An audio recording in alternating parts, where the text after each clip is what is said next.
End Times, Alaska. Endure. Book 1. Written by Craig Martelle. Narrated by Chris Abernathy. Why? Smoke didn't billow from the barrel after I fired at the injured animal. I could see clearly the hole I'd blown through its chest. It had only been 3 days since the dog's humans had been home, but that was long enough.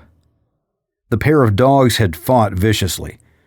One was dead, and the other mortally wounded. I only put him out of his misery. At least, that's what I told myself. I'd broken through a window of a neighbor's home when I heard the pitiful wailing of the injured dog. I knew something was wrong when I heard it.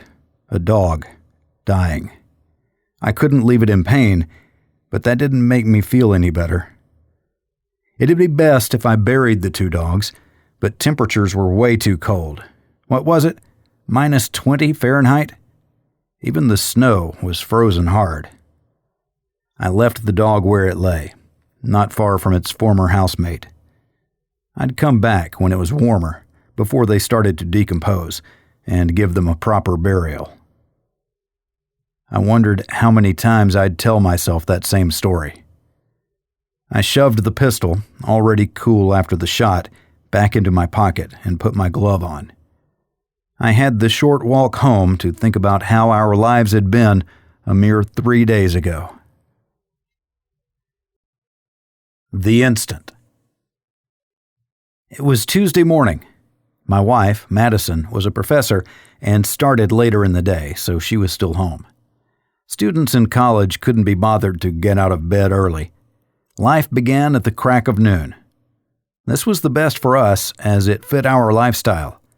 I'd retired from the Marines quite a few years back and filled the role of house husband, kept man, whatever you wanted to call it. I was too busy with the kids to work. In a previous life, I was gone from home 2 weeks out of every month. It all happened in an instant. There was a bright flash from over the hills. The power went out. A massive thunderclap followed. The windows shook, but only one pane shattered. A strange sensation passed through the sky, like a heat wave one would see around the flames of a bonfire. Then calm returned, but not the power. "What the hell was that?" I asked. It was a rhetorical question, the kind people ask when they are afraid. Neither my wife nor our dog attempted to answer. Our 2-year-old twins stopped playing and both began to cry. We looked toward the city, the direction of the flash, although there were 10 miles, 2 hills, and a stand of trees between us and Fairbanks. It was late morning, but still mostly dark. This far north, Alaska in the winter was a different world. The sun both rises and sets in the south. It stays mostly on the horizon, visible for less than 4 hours on the solstice. We expected to see the house next door burning. The explosion seemed that close. But it wasn't. Nothing shone in the darkness nearby. Through the trees and above the hills, we could see the moonlight reflecting off a growing mushroom cloud. I think something blew up. The base? Maybe the power plant? I didn't know what else to say. I was thinking out loud, and it didn't make sense, not even to me. Something had just happened, and it wasn't good. "Do you think the power will come back on?" my wife asked. "Not anytime soon. I'll set up the generator." It was the usual 20 below zero Fahrenheit outside. Snow covered everything. The trees sparkled with the cold frost, even in the near dark. It was pleasant. A few cars were on Chena Hot Springs Road. I wasn't sure where they'd be going. No one could have missed the explosion. Then again, there were always the curious and the obtuse. Our cell phones showed no service. Our backup battery power strips didn't even beep. A power surge must have preceded the outage. The surge protectors appeared to be dead. I dug out our wind-up radio and gave it to Madison. She could spin it to life and see what the news said. "Why don't we just use your battery-powered radio?" she suggested. It had been 10 minutes since we lost power, and I already acted like we had nothing left. We had everything left. I got the other radio for her. Nothing. Static on static. This was an all-purpose radio, so it also had sideband. There wasn't anything anywhere. Nothing but noise. She set it aside. It was more important to take care of the twins. 2-year-olds require a great deal of attention, no matter what else is going on. No matter what other so-called priorities may exist. And our dog Phyllis needed to go outside. I bundled us both up, and we went outside. She did her thing while I set up the generator. The dog musher won. The power went out in an instant. The dog musher looked around to see if it might be the line coming to his place. He couldn't see anything. Losing power was nothing new outside of Two Rivers, Alaska, and it was nothing to fear. He had a small kennel, only 20 dogs, but it was all his.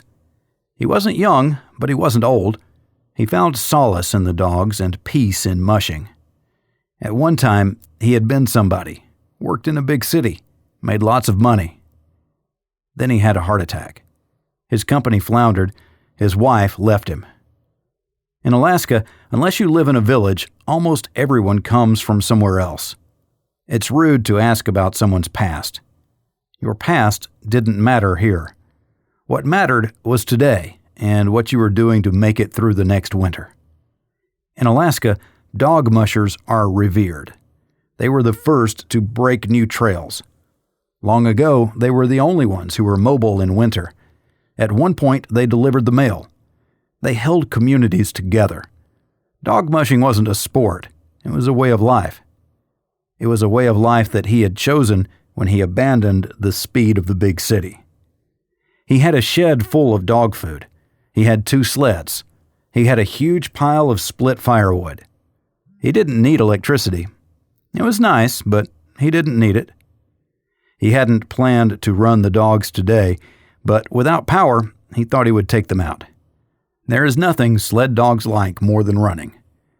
As usual, he took supplies to stay overnight, just in case something happened. He planned to return today, but one never knew. He would take it easy. He didn't have a destination in mind, so he'd let his lead dog follow his nose. The dog musher took a full team, 2 lead dogs, 2 swing dogs, 6 team dogs, and then his 2 stalwart wheel dogs. The lead dogs were the smart ones. They picked out the trail, and they set the pace. They led the dog team. The 2 swing dogs were trained to form an arc around a corner. If the dogs just followed the lead dogs, then they'd dive off the trail. Everything had to be done smoothly. A good team would flow behind the lead dogs, taking the weight of the sled with them, allowing the leaders to focus on the trail ahead. The team dogs were the workhorses, pulling the majority of the weight. The wheel dogs were the strongest, as they had to deal with the constant jerking of the sled. They were responsible for getting the sled moving. They would pick up the tension if the sled pulled back. The wheel dogs were calmer. They had to be. The dog musher loved his team. "Line out! Line out!" he called to his lead dogs. They obediently pulled the rigging straight out from the sled. One at a time, he hooked up his dogs, giving them a pat on their haunches as he went to the next dog. After they were in position, he walked the line one more time to ensure the tug lines weren't tangled as they were attached to the tow line. The rigging was correct. As the dog mushers stepped behind the sled, the dogs were barely contained. They barked joyfully, ready to go. The wheel dogs pulled hard, trying to get the sled to move. This only resulted in them jumping into the air. The other dogs pranced. They couldn't stand still. The dog musher pulled the snow hook and belted out a hearty, "Let's go." As one, the barking stopped and they pulled. The sled started to move and quickly picked up speed. The lead dogs jogged forward, then ran as the sled accelerated. They settled into a good pace, one they could maintain all day. Their booted paws made plastic sounds as they beat against the snow. This part of the trail was well defined from frequent use. It was hard-packed and would be for the first few miles. After that, it was open range, and who knew what they would encounter. And the dog musher didn't care. For him, right now, this was heaven. The logistics. I was a pseudo-prepper. Living in Fairbanks, Alaska, one must understand that a polar vortex or an earthquake or a month straight of minus 50 degrees Fahrenheit weather could cut you off from the rest of the world. Since we lived about 10 miles outside the city, even more so for us, we had one utility: electricity. Everything else was trucked in. Our internet was provided by a MiFi slaved off a cell tower not too far away. I believed in having enough of everything to get us to the next summer. It was more important now than ever. I did a quick tally of what we had on hand: gasoline, water, pellets for the stove, and so on. We had enough for 1 month of one thing, 3 of another. My goal of being able to survive all winter was laudable, but this was the United States and the 21st century, so how long would we be without power? We thought maybe a week, but at this point, we'd wait for news and make it a big slumber party with the twins. We could cook on our stovetop. It ran on propane, so we used a lighter, and it worked great. We had a battery backup for our pellet stove, and we could use our generator to run the stove, as well as charge the battery and keep the refrigerator cold. All in all, for the near term, we didn't have anything to worry about. When the sun rose, it didn't shed any light on the situation. There was an unnatural haze in the direction of the city, but since prevailing winds blew toward the southeast, nothing was coming our way. Smoke billowed here and there. I thought, whatever happened started at least one heavy fire. The first day. Diapers. At 2.5 years old, we were on the cusp of going diaper-free. We had diapers enough for 10 days. We hoped our prediction of no power for 7 days would pan out. If not, we'd have to run to the store. Would anything be open? I expected something would. Somewhere, anyway. Searching for diapers would probably be our first excursion. The pellet stove stood in the great room of our one-story home and provided heat for a large, open area. We took the mattress off the bed in the spare room and brought it into the great room, the only room heated when we were without power. We used the kerosene heater sparingly in the utility room to keep our water pump and heating system from freezing. Otherwise, 50 degrees inside the house would have to be considered balmy. We dug out a few of our many blankets. We used some of them to make a tent off the couch. The twins were having a great time. They lived all of their short lives in Alaska, so the cold didn't bother them. It didn't take long for temperatures to drop in the house, a few degrees an hour. Our 5+ star energy rating served us well. It would keep the cold out while holding in the heat. We took out extra winter clothes and brought those to the great room. No sense putting on a cold change of clothes if we didn't have to. Toys. We better bring some toys in from the kids' room, I thought. Who wants to play with a cold toy? It was still late morning. Lunch would be the same. The afternoon would be the same. Playing outside, playing inside, reading to them, and naps. Then dinner would be the same. After dinner, we would substitute reading for TV. All in all, not much changed. We would live in one room of the house for as long as it took to get the power back on. We went outside a number of times so Phyllis could do her business. We put her heavy coat and boots on as we were outside for a while. The twins played in the snow. It was too cold to build a snowman, but plowing through the white stuff was always fun.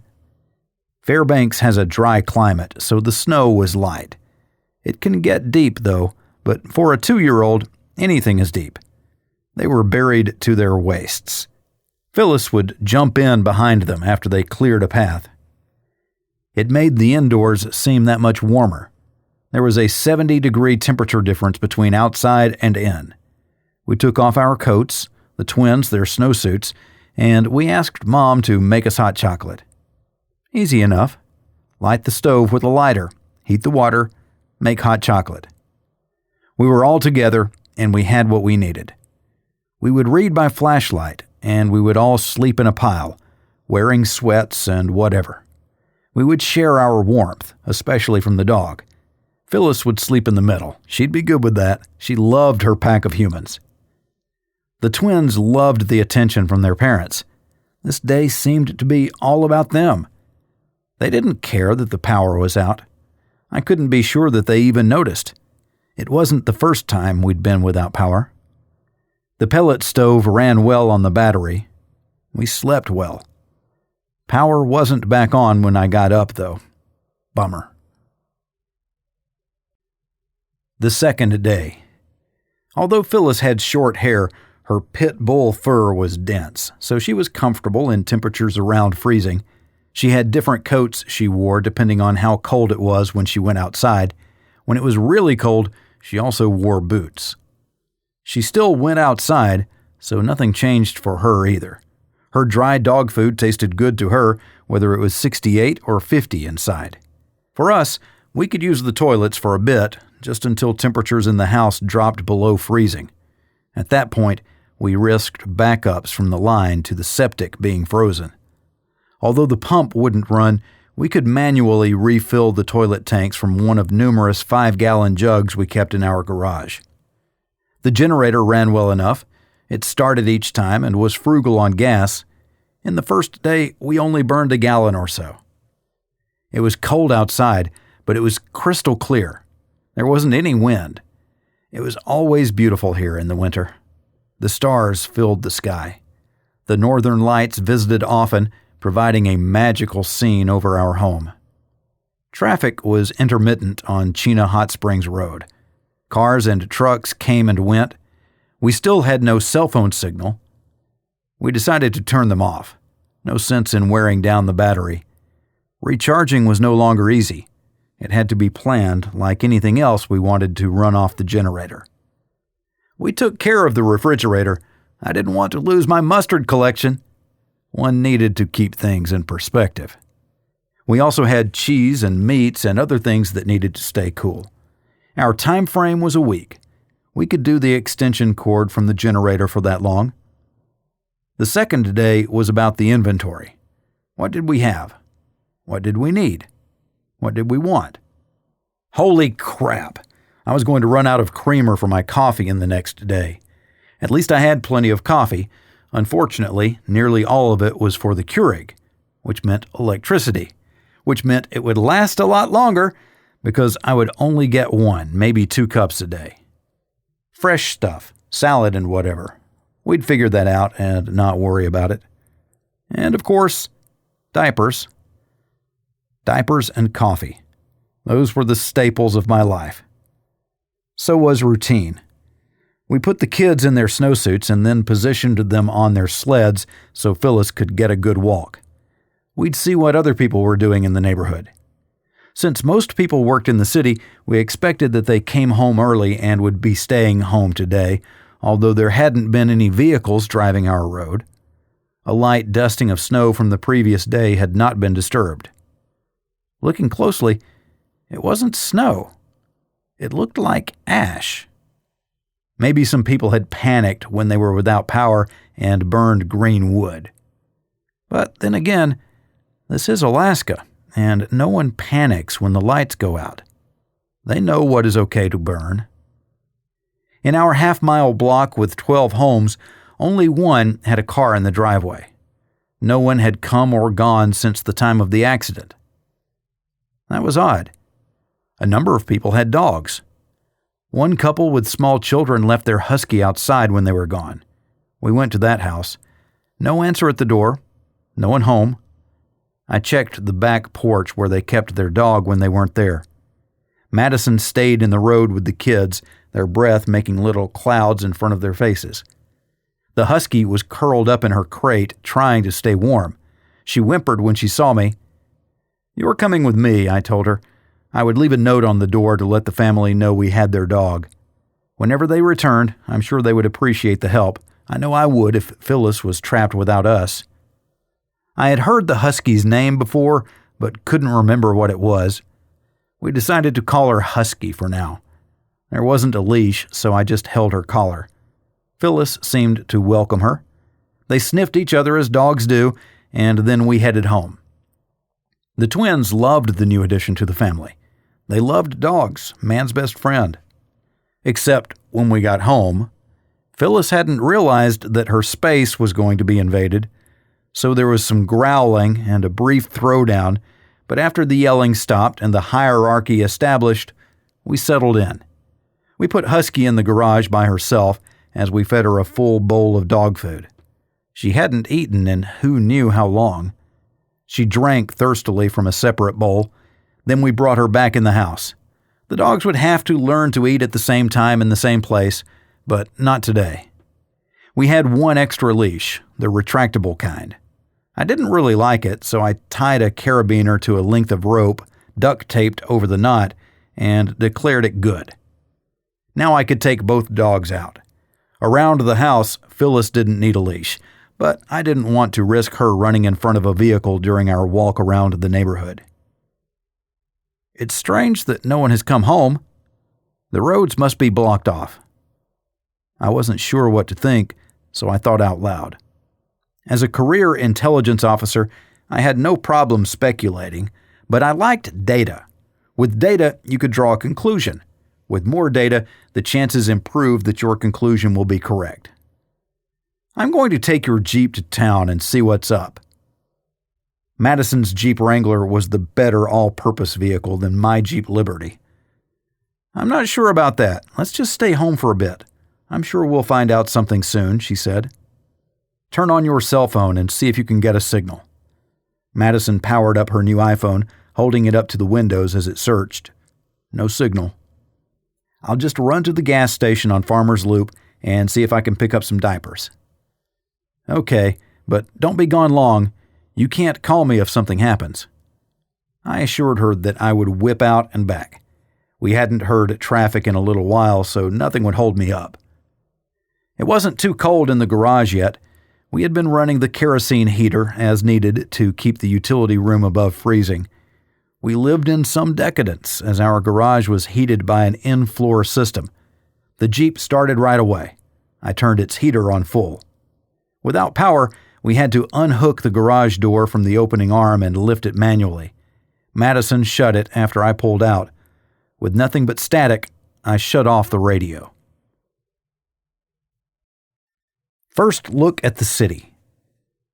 There are plenty of times when there is no traffic on Chena Hot Springs Road. The main roadway showed use, but the road was clear. I didn't think about it. I turned onto the road as I had done 1,000 times before.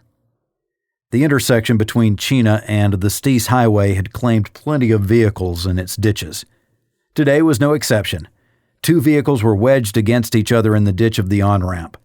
I pulled past them and got out. The vehicles had been there for a while. Each was cold.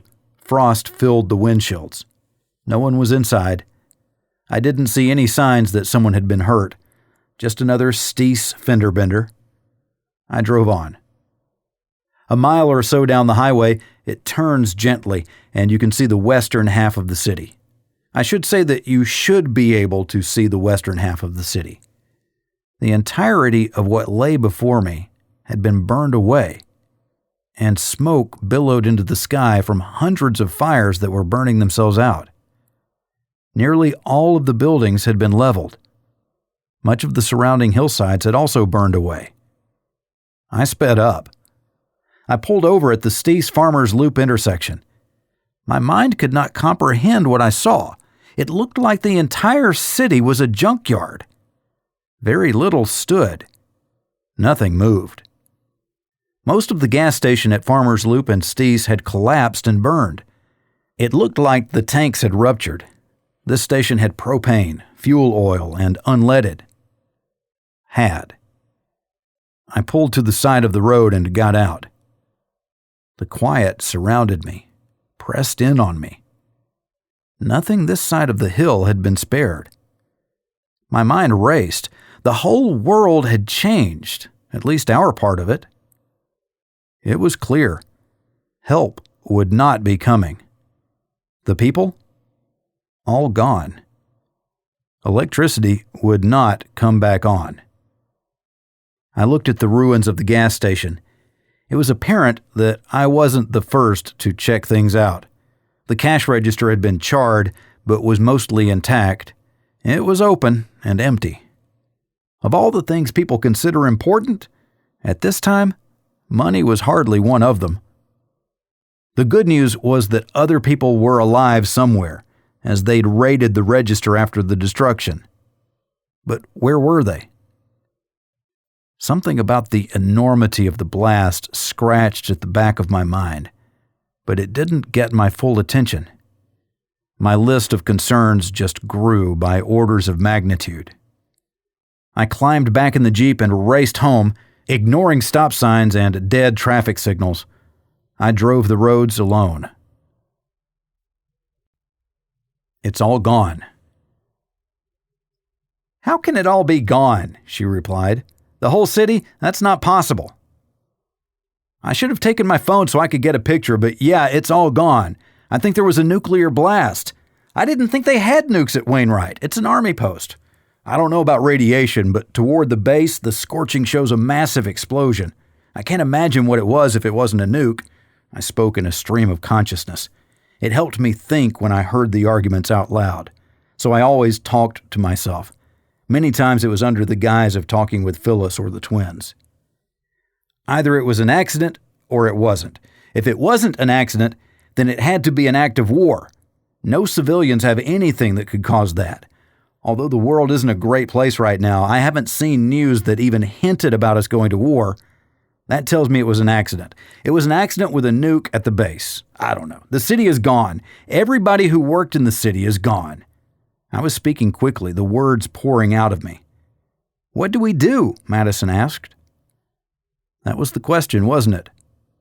What would we do, indeed? Wait for help? Don't wait for help. I took deep breaths to calm myself. I don't think we can go anywhere. Even with all the gas we have in cans, would we make it someplace else? With the twins and now 2 dogs, we can't get there from here. We could try something later, but we should be seeing helicopters or airplanes or something. We have enough here for a while. I looked around as I held my wife's hand. Let's wait and see what kind of help is on the way. I think we should hear something soon. We have to... My mind rambled. There was so much to do. How can I let my mom know we are okay? Madison asked. I don't know. Maybe we can get a message out through someone else? In any case, your mom won't know that we are okay, but we are. We'll get word to her sometime. I didn't feel like we would hear anything. I was sick to my stomach. We went outside to listen. We could hear a generator running somewhere in the distance. Dogs were barking on the other side of a stand of trees behind the house. A dog musher lived over there. There wasn't any traffic on the road. There weren't the normal sounds of life happening. At minus 20 degrees Fahrenheit, birds don't sing, but there are always ravens. Not today, though, which didn't bode well. Ravens are good luck in Alaska. Maybe they were lamenting the loss of their brothers and sisters in town. Everything on the other side of the hills between us and town would have been affected. We didn't have any family in town, but we had plenty of friends. What happened to them? They could have been spared, couldn't they? Where were the planes? There weren't any contrails in the sky. It had been more than a day since the explosion. Where was the governor? Wasn't he supposed to show up during a crisis and lead the people to salvation? Okay, that was a bit sarcastic, but it was hard to believe that the second largest city in Alaska could be wiped away and no one came to see it. It was hard to take in. I kept asking myself, what happened and why? The twins started crying. The dogs were enjoying their newfound friendship, and there was a bit of chaos in the great room. That's the kind of crisis I prefer, one where we had some control in fixing it. Family meeting. "What do we do?" my wife asked. We looked at each other. My wife was concerned. So was I, and I tried to hide it. The twins were oblivious to it all. The dogs were asleep on our floor bed. The city lost everything, but we lost nothing. We have what matters. Life isn't about what you can buy at the store. It's about living. Look at them, I pointed to the twins. Fairbanks will come back. Sometime anyway. In the meantime, we do what we need to make it until help arrives. Then we do what we need to do to make it to spring. Then there will be another step and another. We keep moving forward. Madison snuggled next to me, burying her face in my chest. I closed my eyes and took a deep breath, smelling her hair, her clothes. I felt her next to me. I opened my eyes, looking at the twins. How blessed were we? We didn't need much. I was a lifelong asthmatic. I needed my medications, but I always had about 2 months' supply on hand. Being a pseudo-prepper meant a certain amount of hoarding. Let's make a list of what we really need to get us to spring and maybe even into next summer. We'll keep a copy with us at all times in case help comes. They can gather up people's needs and come back with the minimum to help people survive until the weather gets warmer. Madison nodded. She was still in shock. Her mind was fully engaged, but she could not yet focus on just one thing. I dug out a notepad and a pen and started to write. Asthma meds. I listed the 3 that were the most important. Gasoline, what do you think? 100 or more gallons can get us through the winter? Madison looked out the window. I put the list down and pulled her close. She rested her head on my chest. Her shoulders slumped. What are you thinking? I asked. What happened to the university? It was almost a whisper. I didn't know. I couldn't see it when I went to the city. Too much haze and smoke. Speculation is a horrible thing. We fill unknowns with ridiculous ideas. I suspected that the university had many buildings that survived. If buildings survived the blast, then people could have survived too. Let's take a trip over there tomorrow at daylight. We have enough gas, although we could use more. I think the neighbors will be helping us, although they don't know it. She nodded. Let's set ourselves up. If anyone else comes along, what can we share? She looked at me, not understanding. We're all in this together, and I expect everyone will run short of something. It's -20 outside, and it's probably going to get colder. People should be fine because everyone up here is used to certain trials and tribulations, but you never know. We all do better with a little help. I wasn't suggesting the grand giveaway. I only proposed that we help others where we could. This might be a rough ride. When it was over, how would we see ourselves? I know that I wanted to see myself as one who helped. If I knew Madison, I expected she would be happier to see herself that way too. So, for the 38th time that day, I dressed to go outside. I took my flashlight and the dogs. Phyllis was wearing her coat and boots. Husky? I would have to figure out her tolerance for the cold. I didn't bother with leashes. No one was around. Plus, since we'd saved Husky's life, she was immediately loyal. I took one of the kids' sleds and my bolt cutter. I went to our first neighbor's house. They both worked day jobs in the city. I knew they weren't coming home. They had gas cans outside their shed. One was almost empty, the other full. I put them both in the sled. There were 2 propane tanks. I took them too. I used the bolt cutter on the shed's lock. This was the first time I'd seen what was inside my neighbor's shed. A bad feeling came over me. I felt like a criminal rummaging. I vowed to keep track of what I had taken should anyone ever question it. I would pay them back, whatever it took, if they returned. The shed was filled with mostly summer stuff. Mower, garden tools, summer tires, pesticides, potting soil. Interesting. I'd never seen them gardening.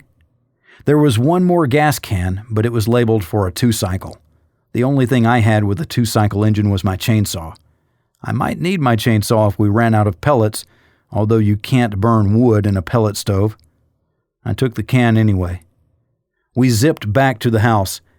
As I thought about it, I didn't want to store the gasoline cans in the garage, but leaving them out invited others to do what I had just done. I put the new gas cans and the ones from our shed in the garage as far away from the kerosene stove as I could. The kerosene was going pretty fast. In another few days, we would be out of kerosene. We could burn fuel oil in it, but it would be smoky and give off noxious fumes. I wasn't sure that would be the best choice. Husky was a big dog, so we would go through dog food quickly.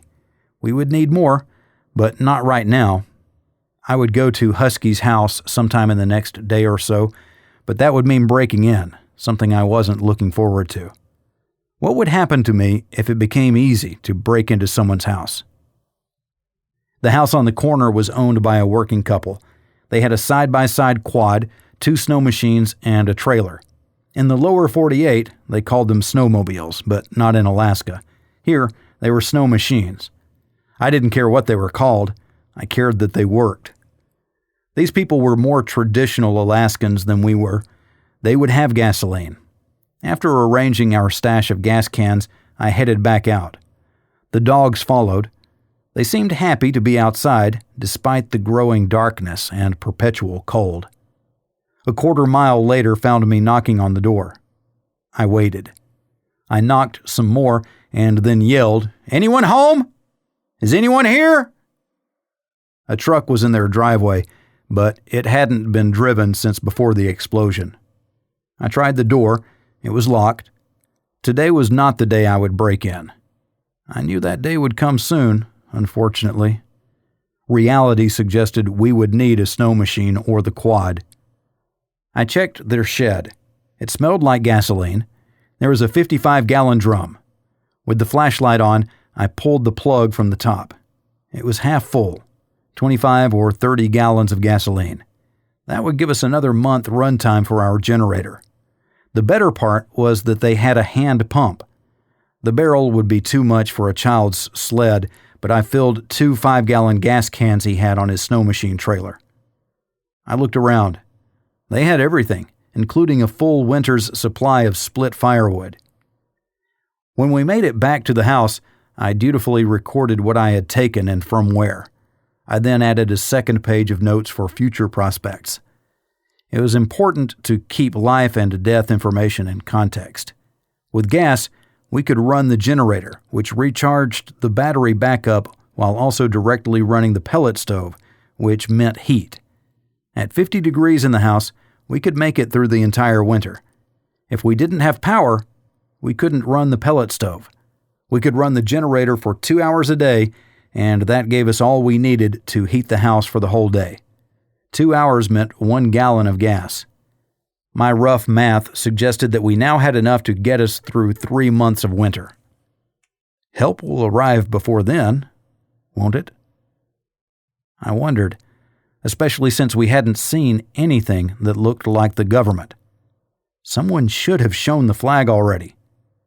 I worried, but wouldn't share my concerns with Madison. I needed to show her that we were in control and that we were fine.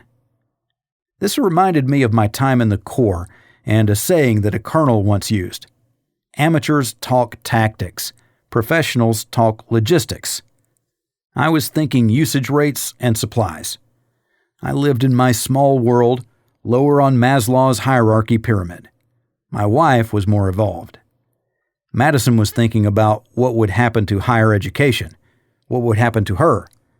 She'd spent 8 years in grad school earning her PhD. Now what?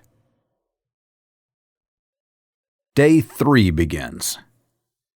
I always woke up early. There's nothing like that first cup of coffee. No power, no problem. I would still have my coffee. As long as we had propane, I could boil water for rich joyousness. Husky was a light sleeper. Phyllis slept like a rock, so Husky joined me in the kitchen while I heated water. She was soft. She was also a big bed hog.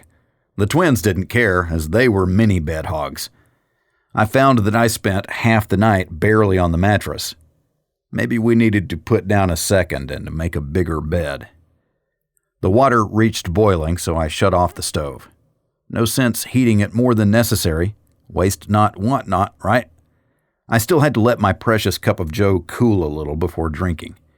It didn't take long. It was only 50 degrees inside.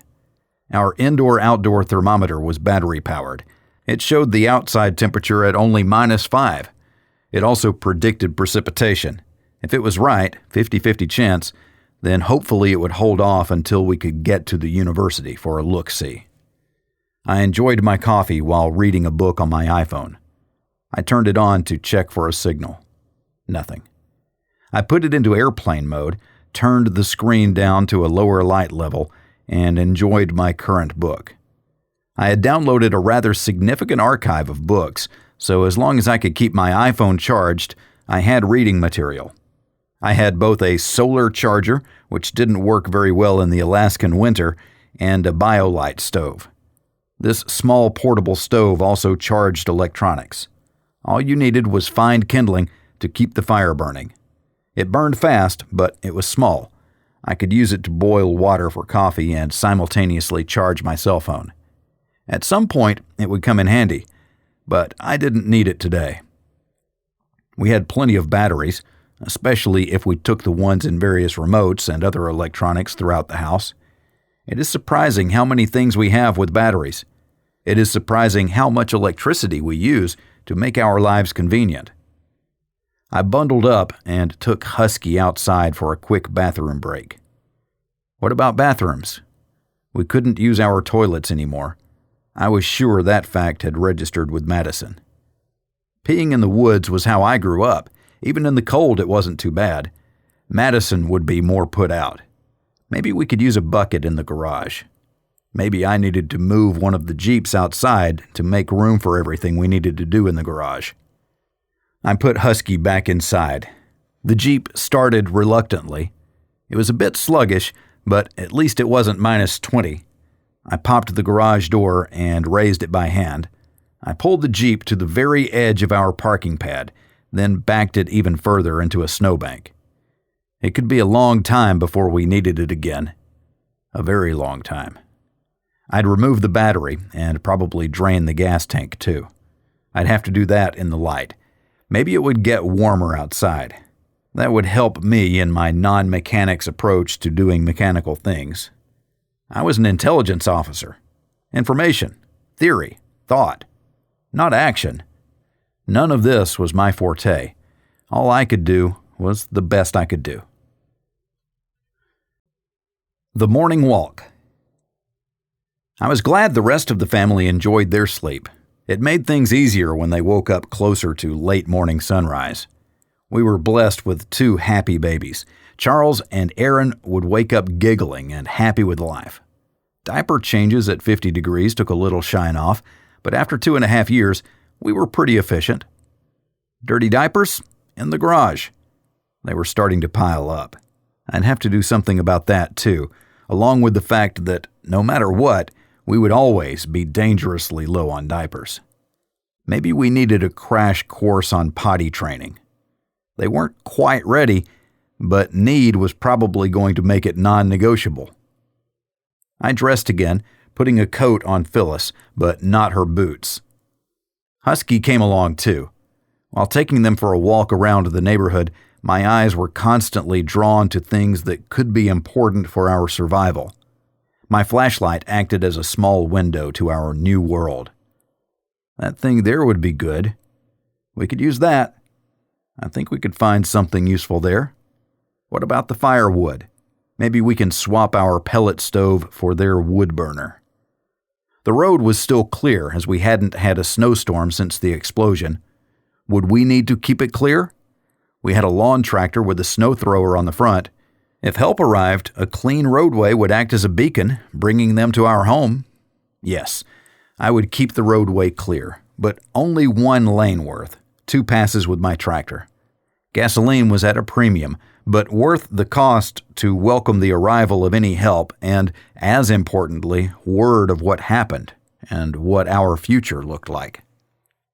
I lost sight of the dogs. I scanned the area with my flashlight, but didn't see anything. I stopped moving and listened. I heard a rustling by a house up ahead. Then I heard the whimpering. I walked quickly that way. This was yet another house where no one had been home since the explosion. Husky was scratching at the door. I knocked and heard a sound inside. I knocked harder. Nothing. There was no heat, and frost covered the windows. Using my elbow, I tried to break out a window pane. That wasn't as easy as I thought it would be. I looked around. There was a snow shovel. Using the handle as a ram, I broke through. Shining the flashlight in, there seemed to be dried blood on the floor. Had I really heard a sound from inside? I looked again before trying to climb through the window, and there, 2 eyes looked back at me. A dog. His fur was matted, and there was a big gash in his side. I heaved myself onto the window ledge. The dog inside growled at me. I pulled myself a little further over the windowsill. He didn't get up. Maybe he couldn't. Behind him was the carcass of another dog. Without food, they had fought. The winner had been wounded. The loser was dead and partially eaten. It had been only 3 days. Was this a sign of things to come? I did not go inside. There was nothing I could do for the injured dog besides put him out of his misery. I hadn't thought before about arming myself. It was good that I had weapons. Once again, my mind had gone back to logistics while a dog was suffering. It was time to go. We quickly returned home where I didn't bother to take off my coat while I dug out my pistol. "What's going on?" Madison was alarmed. Her eyes held mine. I didn't want to tell her. I didn't want to shock her. "There's a badly injured dog. I'm sorry." I know she wanted to talk more, pleading for hope that the dog could be saved. We weren't in a position to do that, and not with this dog. We had 2 small children, and this dog had killed out of necessity. Maybe the rest of the family would get to that point of understanding, but not today. I was already there. I took care of it, and I felt horrible. Back home, I didn't want to talk about it. I suggested that Madison take a hot shower, using our remaining hot water. The tank should still be warm, and there was some pressure in the system. We might as well use it. Madison might as well use it. There's a lot to be said about a hot shower. As it turned out, a lukewarm shower, as brief as it was, helped improve her mood a bit. It took most of the pressure in the system to bleed off the cold water, but when the warm water came, it was welcome. Contrails. As the sun finally climbed over the horizon, the hazy gray of a cloudy day hung all around us. We packed the twins into their car seats and pulled the Jeep out. Madison shut the garage door and got in. We were prepared for almost anything. We had cat litter to help us with traction if we got stuck. We had a shovel, an axe, and bolt cutters. We had a tow rope. We had extra blankets, food, and water. I had my pistol. A week ago, this trip would have taken about 20 minutes. I had no idea how long it would take today. We took our cell phones and charger. No sense wasting recharging power while the engine was running. We also took a Bluetooth rechargeable speaker. It would be nice to play music at home. We drove deliberately. If we got into an accident, there would be no help. It would make for a long walk home. Damn, I hadn't thought to bring the sleds for the twins. Without them, a walk home would be almost impossible. On the Steese, there's a break in the trees where one can see the university's main buildings on the other side of the city. There were gaps in the smoke and haze that would probably hang over the city for weeks to come.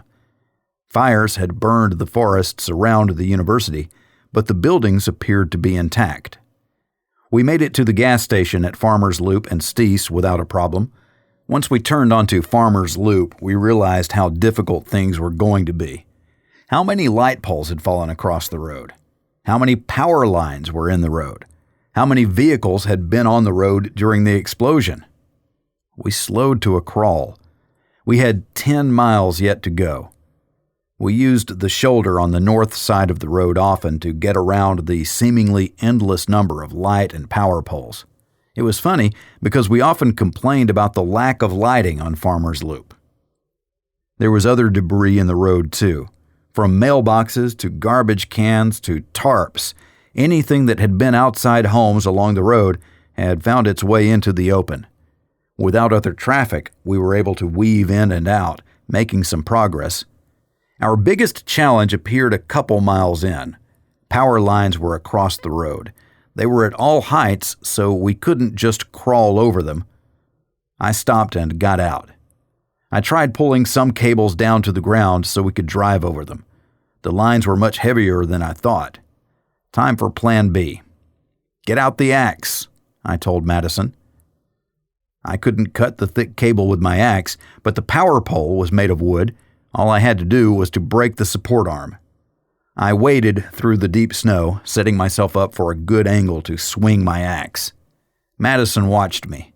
She didn't want to be too close when I was swinging the axe. She knew me.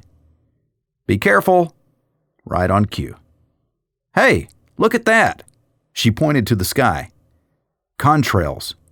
It looked like a commercial jet, maybe a 747 flying from Asia to the East Coast. That was a beautiful thing. To me, it meant that this interruption of our lives was temporary and not a whole new way of living. We cheered.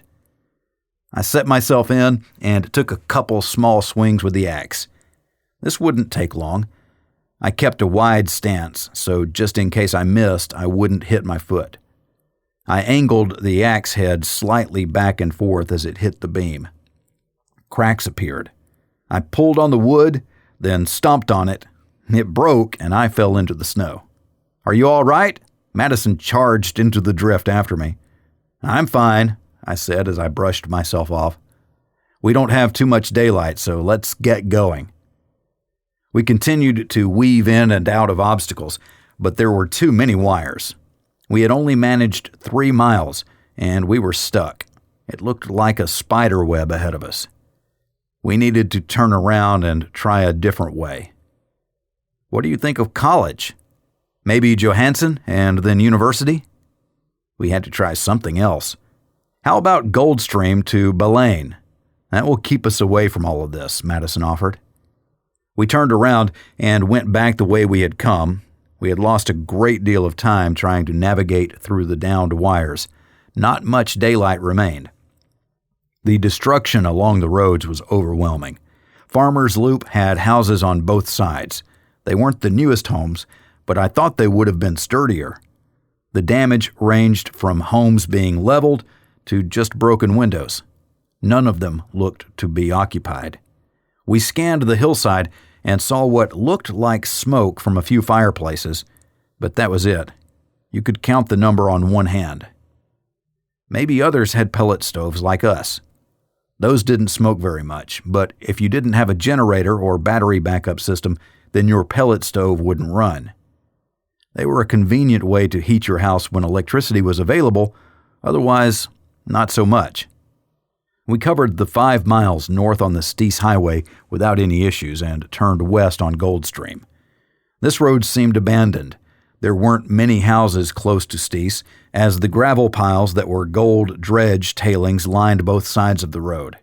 We saw one old lady outside with her dog and waved to her as we drove past. She waved back. It looked like she would have been happy had we stopped, but we were using up our daylight much quicker than I liked. We turned on Baleine and followed its roller coaster approach as it headed to the eastern side of Farmer's Loop, close to the university. The fires had ravaged the hillsides closer to the loop. The cold and the intervening hills helped keep the fires from spreading, but the destruction was near complete. As we approached Farmer's Loop, the power lines were back, lying in the road. Numerous vehicles were scattered in and along the road. We purposefully didn't look inside them. Thank God we didn't have to get out to negotiate the obstacles. We made good time through this final carnage and to the university. The university. First impressions were not bad. We drove onto the university campus using Tanana Loop. Trees had fallen and burned away. Debris was everywhere. Fires had burned through the area, taking out most of the family housing. Metal light poles remained standing, sentinels from a time when they had a purpose. We didn't talk. The twins were asleep. Although she didn't say it, I knew Madison wanted to see her building, her office. So that's where we went. I couldn't go because of the twins, and we didn't want to haul them up 3 flights of stairs, so I offered her the pistol. She hesitated, and in the end, she wouldn't take it. We weren't supposed to have firearms on campus. I think the rules had changed, but that didn't matter anymore. It only took her 10 minutes before she returned, somber. Was there anyone? I let the question hang. I hoped that no one had died in the building. No, there's no one there, she answered. My office was fine. It's cold inside. A lot of windows are broken and some furniture fell over, but besides that, things look normal. Where are the people? Where are my friends? And what happened? I added. A few professors whom we knew lived just off Farmer's Loop. We could stop by on our way back home. There was still daylight remaining, plus we had a trail to follow. The twins woke up when Madison returned. We took the time to change them both. It was nice and warm in the Jeep, but we had to do it with the doors open. Their little bodies shivered when exposed to the elements, and they fussed. We bundled them back into their car seats. We may come back to the university on another day, but for now, we'd check the homes of our friends. Unfortunately, it was about to get worse. The snow finally started to fall. Sickness. The first home, that of Patrice, was empty. Her minivan was gone, and no one was home. No sign of their dog either. They had left. Without city utilities, they could not survive. Maybe leaving was the best thing for them. We backtracked a bit from Patrice's home to get to Farmer's Loop, where our next stop was the home of Aiden, Sean, and their 10-year-old son. Smoke curled from their chimney. Someone was home. We pulled in, and Madison jumped out and ran to the door. She beat on it, yelling for her friend and coworker Aiden. He opened the door, and she jumped forward to give him a big hug. He pushed her away. "Don't touch me." He held his hands out to fend her off. She was confused. He looked sick. His skin was pale and splotchy. Radiation. I'm not sure Madison understood. She was just happy he was alive. "We've all got it. You need to get out of here. Go back home and stay away from here," he pleaded. "Are you all okay?" It hadn't hit her yet. The explosion was nuclear. An atom bomb had gone off in Fairbanks. "No, we're not okay. We're dying from radiation poisoning." Already? "Do you need anything?" I asked, leaning out the Jeep window. "No, get out of here and get rid of those clothes. If you touched anything, get rid of that too."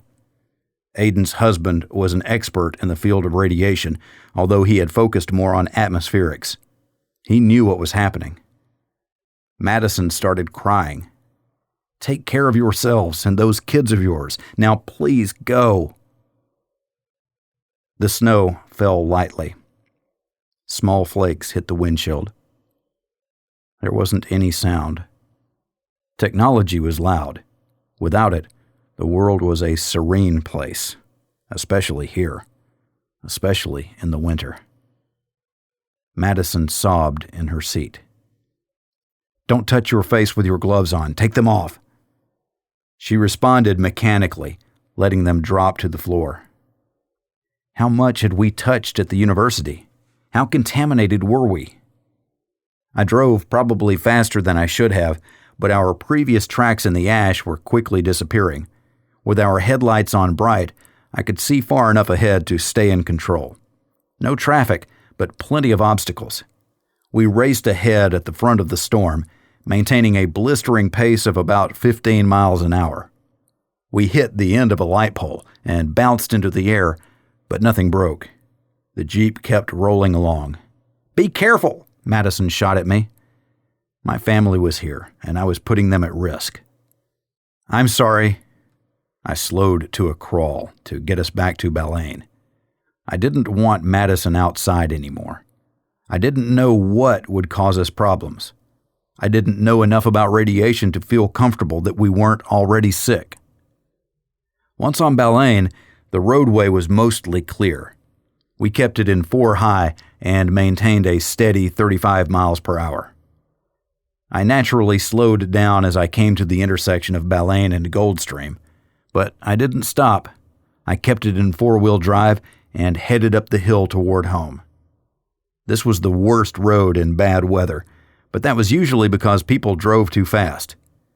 It was just us, and we were only driving 35.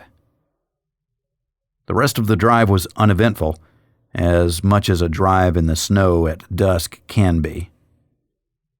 I didn't want to park the Jeep in the garage, as it could be contaminated.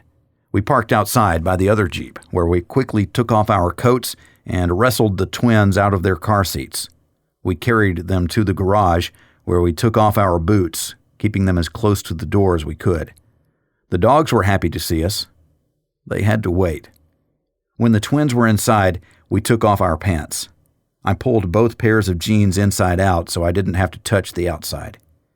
I put them by our contaminated boots. The dogs wanted to sniff everything they weren't supposed to, so I opened the door and shooed them outside. I put on my snow pants, a different pair of boots, and a heavy coat. I wrapped the boots in the inside-out jeans and carried everything outside. I didn't want to risk contaminating anything new, so I put them on the passenger floor of Madison's Jeep. I would move my Jeep back into the garage. It looked as if Madison's Jeep was down for the count, unless we found a Geiger counter somewhere. Maybe the Jeep wasn't contaminated, but we had no way of knowing for sure. Fallout. Thank God for the prevailing winds and the hills, as they had saved us from the initial blast. They also saved us from the wind-blown radioactive dust. I felt guilty because I was happy that it wasn't us.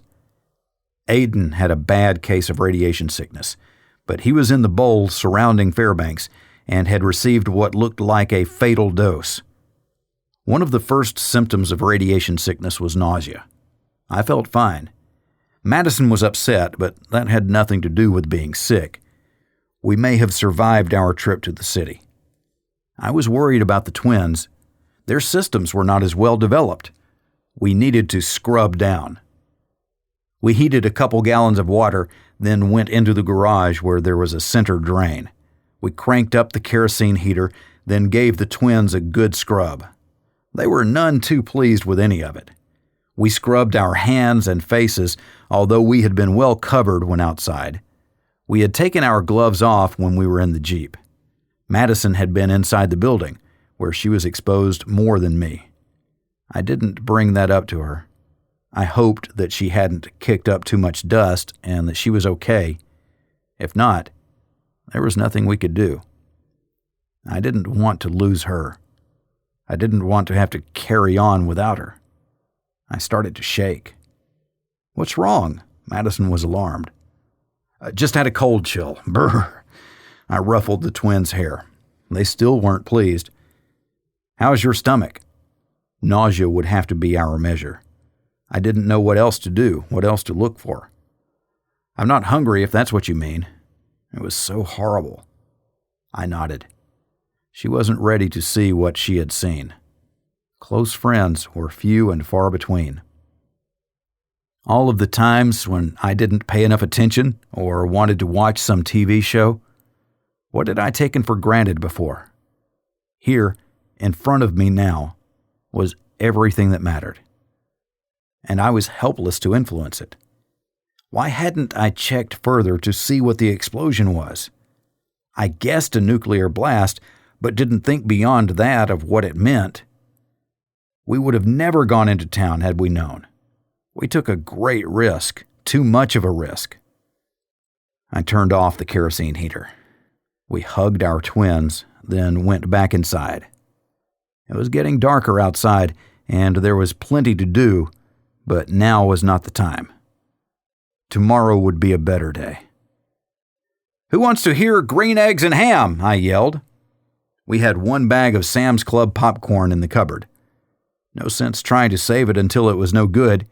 We even had some milk in the refrigerator. Time to make good hot chocolate with milk. Who knew how long it would be before we could enjoy those delicacies again? The Dog Musher, Part 2. The dog musher went about his business as usual. The power still wasn't back on. A neighbor had driven by earlier and said that they were bugging out. The whole town was leaving, but he couldn't. He couldn't take all his dogs. He had a dog box for 16 for his truck, but that wasn't enough. He politely declined the invitation. The neighbor asked, since he was staying, if he could keep an eye on their place while they were gone. He nodded. They lived in the next house up the road. He didn't see what the big deal was, so there wasn't any power. That didn't mean you needed to be in a rush to leave. It's the end of the world. Bill drove down there yesterday and he said the whole city is gone. We're out here on our own. The city was gone? Maybe the world would be a better place with fewer cities, but Fairbanks needed to be there. It was big enough to support the needs of the community, but not so big that it sucked you in if you didn't want. Fairbanks was a good place with good people. The dog musher thought it had to be an accident. No one could destroy a city deliberately, could they? No, it was an accident. There has to be some mistake. The city is gone? The neighbor nodded emphatically and threw his hands up in surrender. I don't know. I'll see for myself when we drive through. My sister lives in Anchorage. We'll stay with her until things get sorted out. Then we'll be back. I'll watch your place for you. I'm sure you won't be gone long. As an afterthought, he added, Be safe. He needed to think. That meant it was time to take his dog team for a run. The convoy. About 6 inches of snow fell overnight. The plan was to have a cleared road for when help showed up. I took the snow thrower out while it was still dark. It had good lights and there weren't any cars. I ran quickly, clearing a track around our parking pad, down the driveway, and down our dirt road all the way to Chena Hot Springs Road. One track down and one back. I made a loop around the neighborhood as well so we'd have a longer dog walking trail. I ran in high gear. It took me a total of 20 minutes to clear what I wanted. At this rate, I could probably make it all winter with what was still in the gas tank. I would keep plowing a trail for as long as possible. We needed the normalcy of it. It was late morning, and the sun would be rising shortly. I was outside with the dogs, finishing up our morning generator run. We had 2 batteries charged, and my Jeep was back in the garage. Madison's Jeep was now off limits. With the generator shut down, the sound was obvious. Vehicles, and quite a few of them. I put the dogs inside and raced to the road as quickly as my asthma would allow. I expected to see a convoy of military vehicles. That's not what it was. It was a convoy of personal vehicles, mostly trucks, but also some motorhomes. They were coming from the Two Rivers side of us, heading toward the city. I got to the road by the time the first one was close. He stopped when he saw me waving. "Grab your stuff and join us!" the scruffy old man yelled through the open window. A dog stuck its muzzle out and gave me a hearty sniff. "Where are you going?" I asked as I scratched behind the dog's ears. "Heading to Anchorage. We want to get out of here before we get trapped." The vehicles in the convoy slowed to a stop behind the old man. There were headlights for a good mile behind the first truck, and the vehicles were packed close together. 100 vehicles? More? This could have been everyone left between here and Chena Hot Springs itself. With him leading this many vehicles, there was no way he would be talked out of continuing. There's radiation in the city. You might want to consider taking Goldstream and Baleine, and don't stop or get out until you're on Parks Highway." He nodded and furrowed his brow. "Thanks, buddy. Fall in at the end as soon as you can. We need to get moving. It's going to be a long drive." He rolled the window up and plowed forward. He was probably in the lead because of the oversized tires on his truck. The truck bed was filled with gas cans. I had no intention of trying to pack up and leave. I did not want to go back to the city. I didn't want to take my family back into the city. I stood on the side of the road and waved at each truck as it passed. Mostly families, lots of dogs, some dog mushers with dog boxes full, sleds strapped on top, lots and lots of stuff. The truck beds were loaded down with a variety of things. Some people looked like they were going camping. Others appeared to be moving out, taking everything they owned with them. A young couple pulled over. "Hey man, time to blow this joint." Hippies, you have to love them. "Why do you think that?" "There's nothing left, man. It's all fun and games until your stuff doesn't work. We were getting cold. We didn't have any firewood. Time to go. Come on, man, join the party." Party. How many people were dead? I felt guilty again. Why had we been chosen to survive? Why had these people been so lucky? I sighed. "That's okay. We're fine. I think help will come before anything gets too bad. By the way, be careful in the city. Keep your windows rolled up and don't stop. There's radiation in there. It was a nuke that took everything out." That didn't seem to resonate. I continued. "Thanks for checking in on me. Good luck, and we'll see you again." They perked up, waving as they drove off. I wasn't so sure they'd make it very far. Any of them. What to do? Maybe we should join them. Madison left it hanging, both a statement and a question. The pellet stove was running, and we were huddled around it. The twins were trying to ride the dogs. "I don't want to go back into the city. I don't think we can leave until the city is cleaned up. That means melting snow and the spring rain. Until then, I don't think we can leave. Not before next year, anyway." "What do we do?" she asked. "We get them potty trained, and we live." I hugged her tightly. "We live well." She looked at me with tears in her eyes. Our lives and our world had changed. We would talk about it the rest of the winter, but change was on us. The best thing we could do was to establish a routine. I needed order in my life. I needed little things like coffee. I needed my family around me. That included the dog. Well, dogs. Let's put together a schedule. Something to accomplish each day. Something that will make tomorrow important. Every tomorrow. This was more than a suggestion. I needed it. I propose we have Movie Friday. 1 day a week, we can watch a movie. This was convenient, as today was Friday. Who wants to watch a movie? The twins hadn't ever watched that much TV, but it was still a treat. They were children of the 21st century. They nodded and ran to the couch. Oops, it wasn't quite movie time yet. The twins had one time reference, and that was now. No other time existed for them. We pulled them onto our laps. Not time yet for a movie, which would probably be Pinocchio or maybe Frozen. With 2-year-olds, there was nothing else.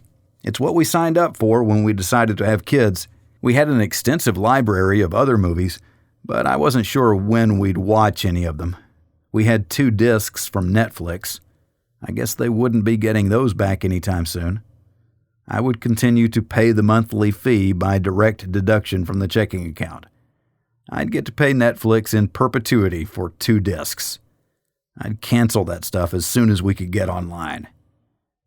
We penciled in the daily things we needed to do, like run the generator, read to the twins. We needed to improve our scavenging. We could use more food, more dog food, pellets for the stove, and diapers. the never-ending search for diapers. We weren't changing the twins as often as we should have, and they were developing rashes. We needed more baby powder, too. Potty training might be a full-time job, but without diapers and with the rashes, what else was there to do? Developing a scavenge plan was my way of getting some control back over our lives. The first house had to be the one on the corner where I had already drained their barrel of gas. They had a snow machine that we could use to pull a sleigh. They had a truck. And then there was Husky's house, where hopefully we'd find plenty of dog food. Both the dogs seemed to always be hungry. I was convinced they were using all their energy to grow hair and then shed it in our great room. We could stand to lose a little weight. I wasn't sure how long our supplies needed to hold out, but with radiation in the area, help might not come for a long time. We had to make everything last, so Madison and I had to ration what we ate. There must always be enough for the twins. The joy of scavenging. It was hard to believe that it had only been 3 days since the explosion. We had more information now. It told me that we were on our own. Everything changed, but things remained the same. We still needed to go shopping, but we'd do it in a whole new way. I put the bolt cutter, our axe, and a pry bar into one of the twins' sleds and pulled it behind me as I headed for the house on the corner. I took the dogs with me, even though temperatures were dropping.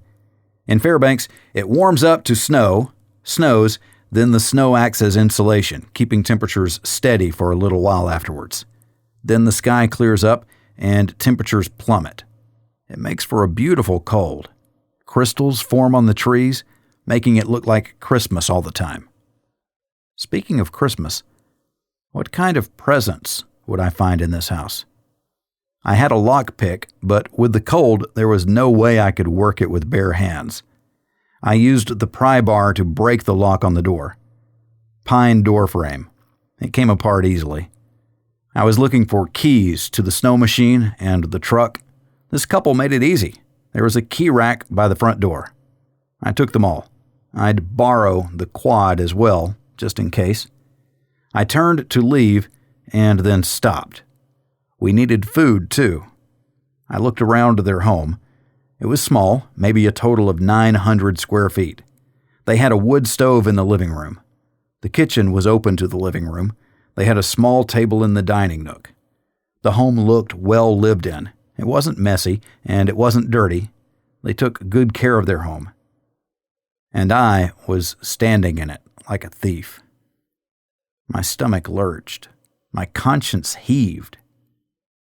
But they aren't coming back, I rationalized to myself. I'm keeping a list of what I take. But what about the damage I just did to their door? What about the violation of their space? I would make a good scavenger because it's what I needed to do, for my family, for survival. But I didn't like it. They conveniently had plastic grocery bags. I took all their canned goods. They seemed to like potato chips. I took those too. I didn't even eat potato chips. They gave me heartburn. They liked their beer, a case and a half of Miller Lite. It was frozen solid. Cans had burst. And that was probably the proper fate for Miller Lite. I threw the 2 burst cans in their trash. No need for a mess when spring came. I checked their freezer. They didn't have much. We could always get it later. It would be 4 or 5 months before it thawed. Everything in the refrigerator was frozen.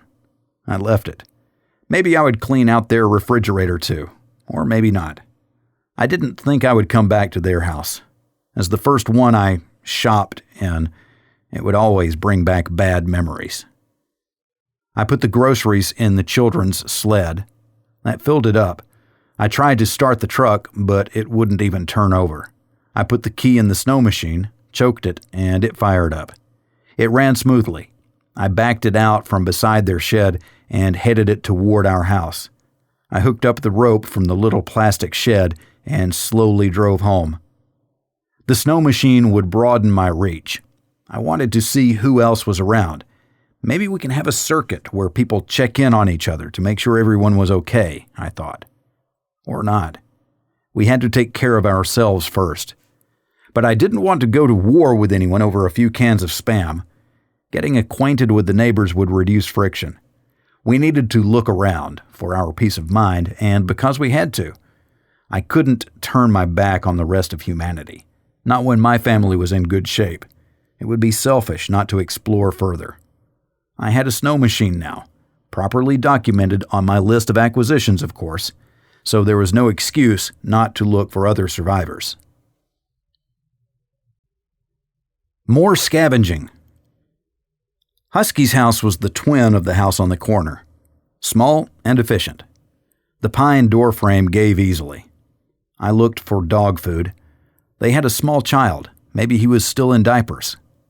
When I opened the door, Husky pushed past me and raced through the house, her dog face anxious. Her body language was sad. She whimpered. I got down on a knee and pulled her in close, rubbing her ears and head. I'm sorry, Husky. We'll take care of you.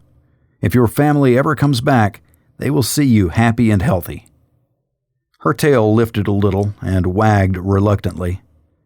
We owe that to them. We owe that to you. Come on, let's see what help your family has for us. In the pantry was half a 50-pound bag of dog food and milk-bone treats. That wasn't much, but it was all that was there. Canned goods, microwave popcorn, moose meat in the freezer. That was the biggest score. Moose made for good, healthy eating. I expected that hunting laws went out the window with the demise of the government agents in Fairbanks. A moose could give us 900 pounds of meat. That would be enough for us, the dogs, and any neighbors we might find. I'd dust off my Marlin 4570. With the snow machine, I would be able to haul the meat home, no matter how far away I shot the moose. Using my trusty bolt cutters, I cut the lock from their shed. I was rewarded with 3 5-gallon cans of gasoline. They also had a quad with a blade. That could come in handy and would be faster than the tractor. Then again, how much snow would I really need to move? I didn't bother with the quad. I put everything in the plastic sled. I had to coax Husky from her former home. She was curled up on their couch. She knew. She mourned. I was happy to have her join our family. Maybe she realized that, as she reluctantly got up and left her home. Maybe we would visit the home on occasion so Husky could get a smell of her former humans and remember them. Remembering was important for us all to retain our humanity. I pulled the sled back to our house and put everything away. We had acquired almost 100 gallons of gasoline. I didn't like the stacked gas cans in the garage. I took the sled and pulled it back to the house on the corner. I had emptied the barrel of gas, making the barrel easy to move. I made sure the cap was tight and put it on the sled along with the good hand pump. The barrel was the best place for gasoline. The light was beginning to fade. Time to pack in from today's shopping. Tomorrow, I'd take the snow machine to the gas station on Chena Hot Springs Road and see what there was to see. It was only a mile away. The snow machine would make short work of that. I needed to find a real snow machine sleigh, or fabricate one. The plastic sled needed to be attached with a stiff bar so that the sled didn't slam into the back of the snow machine when I stopped. If something broke, I wouldn't be able to fix it. I would try, but that wasn't my thing. The world was there to help us make it through the harsh winter. We only had to ask in the right way. Class in session. Madison was being a trooper. The twins weren't used to getting this much time with their mother, and they enjoyed it. They were such good babies. It was inevitable that they would become good toddlers. From a dad's perspective, of course they were perfect. We understood that their attention span was 10 to 15 minutes, so we had to shape the classes for 10-minute blocks. Madison accepted this new challenge as an academic would. She prepared lesson plans on topics with desired results. I thought the class schedule was humorous, but wouldn't laugh in front of the twins. I didn't want to jade their attitudes towards their new lives. Topics were things like music appreciation, yoga, potty training, drawing, coloring, dealing with the cold, Russian language, and so much more. Russian. I'd have to brush off my Cold War language skills if I was to participate, or at least help reinforce the lessons.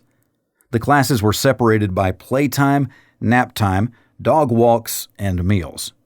She even worked in flexibility in case we needed to take the twins somewhere. Another short road trip, but not to town. She was a professional when it came to this. I got to teach some of the classes.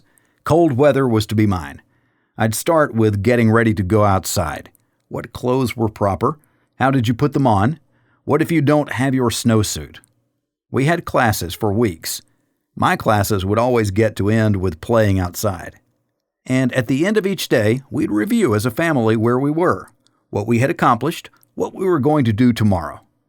It was important to have a plan. Even a loose one was better than no plan. The twins were now in class. The absolute worst class ever was the potty training. Since it was a little cold inside, as soon as their bare bottoms were exposed, they tightened up. Sitting on a cold training seat wasn't going to do it. So we would put the seats in front of the pellet stove, and training would take place after everything was warm. It was miserable. Can't we just get flogged instead? We kept pressing forward. Music appreciation was my favorite. We used my phone with 10 gigabytes of music and a Bluetooth speaker. Music was the great equalizer. No matter what else was going on, if we could listen to music, things would be better. That is what we wanted to teach the twins. Music, meditation, yoga, dance, everything that goes with being grounded as a human being. We all needed more of that. I think preparing for these classes and teaching them helped Madison to turn the corner very quickly in embracing our new lives. It helped me immensely. I was pragmatic, but not well grounded. My wife seemed happy, even though there was sadness when she thought about the magnitude of loss. It was so much more than just our loss, but we were the ones left to feel it. We had to remember. We had to honor the memory of our friends. The gas station on Chena Hot Springs Road. My next scavenge attempt was to the gas station. Surprisingly, it hadn't been cleaned out. A few things were missing, but it looked mostly intact. Maybe people thought that others had ransacked it, so they left it alone. The expensive liquor was gone. Maybe the employees had taken that on their way out. I didn't want or need the booze, but the high-proof alcohol could be used in the engines as a last resort. I wondered what burned best, vodka or whiskey. We had a great deal that was much higher on our list of priorities, like more diapers, and there they were. I took all they had and checked the small storeroom in the back where they had 2 full cases. It was the best find of all time, especially since the potty training with the twins was not progressing as we had hoped. Fine, it wasn't progressing at all, and it was upsetting everyone. Even the dogs were miserable during the so-called training. All kinds of snacks were available. I think this would be a multi-trip excursion. I needed to take everything they had, including toiletries. If needs be, we could provide this to the neighbors, should we run across any. With that same logic, however, we could leave it here so people like me could help themselves. Who elected me the master keeper? I asked myself. Who was I to be the honest broker? My ego was getting in the way of common decency. I would take all the diapers. I would take some food. I would leave everything else. It wasn't mine to hoard. The most significant find was behind the counter, the key to the underground gasoline storage tanks. Thousands of gallons of 3 different grades of fuel were at my fingertips.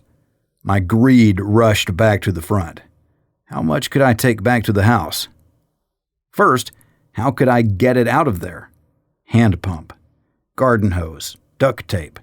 It would be time-consuming, but time was one thing we seemed to have plenty of. Daylight was at a premium, but this was worth running the generator for. With nearly unlimited gas, if I could find a big enough generator, I could power our whole house. We could do laundry. We could flush the toilets. We could have a great deal of our old lives back, if only for brief periods of time. How long would it be before the gasoline would go bad? I didn't know, but knew it would last through the winter. I could figure a way to take as much as I possibly could, maybe draining a neighbor's 500-gallon fuel oil tank and filling it with gasoline. Only 2 of our neighbors had underground tanks. That would work. That was the plan.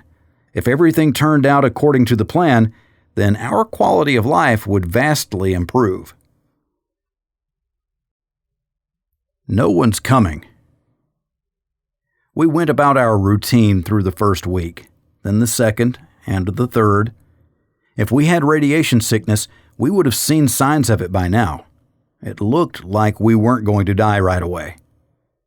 We didn't see any more contrails. We didn't hear any other airplanes.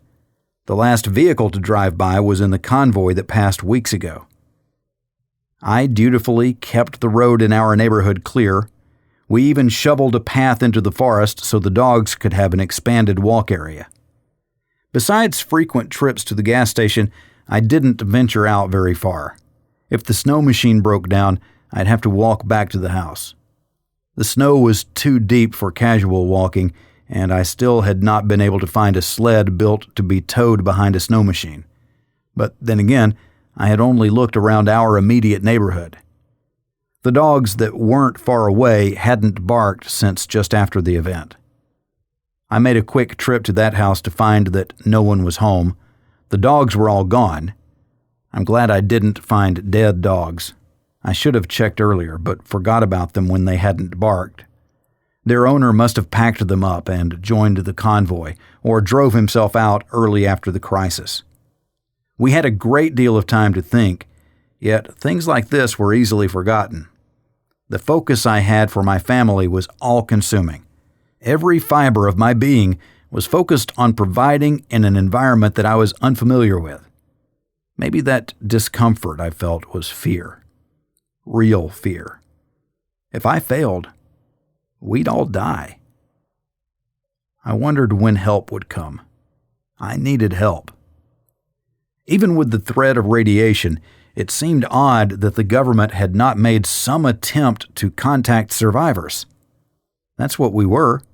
That's what we would be. We would survive, with or without government help. In my mind, I drafted a very sternly worded letter to the governor and the president expressing my dismay at being left for dead. As a Marine, it was galling to think of being left behind. As a pragmatist, I expected that there were limited resources and competing priorities. Alaskans were probably best suited to help themselves and endure. If I was in charge, I wouldn't be in a hurry to send assets to the interior if the big cities needed help. City people weren't able to have their own heat sources and private utilities. They would perish in droves without help from the outside. We never liked the confines of the city, so we lived where it was best for us. And that saved our lives, for the time being anyway, while casting us into an unknown, harsh world. Since outsiders were nowhere to be seen, the intelligence officer in me locked onto the need for competing priorities. If Fairbanks was the only place that had an accident, then we would see safety-suited responders. Maybe this was an attack, one of many, and there were no responders available. We thought our world had changed completely. What if we were right, and the change was forever? A cow and her calf. As part of our daily routine, I took the dogs around our neighborhood, making sure they got plenty of exercise. It was cold and dark, and I wanted to wear them out while they were outside, so there was less chaos in the house. I owed my wife that much, and selfishly, I wanted peace for my own sanity. I wore a AAA battery-powered headlamp. Between our stock and what was available from the gas station, we probably had years' worth of batteries. It was said that they had a 10-year shelf life. I hoped I never found out the truth of that claim. In the meantime, I was happy that I had a good headlamp to shine the light to keep the dogs out of trouble. It started when both dogs started barking and ran ahead along the path around our neighborhood. I took a few steps after them, shining my flashlight to see why they were excited. The eyes of a small moose reflected in the distance. A calf. That meant its mother was nearby. The golden rule is never get between a mother and her baby. That was doubly true in the wild. I started running and yelled for the dogs to come back. I ran out of air in about 10 steps. I could either run or yell, but not both. I stopped, took a deep breath, and in my loudest Marine Corps voice, I called for Phyllis. She was trained to come on command, although sometimes it took the big voice. She turned away from the calf and started coming. I yelled again. Husky had jumped into the snow and was now confused between chasing after the calf or following her alpha back to her new family. While she stood there, deciding what to do, the cow appeared, none too pleased with the appearance of the dogs. I started running again, which was the wrong thing to do. She wasn't afraid of any of us, neither the dogs nor me, and once I started running, Phyllis turned and headed back toward the big creatures. She didn't like moose, seeing them often from the comfort of our home. Her hackles go up, and she gives the intruders her best growling bark. She started barking again as the cow ran toward them. Husky started barking. I tried to yell, but had no air left. Finally, the dogs realized the predicament they'd put themselves in. As the cow barreled down on them, I shouted at it, but it wasn't fazed. The dogs danced out of the way as the cow tried to run them down. Phyllis had her tail tucked tightly between her legs as the cow continued past and into the deep snow. She slowed as she jogged after her calf. My head swam. I dropped to a knee to try and get my breath back. My glasses fogged as I breathed quick, shallow breaths, my mouth inside my coat. Breathing cold air doesn't help an asthmatic in distress. Finally, my head cleared. The dogs barked at the trees into which the moose disappeared. "Come on!" I yelled, and the two happily jogged along our walking trail. "You two are going to be the death of me," I said as I followed the dogs back toward our home. The Dog Musher 3. It was a clear day, and I was doing what I always seemed to be doing, taking the dogs for a stroll around our neighborhood, when I heard a hearty "Ha!" from up the road. I ran forward a few steps, then slowed to a fast walk. There was no running for me because I liked breathing. My asthma would be a problem if I couldn't find replacement medications. It already was a problem, but at least not a debilitating one. A musher and his dog team were headed this way. They moved along at a healthy clip and would be here in just a couple minutes.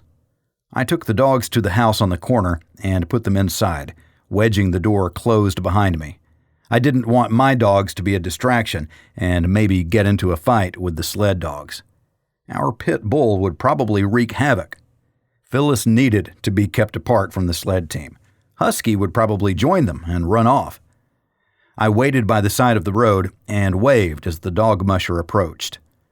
I thought of it as waving, but I was actually jumping up and down, doing things as if I was trying to call in a passing jetliner. "Whoa! Whoa!" The dogs angled to a stop, and the dog musher jammed his snow hook in. We both took off our right gloves as we approached. "I'm Chuck. I have to say that you're the first person I've seen since a convoy passed almost 3 weeks ago." We put our gloves back on after shaking hands. Although it had warmed up, it was still a brisk 15 degrees below zero. "Yeah, they were from up by me. My neighbor was one of them. Do you know anything about them?" "Radiation. I recommended that they bypass the city using Goldstream. Things are bad in there." I watched him nod. "Don't take your dogs any further down the road. You don't want to expose them. I'm not sure how far the contamination goes, but it can't be too far from here. There doesn't seem to be anyone left between here and the city." "Radiation? What the hell is going on?" he asked. "At one point in my life, I would have known," I lamented. "Not now. All I know is what I can see. The city is gone, And since the second day, we haven't seen any airplanes. Since the convoy, we haven't seen any vehicles. My wife, me, and our twins are the only ones around here. What about you?" The dog musher looked at the early morning sky. He was probably answering in his head. Dog mushers tended to be very private people. We had gone to a number of Yukon Quest events, and the dog mushers looked unhappy standing in a crowd of people. They spent so much time alone with their dogs that I wouldn't expect anything else. I knew the dog musher had been alone these past 3 weeks. "There's no one left in Two Rivers either. Those who didn't work in the city left in that convoy. You wouldn't have any beef jerky, would you?" An odd question, but not surprising. There were certain universals for those who lived in the wilderness. As a matter of fact, I always kept 1 or 2 in my pocket when I was away from home. The calories could be life-saving. I also had a Coast Guard nutrition pack, 2,200 calories. It tasted like sawdust, but like the jerky, the calories were a survival tool. I handed a sealed Jack's Lynx beefsteak to him. I had taken the last of the jerky from the gas station a few days ago. He removed his glove again and opened it up. He closed his eyes as he took small bites, enjoying the jerky to the utmost. It was almost embarrassing as the time dragged on. His dog team was yapping and getting restless. When he finished the jerky, he seemed a changed man. "I ran out of jerky 2.5 weeks ago. At least I have enough dog food." The dog musher smiled. In the good tradition of Alaska, I didn't even ask his name. If he volunteered it, that was one thing. To me, he'd be the dog musher. I invited him to the house, but he declined. He needed to keep the dogs running as they were just warmed up. I asked him to stop by in the future, pointing down the road to where our house was. He replied that he would try. Perfect non-committal response from what I expected was the typical dog musher. He was the only one I had ever talked with. I was sure that we would meet again. It's almost time to restock dog food ourselves. I've seen some tracks. I think a lone cow is around here somewhere. Times are tough, so she may be our first volunteer to be a food source. I'm sure we'll get more meat than we can use. I have a snow machine and a makeshift sleigh to tow behind it. I can bring some meat by if I can bag her if you'd like. I ended it as a question. He was interested. Although he had passed a number on his way here today, butchering a moose by yourself is a monumental task. Maybe we could hunt one together. As long as the snow machine didn't get too close, his dog team would be fine. He gave me directions to his place. I told him I would try to stop by sometime in the next week, whenever the weather was clear. It would be cold, but I didn't want to risk being out in a snowstorm. Although with the snow machine, I could cover the 15 miles to his place in maybe 20 minutes. The road was fairly straight and had a nice base layer of snow. I had his sled track to follow as well. We shook hands again, neither committing to anything. For a brief period of time, we shared the beauty of Alaska and some of the challenges living here. We did not live in fear. We just lived. Christmas 1. You know, tomorrow is Christmas. I left it at that. The twins had no idea, although they were at the age where they were supposed to be excited to see what Santa would bring. We had lost track of time, but not our phones. Even without service, they knew the time and date. We dutifully checked the phone once or twice a day for service, and that's when I noticed the date. The twins were down for their naps. They seemed to be asleep. We took our conversation to the other, colder side of the great room. "I hadn't thought about it," Madison replied. "I'm not sure I like what Christmas has become. Too commercial." I laughed. I agree completely. This year, I refuse to go Christmas shopping. I will not buy anything in a store for them. As Madison thought about it, she giggled too. This is our chance to make it what we think it should be. I waited. So, what do you think it should be? She knew that she had been set up. We had talked about this many times before the twins came along. At 2 years old, this was going to be a pivotal year for them.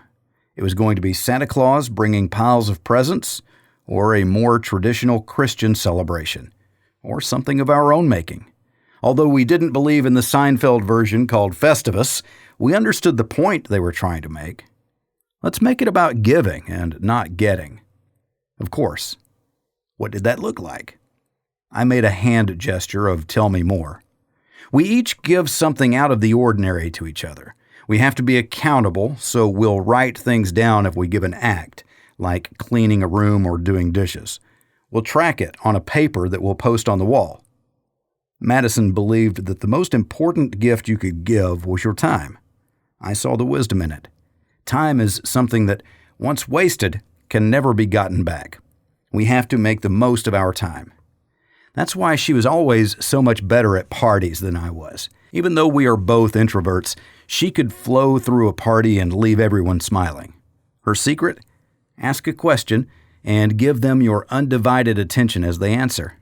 She then asked a short follow-up question to show that she'd listened to them. And then she moved on. She shared almost nothing of herself with strangers, as introverts do. We thought our children were solid introverts. They were perfectly happy playing with each other. Weeks after the explosion, they remained unfazed. They didn't realize that tomorrow was Christmas. Time for another family meeting. We gathered at our favorite place in front of the pellet stove. The dogs were easily worked up. We took some time to settle them down. Time in this case meant a couple of stale milk bones. Christmas is tomorrow. Do you know what that means? I asked. Santa Claus! Our little girl Erin exclaimed. We hadn't used Santa Claus as an incentive for good behavior. I hadn't thought that we mentioned it at all in previous months, and especially not in the past 3 weeks. Our daughter was a genius. That was one conclusion. Or maybe last year's Christmas, when the twins were 1, had made a good impression. A good commercialized impression. I think that I may have overdone it. My wife looked at me. It was not pleasant. Well, yes, sweetheart, she started, still giving me the hairy eyeball. Santa Claus is a way for us to give to people we care about. Maybe tonight we will read you that story out of the Bible about the birth of Jesus Christ and what Christmas is supposed to be. Then we can talk more about what we want to do for each other. I want McDonald's fries, said Charles, our little man. This earned me a withering look from my wife. I don't even want to know why you would take them to McDonald's. You don't have a reason good enough. My retort of fine died on my tongue. Of course, I had taken them to McDonald's. It was between meals and they were hungry. It was quick, and they'd enjoyed them, it seemed. Maybe they'd enjoyed them a little too much. We wouldn't be going back anytime soon. Even if the McDonald's was resurrected, it appeared that we would not be going back. I tried to recover some dignity. Those aren't the kinds of things we ask for. Like right now, I want your mother to be happy that for a brief moment in time, you enjoyed the guilty pleasure of a French fry. But you are committing, from this moment forward, that you won't harm your body in the future with foods that are bad for you. It didn't work. I was still in the doghouse. What we were thinking is that we would do things for each other, things that we wouldn't normally do, like taking an extra turn cleaning the house. Your father will be digging our new outhouse very soon, for example. But it's winter and the ground is like concrete. I left it unsaid. Come on, everyone. Time for chores, I said. I needed to escape and let things cool down a bit.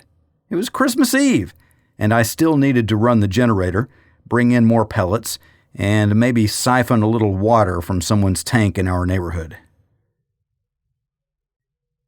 Escape. After the debacle of the family meeting, I hurried outside. I made sure everything was plugged in correctly, maximizing what we did with our power, and then started the generator. It ran smoothly. Even with the last 3 weeks, we still had not run it for 100 total hours. It remained like new, our stalwart companion in crisis. My newest best friend was the snow machine. I wanted to make a quick run to the gas station to see if maybe there was some treat I could get for the twins, something their mother would approve of. I needed her balance on these things, otherwise I guarantee I would get them candy bars and Coke. I had been borderline diabetic. I liked my sweets, although after not having any for the past few years, my sweet tooth had disappeared. Honey as a sweetener worked just fine. I could no longer eat a piece of cake. It was too sweet. Not that there would be any cake. The snow machine fired up on the first pull. I waved as I drove out. She was still giving me her mad look. Escape was my only recourse. Time was my friend, as in, I needed to give her some time to realize that there was no way I was digging a hole for an outhouse in the winter. Even with a pickaxe, it would have been brutal work. I took it easy until I got to the open road.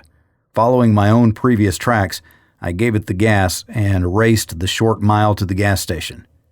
The snow machine slowed down quickly and I turned in. My tracks were the only ones in the past weeks, only human ones, that is. It looked like a pack of dogs had been through here. With the door shut, they hadn't gone inside to cause any damage. I looked more closely. These dogs had big paws. I put my gloved hand down to get a better frame of reference. Wolves. I jumped back on the sled and returned to the house. I came into our driveway a little quickly and was off the sled as it was winding down. I went inside to be certain that our dogs were still there. They were. No one goes outside without me. Dogs on a leash, and we don't stray beyond our own yard. We stay away from the woods, I said firmly. What's going on? Madison asked. Wolves. I always carried my .45 when shopping. I grabbed my .45-70 rifle and headed back outside. Where are you going? Madison asked. I want to see where they went. I want to see that they keep going. And if they don't, I have to make sure they can't bother us, I said in the voice of the Marine that I had been. Wolves. I jumped back on the sled and gunned it out of our neighborhood. I slowed to take the corner onto Chena Hot Springs Road and then opened it up. I almost fell off. My rifle, slung across my back, didn't allow me to lean forward as much as I needed to.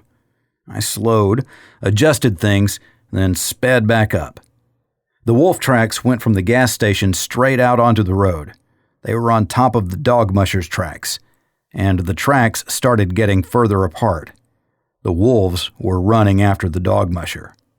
I maintained my speed at 50 miles an hour, staying on the dog sled tracks. The wolf tracks marred the smoothness of the sled's passing. After 10 miles, the tracks remained unchanged. The wolves continued to chase the dog sled. I didn't know how I could tell if the dog musher had been aware he was being followed. Maybe he was making a beeline for his kennel so he could secure his team and fight off the wolves.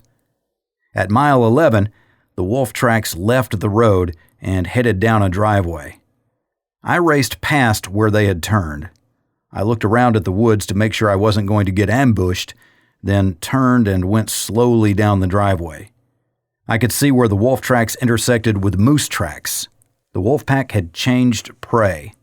I followed them a short way until a spot where I could see the moose had jumped a fence. It looked like the wolves didn't follow. Their tracks circled, then went left toward a break in the trees. The power line. Once up the power line, they picked up their pace and were running again. Up ahead, the power line intercepted the road. There was an embankment, and I wasn't good enough with the snow machine yet. I went too slowly, going straight up, and lost traction. I tried to turn and take it along the side. It started to roll. I gunned it, but too late. It jumped a little forward, enough to unseat me, and it still rolled, right over the top of me and down the bank, settling on its side at the bottom. The windscreen was broken, and it was no longer running.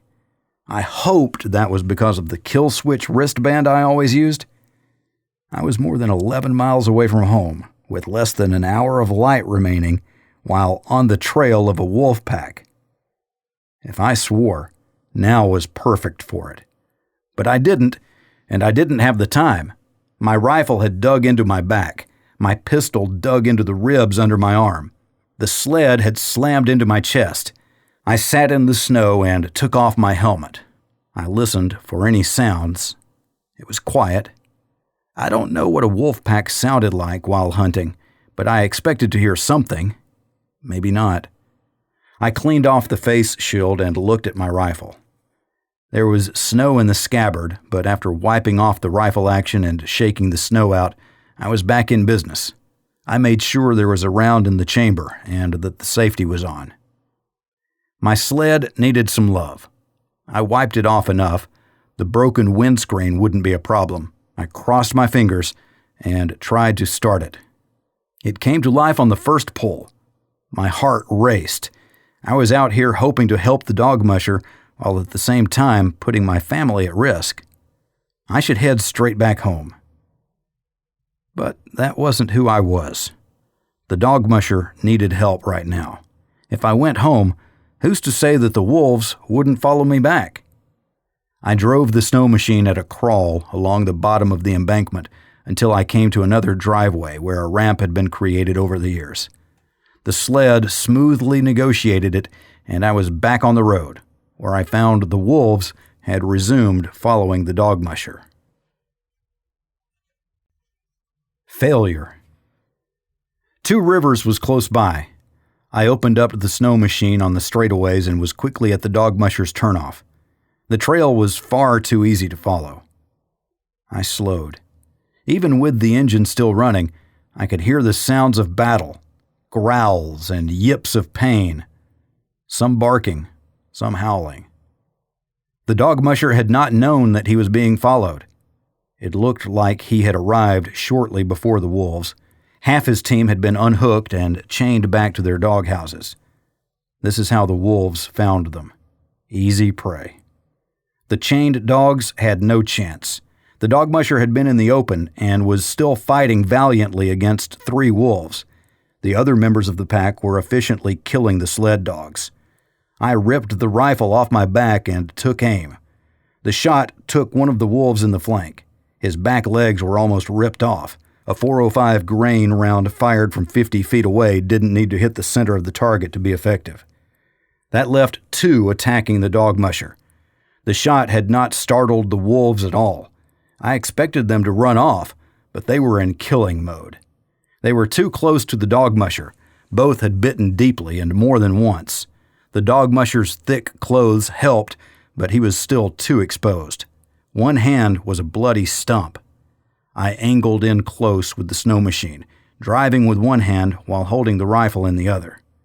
I stopped about 20 feet away and jumped off. A big male took notice and came at me.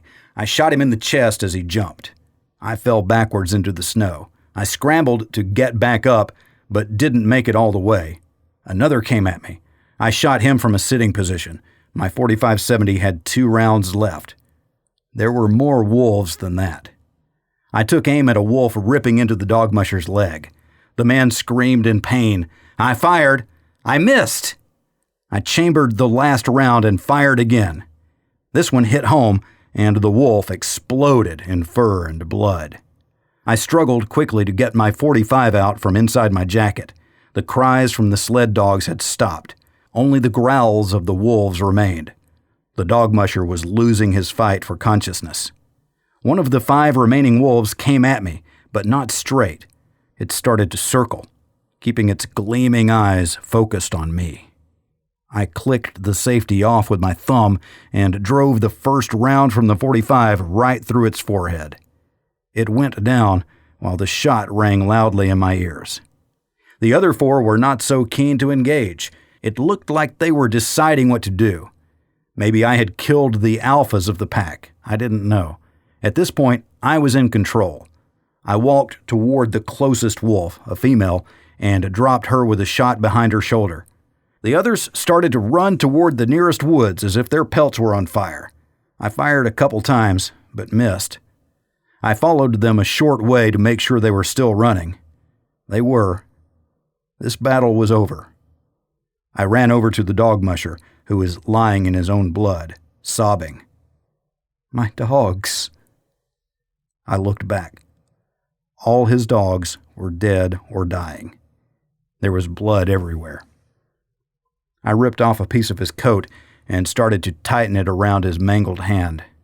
He convulsed in pain. He kept trying to get something out of his jacket, but it was on his left side. His right hand was of no use. I pulled his jacket open for him. He had a .38 caliber pistol. He hadn't been able to get it out in time to fight off the wolves. The cold would keep his wounds from bleeding too much, but I needed bandages. I ran inside his cabin.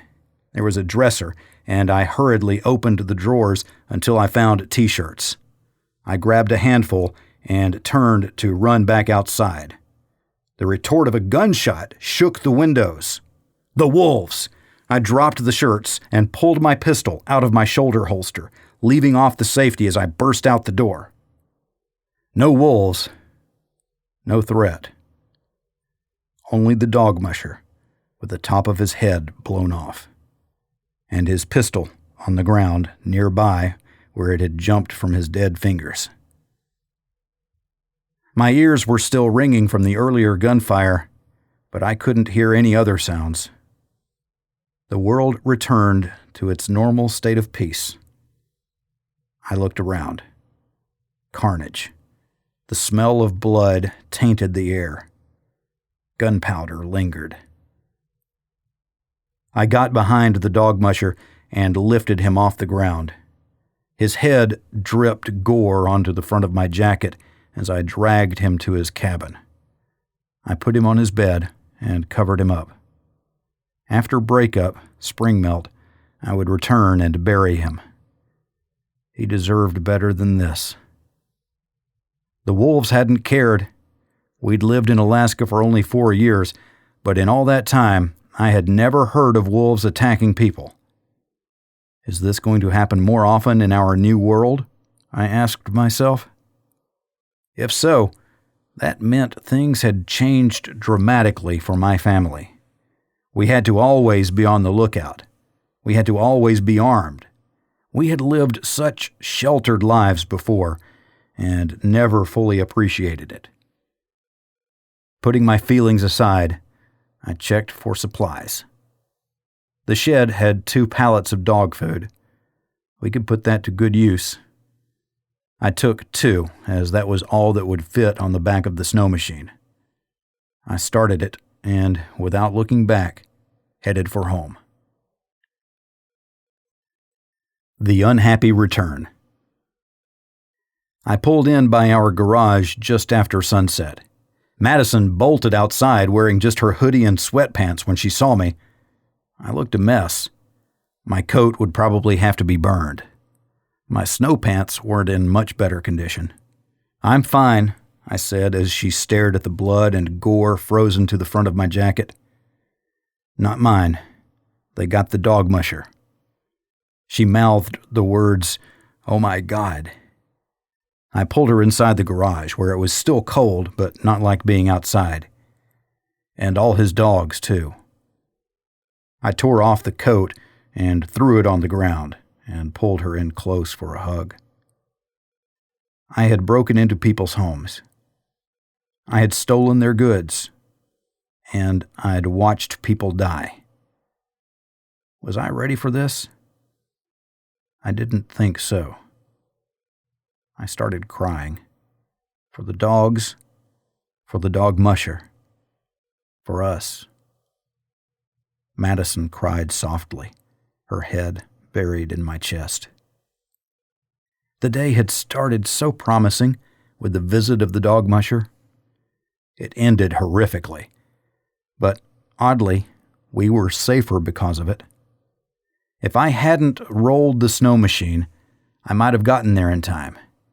If I hadn't gone off track to see where the wolf pack had gone, I might have gotten there in time. And then they might have attacked me instead. All of them at once when they weren't distracted and I wasn't ready for them. Survivor's guilt. The dog musher did not have to take his own life. He was hurt, but he would have survived. But he didn't want to. Not without his dogs. Karma. Fate. It would have to do. One thing for sure, there were only 3 wolves left, and they were probably still running. Then I got mad. I should have taken a pelt from one of them. Mess with us and we'll wear your skin. It had been a while since I'd served in the Corps, but Marines didn't lose their will to fight, their commitment to total victory. Christmas Eve. It was still Christmas Eve. We needed to get back to the business of being a family. I stripped out of my nasty clothes, shivering as I raced inside in my underwear. I put on sweats, our favorite attire in our 50-degree house. First order of business? Give everyone a hug, even the dogs. The twins hugged back, but the dogs had a tendency to get rather rambunctious. The dogs liked the first second of a hug, but then took it as the precursor for full contact play. They ran around and would have knocked things over if we had anything left that could be knocked over. We had learned since the explosion what it was like to live in a smaller space with 4 humans and 2 very happy dogs. What's for dinner? We reveled in the mundane of preparing to eat. We put a stool in the kitchen for the twins to stand on so they could better see as we prepared our meals. What and how we prepared things didn't matter as much as being able to do it together. We hadn't done this before the event, the explosion, the attack. It didn't matter what title we put on it. It was the before time. Now things like preparing dinner were the highlight of each day. We took too much for granted before in our day-to-day bustle. We were busy, but were we busy with the right things? Our perspective had improved. Much seemed wrong with the world, but for our small part, there was a great deal right. We were comfortable enough. The great room stayed around 50 degrees. We had food, albeit a conglomeration of things we had on hand and found while shopping. Comfort items were just that. It doesn't matter what we made, some mix of canned vegetables, something rehydrated, and moose meat seasoned with something. All of it cooked on our stove, powered by the slow-moving propane in the candlelight. We waited until everyone was seated and served, and we expressed our thanks for each other and the food that we had. The mundane. The little things that make life worth living. I had seen death that day. I expected that it wouldn't be the last. For Christmas Eve, we read stories from the Bible. We then fired up the generator and made it movie night. We had exactly 4 Christmas movies, but hadn't gotten the best ones for small children. We bought these before we had the twins, but we thought they would appreciate Elf. They would probably never get to see National Lampoon's Christmas Vacation, not as long as we had a choice. We watched the movie and went to bed without making our Christmas commitments. The distractions of the day took their toll on Madison and me. For tonight, we celebrated being alive. Christmas 2. Christmas Eve hadn't turned out as we wanted. I felt guilty that I hadn't been able to save the dog musher. I felt horrible about what I had seen. The images kept flashing through my mind. I woke up earlier than usual after a fitful night. We didn't have a Christmas tree or any decorations. Christmas had snuck up on us. I took the dogs out briefly. It was snowing again, lightly. The moon shone through the clouds, casting a pale light on our world. The trees sparkled with ice and new snow. It had warmed up. The dogs played a little more than I wanted, but they deserved to be happy. They were family members too. I ended up chasing them into the garage where I wiped the snow off their bodies so when they jumped back into bed, they wouldn't get any of the other sleepers wet. I started the snow machine and slowly headed out. I needed to pick up where I left off yesterday. Back to the gas station to see what might be a treat for the twins. Maybe even something for Madison. I took it easy on the trip. I wanted to revel in the morning, enjoy all that we had. Enjoy it without dwelling on material things. A dichotomy, as I was in search of something material to give as a gift. What I really wanted was to see the happiness on their faces. All it would take was for me to be there when they woke up. It still wouldn't hurt if there was something to hand them as well, would it? With my trusty flashlight in hand, I went into the store as if it were a typical day. "Excuse me, ma'am, I need a little something for each of my children to give them on this fine Christmas morning. Would anything come to mind?" I asked the empty counter. The aisles were clear. They hadn't been ransacked.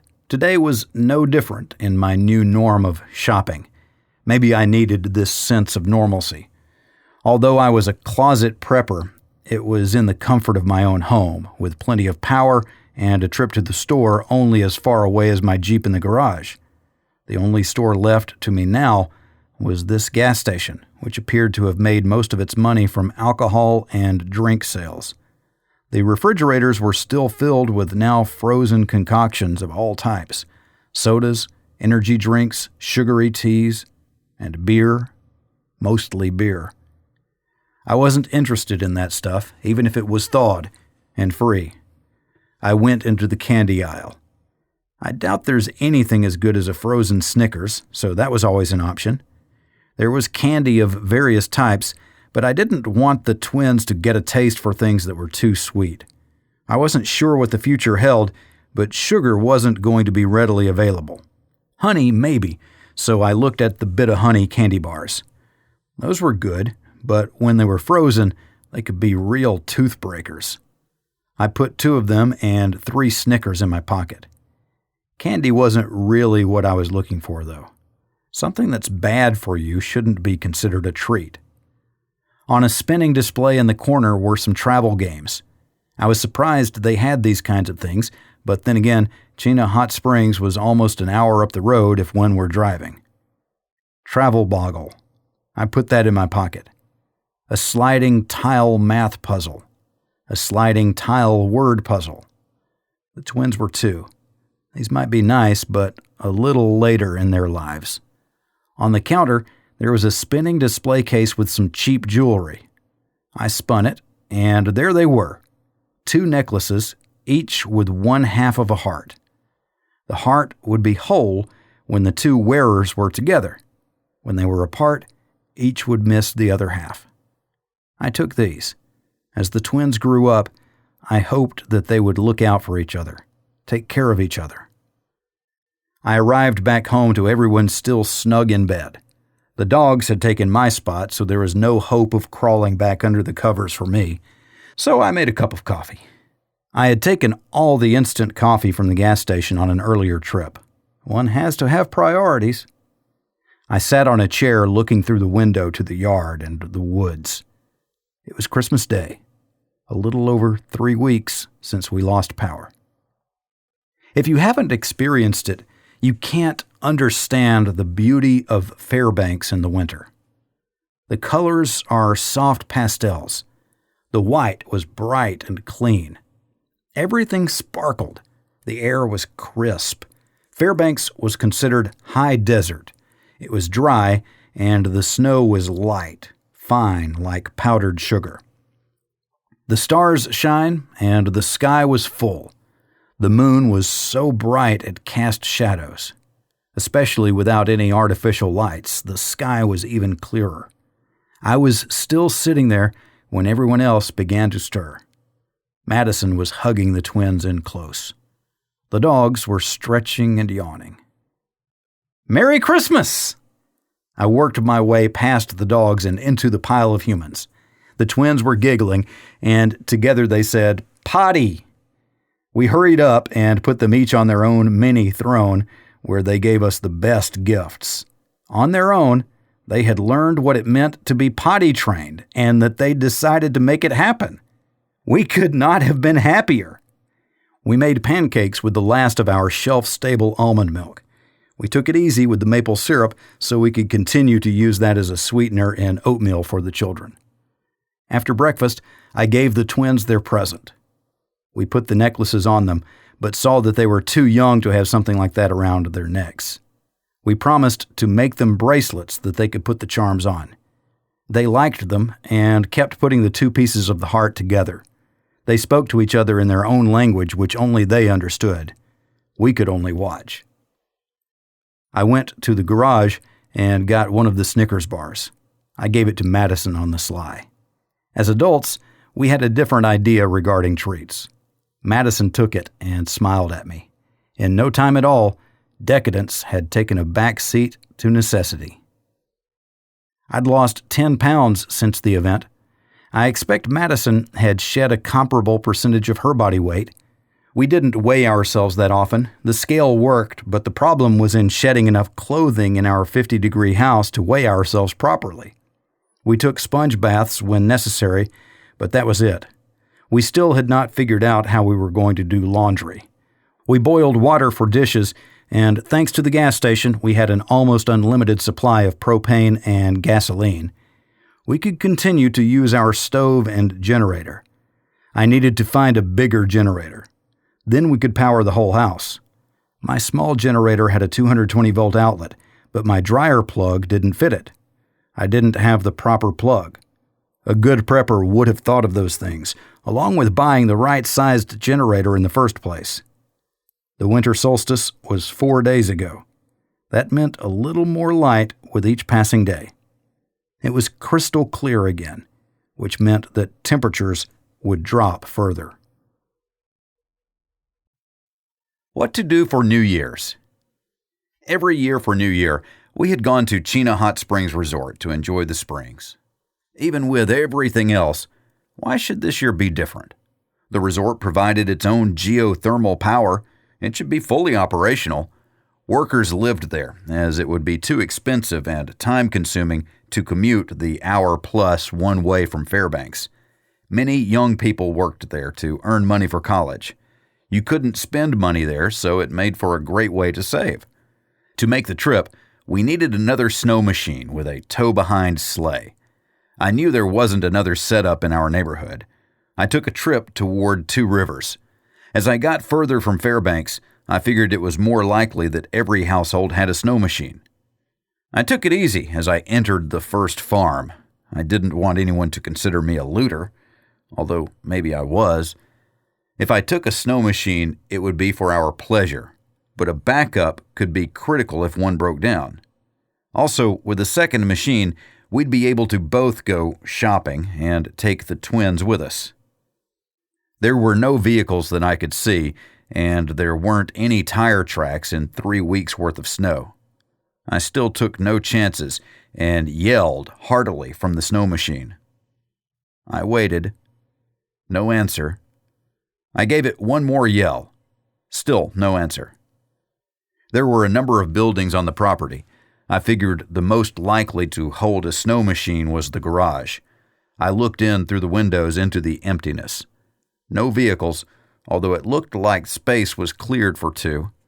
They had probably been caught in the city, just like everyone else. I got down on one knee and said a quick prayer for them.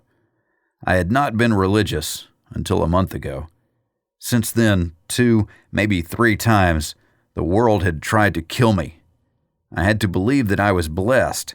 I couldn't let myself have survivor's guilt. There was no time for it. My family counted on me. I had to be there for them and be there with the right attitude. I got up. It was time to get back to work. No need to defile their garage by breaking a lock when I knew it didn't have what I was looking for. Next up was the shed. It had a golf cart door so it could hold snow machines or a riding mower. It had a key lock so I couldn't use my bolt cutters. Instead, I went with the sledgehammer. Using it like a ram, hitting the door right at the lock usually broke things open. This shed was no exception.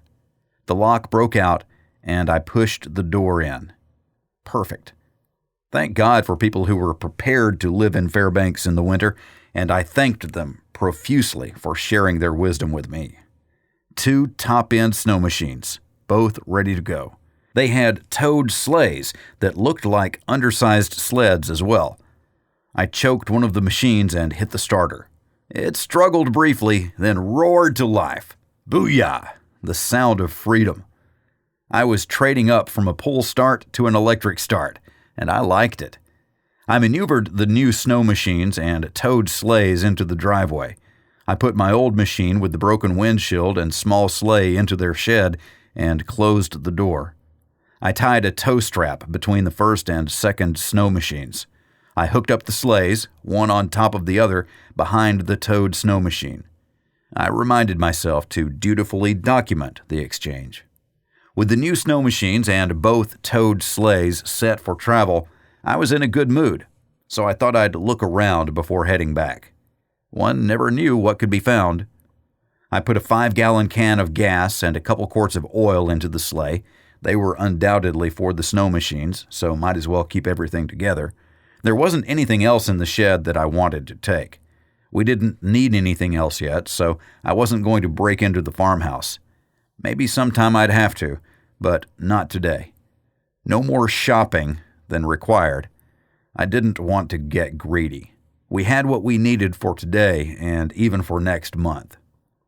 Although we could use more pellets, I figured I'd be critically low by the end of February or maybe even into March. It would still be deadly cold then. After the new year, I'd begin that search in earnest. If I had to change out the pellet stove for a wood burner, I would do it. But this was me, and I knew it would be a painful installation that probably wouldn't work right at the beginning. How long could we go without heat while I was taking one stove out and putting another one in? Could Madison and I manhandle a 500-pound stove out and put another one in? It had taken 4 of us and a dolly to get the pellet stove into the house in the first place. The piped chimney wouldn't be too difficult, but without a Home Depot or Lowe's, I'd have to find the materials in other people's homes and dismantle them. That would be a sooty mess. That was enough thought on that topic. The right answer was to find someone who had a pellet stove. 1 extra ton of pellets, conveniently packaged in 40-pound bags, would take care of us through to the summer. And putting those thoughts out of my mind for now, I pulled into our driveway with the 2 snow machines and 2 sleighs. All of us could go to the hot springs. The trip to Chena Hot Springs. When I said all of us, I meant all of us. In the next few days, I had to train the dogs to ride in the sleigh. What a nightmare. They would ride for about 3 seconds and then jump out because they saw a mound of snow that needed to be sniffed and peed on. I had to use the twins to help me train the dogs to ride in the towed sleds. We started with Phyllis. The twins held her, and we took a slow spin around the neighborhood. She stayed between them for the whole ride. We did the same thing with Husky, although it took her some repetition to get it. The first time, we hadn't even reached the bottom of the driveway before she jumped out, dragging Charles behind her. Aaron let go and laughed as her brother was pulled through the snow. We put blankets in the sleigh, and I built a rack with sides out of spare wood we kept in our shed. It wasn't pretty, but it did what we needed. The dogs would be behind a crate-like thing, so they wouldn't be inclined to jump out. The blankets would give them a place to curl up once they relaxed. The trip to Chena Hot Springs could take 2 hours one way. The crate also partitioned the sleighs so we could bring a number of rudimentary supplies: tent, sleeping bags, food, water, gas, tools, all of that just in case. I didn't want to have to use any of it, but if we got stuck out there, we needed to be able to survive. It was like taking an umbrella when you think it's going to rain.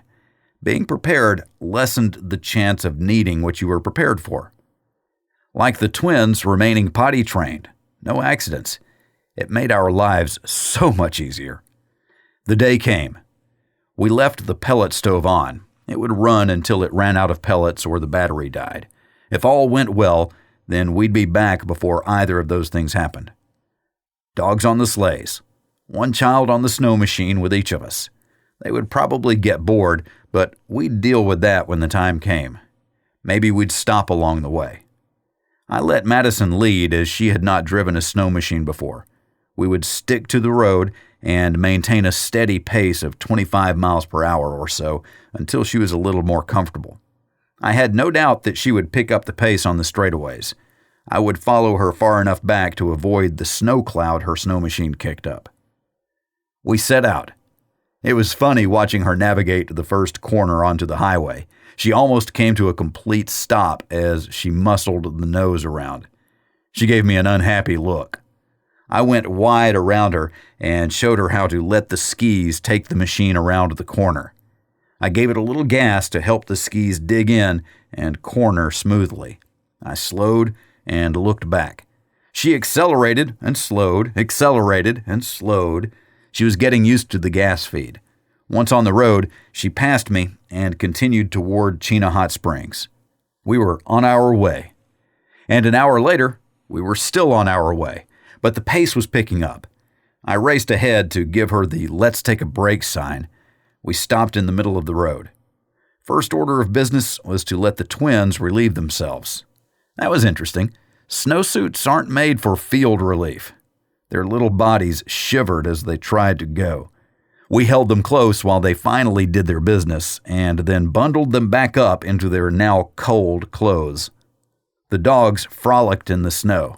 It was a bit deep for Phyllis, but Husky made a wide patch that Phyllis could follow. They ran back along the tracks we had made. Both were wearing coats, as we didn't know how cold they'd get riding in the sleigh. The coats were a good call.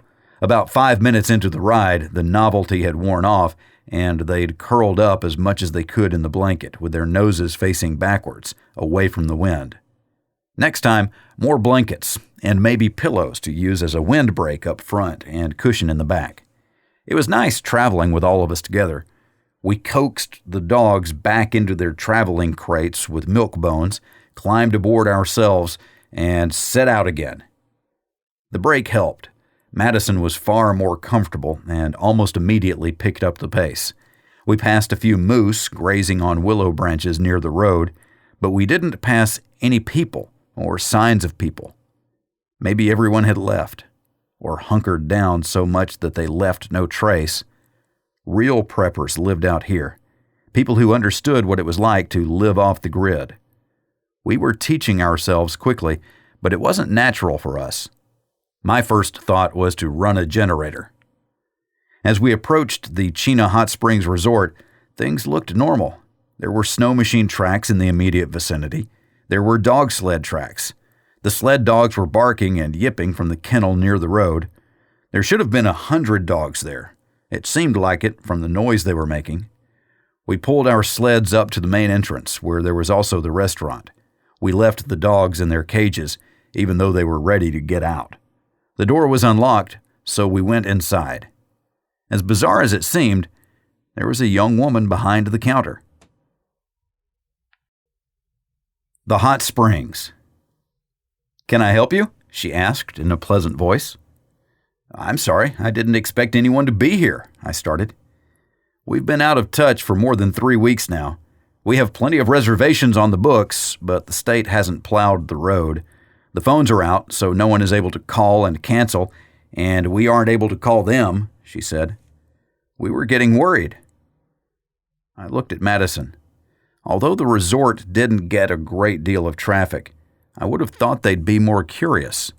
But then again, they were here to work for weeks at a time. From the looks of the parking lot, no guests had stayed. Our arrival drew a crowd, almost all of them college-aged. We told them what we saw in the city, including what happened to our friends. We told them about the convoy of vehicles that left. I told them about the wolf pack and the dog musher. The group gave a great deal of attention to our twins. The children enjoyed their new friends. Madison brought our dogs inside, too. "Would you have any fresh greens?" Madison asked. The resort maintained its own greenhouses. It had been a while since we had a fresh salad. "You bet," one young man offered. We were ushered into the dining room. They brought chairs for the twins. We put the dogs on leashes that they had in the gift shop. We didn't want them getting in the way or running into the kitchen. Everything was fully functional. It was nice and warm in the lodge. It was light. It was normal. But it wasn't normal. We were the only customers they had. They had been going about their business since the disaster that had befallen Fairbanks. Their lifeline had been cut, and they hadn't even realized it. A number of workers joined us to eat. Instead of eating in the employee lounge or somewhere else, the employees had taken to eating in the formal dining room with the fireplace and the bar. We had nice big salads, and the twins had mini hamburgers. There was fresh baked bread for everyone. We weren't starving, but there is so much to be said for a good meal at a restaurant. Call this a little slice of heaven, at least for today. The crew took good care of us. When the meal finished, we offered to help clean up. No need, they said. It was nice to hear what had happened. They had a great deal to talk about among themselves. Is the pool open? I asked. Of course. There's no one over there right now. Just help yourselves. I let them write down my credit card number to cover the meal whenever the power was restored. I gave them a $100 tip. I expected that I was still making more with my retirement pay than I was paying out in auto payments. I couldn't be sure, but it's the thought that counts. I still had my wallet with me whenever I left the house. I didn't want to give that up. It was part of a modern society. It was part of being normal. We dutifully changed in the locker rooms, but left our clothes on the benches. I thought about locking up my rifle and pistol, but settled for taking those in the pool area with us. There were no other visitors. We went swimming in the inside pool. The dogs ran around the pool and finally laid down on the rug by the door. We relaxed in the pool until our fingers were shriveled. Then we took nice showers to get the stinky mineral water off us. After nearly a month, a hot shower was incredible. Staying at the resort. We had taken our time and it was dark outside. I didn't want to drive back in the dark. I didn't think we had to. We dropped our towels in the bin and went outside for the short walk back to the main desk. Our greeter and the others were at the bar getting bombed. I guess the news of Fairbanks' demise was harder on them than it first seemed. None of this group was from Fairbanks. They came from various places in the lower 48. They were occupied filling in the information blanks with various conspiracy theories. I put on my intelligence officer hat and boiled things down to the only facts we had. A nuclear device exploded somewhere on the west side of Fort Wainwright. It was big enough to level the city and make the enclosed area of Fairbanks radioactive. The detonation also would have created an EMP to destroy electronics on the circuit, such as the cell towers. Any communications would have to go through the city, and there was no longer a city. The resort counted on the city, so the resort was cut off. That was all we knew. Speculation didn't help anything. I took the time to shake their hands. You can tell a great deal by looking into someone's eyes. I saw grief and frustration. These were connected youth of today, and they were cut off from the world. I applauded their efforts to keep everything running. They maintained a level of normal despite the lack of guests. What do you intend to do tomorrow and then next week? I asked. They didn't know. No one stepped up to lead them. They were a group of kids working their way through college. Will you make it through the winter? They looked surprised by the question. We have food and we have power. Do we have enough food for the dogs? A young lady named Amber asked the group. They started offering bits and pieces of information from the areas they worked. I suggest you plan to spend the winter here. You probably won't be getting any guests. I expect that help will come at some point. We just need to be alive and healthy when that happens. Hope. I offered a lifeline for them. With hope, they would not only survive, but thrive. Since it's gotten late, can we stay the night? The mayor of Chena Hot Springs. Our after-dinner conversation became a team meeting. They looked to me to guide them. Maybe it was the Marine in me, or more likely it was because I was older. You haven't had a guest in 3 weeks. It was a statement, but they nodded as if it were a question. I suggest that you all become the community of Chena Hot Springs. What will it take to keep the geothermal plant running? What will it take to ensure you have enough food to sustain the community? What will each of you do to help the group survive? They looked at me. No one talked. Let me offer an organizational structure to start with, but then it can be modified as you, the community, see fit. Amber, you are the mayor. She shook her head. Your job sucks the most. You need to know what everyone is doing and be everywhere at once. You will be the glue that holds the community together because you think logistics, food, water, fuel, power. Who understands the power plant here? Where do you get your fresh water from? Who manages the greenhouse? Who tends the kennel? Because of where people were working, it was easy to assign responsibilities with capabilities. Some people surprised us with their skills and backgrounds. Pleasantly surprised. We had an EMT in training, we had 2 farmers, we had 1 junior dog musher, and 1 assistant to handle the dogs. The key people, the previous management team, lived in Fairbanks. They'd left the evening of the first day after the detonation and never returned. We did not have a mechanic or a manager or a vet or a medic. "My God, we don't have an accountant," I blurted out. They looked at me and then started laughing. I wanted them to know that they had everything they needed. They had enough expertise to make this community work. "You said that you only had 1 month of dog food left." The dog musher Abigail nodded. "Are there any hunters?" "I got a deer once with my old man in North Dakota," a scruffy-looking young man offered. "Shoot it?" He nodded. "Dress it in the field?" He nodded again. "Anyone else with experience hunting?" One of the housekeepers raised her hand. Becca. She was the youngest of the bunch. "Here you go." "Darren," he filled in his name for me. "Here you go, Darren." I cycled the action in my rifle, emptying the chamber, and then gave it to him. "You and Becca need to get a moose. That will help feed the dogs and help you keep a fresh supply of meat here for everyone else. We have enough meat in our freezer for the few of us for another year if needs be. We are supplied to feed a hotel full of guests," the cook, Joe, added. "Thank you, and that's good. People are taken care of. Dogs will be taken care of. Everyone figure out the best way to conserve. How can you make the most of what you have here?"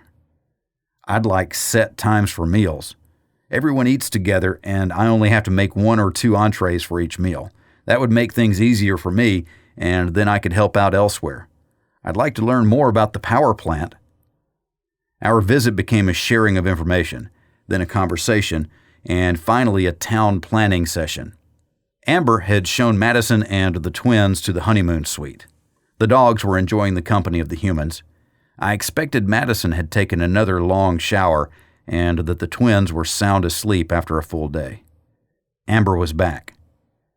"Tomorrow morning, breakfast is at 8 a.m., Joe offered. I looked at her, then at Amber. 8 a.m., repeated Amber. No dissent. 8 a.m. it is.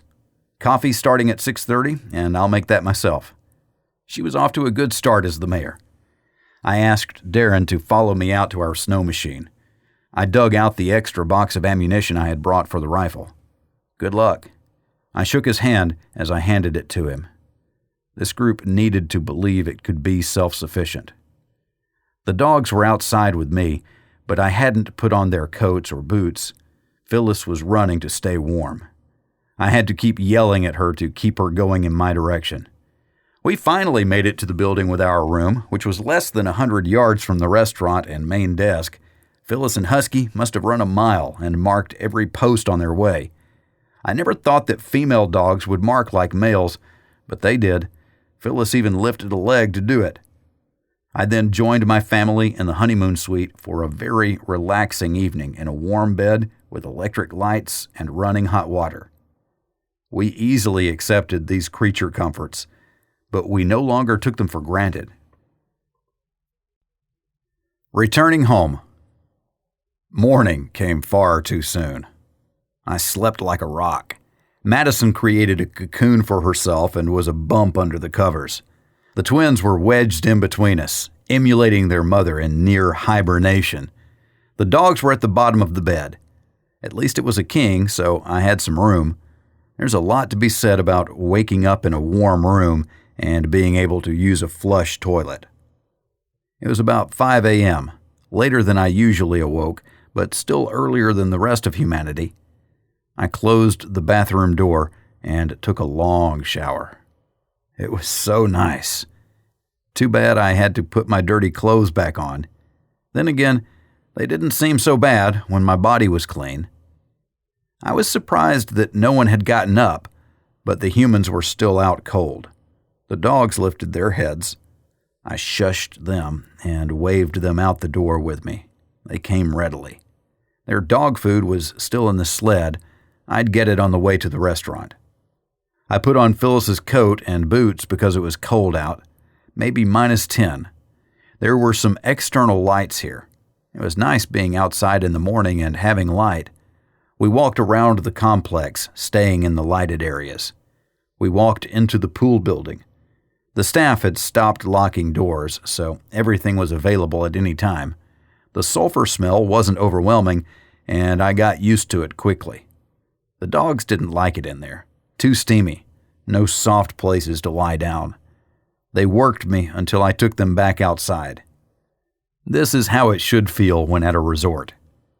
When we'd been outside long enough, we went to the restaurant. Everything was sitting out to make the coffee, so I started the first pot and set things out for whoever showed up first. After Husky snatched a muffin off the table, I moved everything to the top of the bar. Phyllis enjoyed part of the theft as the muffin broke apart when Husky tried to run under a table with it. Amber showed up early. Others straggled in over the next half hour. Although they were not very talkative, probably due to the early hour, they had determined looks on their faces. I wanted them to believe and take hold of their circumstance. It wasn't of their making, and it wasn't of my making. It simply was. Someone had set up a set of external speakers on the bar. I got my phone from the sled and hooked it up. I turned it on, touched my way to REM, and played "It's the End of the World as We Know It." I danced by myself behind the bar. The younger group moved tables and danced in the dining area. I played it one more time. It became a sing-along. Madison and the twins showed up halfway through the second playing. I took Erin by the hand and danced with her. Madison and Charles were much better dancers. When the song ended, I let my REM playlist continue, but turned the volume down a little. I turned to Madison. "What do you think? We go home as soon as it gets light?" She nodded. The resort was a slice of paradise in our bleak and cold world, but we hadn't packed for a long stay. "I think if the community of Chena Hot Springs lets us, we'll come here every week for an overnight." She nodded. The twins didn't want to leave. They wanted to go swimming again. "Amber, once it gets light, we'll take our leave and go back home." I reached out to shake her hand. "Thank you for stepping up. Things will be fine. You will make them that way." She nodded. "I'll take care of your room. Just leave it as it is," Becca offered. "No," I said emphatically. "You are no one's housekeeper now. You're the hunter. You need to help supply the dogs. They need you more than the sheets in that room. We'll clean it up ourselves. Just show me where the clean sheets are." She ended up doing better than that. She moved the cleaning cart next to the door and left it there. We cleaned the room quickly, even though we still had a few hours till daylight. We asked for tours of the various areas. We wanted to see the greenhouse. We needed ideas for when we built our own greenhouse. We had planned for years to build one, but I had not gotten around to it. Now seemed to be a great time. The new community of Chena Hot Springs happily showed us everything there was to see. We even went out to the kennel to meet the dogs, but we had to put Husky and Phyllis on leashes. They were hard to control when we saw all the dogs. There was much barking and pulling. It devolved into complete chaos, so we cut our visit short and walked back to the lodge, dragging 2 very excited dogs. Home. We loaded up with a couple days' supply of lettuce and vegetables, started our snow machines, and waved goodbye as we pulled out. I smiled behind my face shield. We had a place to come to experience the old world until our modern conveniences were restored at our home. And maybe we had started something good. A functional resort had value, even more so when the employees took full ownership of the operation. If management returned, I would like to think they'd be proud of their employees and how they'd maintained the facility. It was amazing what a good night's rest can do. Madison was making great time. She handled the snow machine easily. We probably averaged 50 miles an hour on the straightaways and 35 or so on the corners. The snow was deep enough that the skis dug in nicely. We made it home in a little over an hour. Maybe next week's trip to the resort, we could take our laundry. Fully refreshed, we dug into our chores. It was below freezing in the house, but the generator started on the first pull, and with a fresh bag added, the pellet stove blasted to life. We took care of our lettuce, putting it in the laundry room, which was between our great room and the bedrooms. When the stove brought us back to 50 degrees, the laundry room would hover somewhere between freezing and less than 50. We made it our walk-in refrigerator. It was nice to have fresh vegetables after only eating canned for 3 weeks straight. The greenhouse was moving up in priority. Deep down inside, I felt that we would be cut off from society for a long time. We had seen nothing since that one airplane on the third day. We'd seen some smoke from fires, but until we visited the resort, we hadn't seen other people since the convoy. We knew they had to be there, but people in rural areas around Fairbanks are very private and able to take care of themselves. I thought we needed to make contact with more people, at least take a census of some sort. Why us? By establishing the community at Chena Hot Springs, maybe I had become the regional governor. Somebody had to, if we were all to make it to that magical day when the world found us. Whenever that day came, I wanted to be there. I wanted to know that I did what I could to help others, too. The death of the dog musher came back to me. He was one I didn't save, but wish I had. The world needed people like him, people who loved their dogs. I gave my rifle away in the hopes that all the dogs at the resort would survive. And that brought me out of my reverie. I needed a new hunting rifle. I had some relics from the Cold War, AKs, SKS, and a Mosin Nagant. Only the Mosin would bring down a moose, but it had a crazy safety. I only had 20 rounds for it, too. I needed something more modern. And we needed pellets. At least we no longer needed diapers. It's the little victories that make you smile. Who wants to go shopping? Madison quickly overruled both twins. They had their lessons already on the calendar, and they also had yoga. Madison had not practiced for 2 days, and it was time. The twins could twist themselves into little pretzels. I swear it was as if they didn't have bones. But this was a calming time for them, and would be followed by a nap.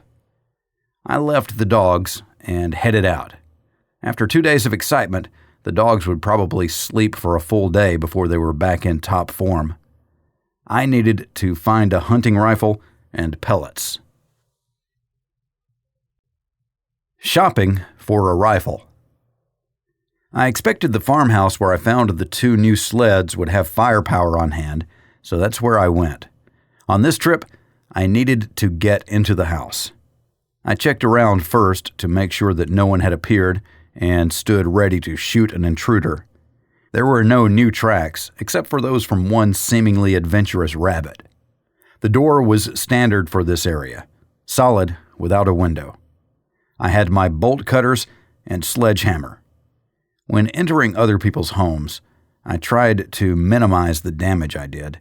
These people didn't know it, but they were a lifeline for us. In a world where resources were scarce, we had to make the most of what was available. I kept my list of what I had taken and from where. Maybe that was more for me than for those we borrowed from. I walked around the house looking for the easiest way in. I checked the back door. It was unlocked. Once I cleared the snow from the porch, the door opened easily and I went in. These people had not kept up on their house cleaning. Dirty dishes were piled in the sink with more on the table. It was a mess. I stopped for a second and closed my eyes, thanking them silently for opening their home to me and praying that someone from this family was away from Fairbanks at the time. Maybe someone from this family survived. There weren't any gun racks on the walls. I went upstairs. Nothing in the closets, from what I could see. I went back downstairs. There was a closet under the stairs. I opened it. This was where they stored their real gear. There were ammo cans. I pulled these out. There were a number of boxes of .300 Winchester Magnum shells. I didn't think there was a better rifle for hunting moose or bear, but the rifle wasn't in the closet. There was a shotgun and ammunition for a variety of small calibers to include full metal jacketed rounds for my .45. I pocketed all the .45 ammo. If the .300 Winchester was in the house, I had missed it. I looked in recesses behind doors and under beds. I looked for hidden compartments in the furniture, but nothing turned up. What if they had taken it moose hunting and it was still in their truck? Or maybe still in the gun case of their quad? They had to have a quad. It was a farm. I left the house and went to the barn, where it seemed the barn was cleaner than the house. The hay was neatly stacked and things were in order. The quad was here, and it had a rifle case. The case had a padlock, which my bolt cutters took care of in short order. The rifle was there. A beautiful .300 Win Mag. The owner must have dropped his entire PFD, permanent fund dividend. Alaskans get a check every year based on revenue from the oil windfall years, on this rifle. Outside, I took off the scope caps and peered through. It looked like it had been focused at about 300 yards. A nice shot well within the effective range of this rifle. I wondered if they had gotten their moose. I slung the rifle over my shoulder and went back in the house. First thing I did was secure all the ammunition for it. There were only 100 rounds, but it would do. I was back in business for when I needed to hunt, or protect my family, although this rifle would not have been any good in the fight with the wolves. The 45-70 was much better for that. It had iron sights and an 18-inch barrel, almost like it was made for a firefight. Depending on how successful Darren and Becca were hunting, maybe I could trade them this rifle for my trusty cannon. I thought of it that way because the ammunition for it looked more like mini cannon shells than the sleek rounds of a high-powered rifle. I checked the top freezer in their kitchen. There were some moose steaks, and they didn't look like last year's packaging. They had to have a big freezer somewhere, probably outside where it cost nothing in the winter to run. Had there been one in the garage? I took the ammunition, rifle, and a few moose steaks with me outside, closing the door behind me. I put everything on my sled, so my hands would be free for breaking into the garage. But that wasn't needed, as the side door to the garage was unlocked. The freezer was inside, a big chest freezer, filled with a variety of moose meat. The freezer had never warmed up after we lost power. This meat was in perfect condition. We could feed our dogs and ourselves for another year on what was in here. Add this to the dog food stored at the dog musher's house, and our dogs would live like kings. Madison and I had both lost weight since the detonation. There was always more work than could be done. We were constantly in motion, and we burned calories heating our bodies since we kept our house at 50. If we could find some pellets for our stove, then maybe we could turn the thermostat up a little. 50 degrees was cold. There seemed to be an unlimited amount of split firewood. Everyone had a wood burner. Most people were far more self-sufficient than we were. If it has to be purchased or manufactured elsewhere, it's not good for a prepper. Bennett Road. I needed to find pellets, and further out was not the answer. Self-sufficient meant you made do with what was on hand, such as trees. They all had wood-burning stoves out there. I decided that I had to risk getting closer to the city. There was a road that paralleled ours, about a half-mile closer to the city, still on this side of the ridge. I reasoned that there would be no risk there. I cruised past the turn to our house and slowed to take the corner onto Bennett. I would look for homes with a chimney that did not have a supply of split firewood. This was like a military exercise. How could I get the most for the least effort? I took it easy as I traveled up Bennett. It had recently been blacktopped and made for a smooth ride. Most houses were back a little from the road, so I slowed as I passed each, looking for what I considered to be the telltale signs of a pellet stove. The last time I was on this road was before the detonation. There was a house that had a barn with horses. I wondered if they had survived. As it turned out, the horse ranch was the first house I came to that looked like it might use a pellet stove. I turned into their driveway and slowed as I approached the house. 3 shaggy horses were huddled outside the barn, eating from a rolled hay bale. They had survived and even looked healthy, but it had only been a month. They had to have emulated moose by eating snow when they were thirsty. The barn provided sufficient shelter from the weather. Maybe come spring, we would need to do something with the horses if help had not arrived by then, even if it was as simple as turning them loose when the hay ran out. I didn't want to see any more deaths of animals that had been locked up. The front door was locked. I went around the back. Footprints, leading from the house to the barn. I knocked on the door and yelled a greeting. I was instantly afraid. I had the new rifle slung over my shoulder and had a sledgehammer in my hand. I jumped down the steps into the yard, dropped the sledgehammer on the ground, and held up my hands. I stood there as a face appeared in the window. She looked at me with wild eyes. Besides tending the horses, maybe she hadn't left the house in the past month. She might be running low on supplies. "Are you okay?" I asked, my hands still in the air. "I live just over there." I pointed in the direction of our house. She opened the door. She had a butcher knife in one hand. "I'll stay here. I'm not coming any closer." I tried to put her at ease. "Is there any help that you need?" She still looked at me, her mouth moving, but nothing came out. "The horses look healthy. You've done a good job taking care of them over the past month." "How do you know it's been a month?" she blurted out. "I know because that's when a nuclear device detonated in Fairbanks. The city is gone. The blast did a lot of damage, and then the radiation did the rest." Her mouth moved, but nothing came out. "Did your husband work in the city?" It wasn't a question. She had been waiting for her husband for a month. She'd waited, not knowing. He wasn't coming home. Tears froze to her eyelashes. Her breath quickened. Small clouds puffed in front of her. The knife fell from numb fingers. She turned and went back inside, closing the door behind her. In a loud voice, I said, "I'll come back tomorrow and check on you. I'll bring my family." I doubted she heard me. I was done shopping for today. Our first local survivor. Madison thought we should be more active in finding survivors. Our trip to the hot springs had energized her. Madison realized that getting through this would be better if we didn't have to do it alone. Although she was an introvert, there was a certain solace in company. We had no intention of building a commune with everyone living under one roof, but we wanted to at least know where people were living. Maybe we could even map out the hot zone and help people stay clear of the radiation. The next day, after sunup, we loaded up the twins and the dogs into their sleighs, fired up the snow machines, and made the short trip to the woman's house around the corner.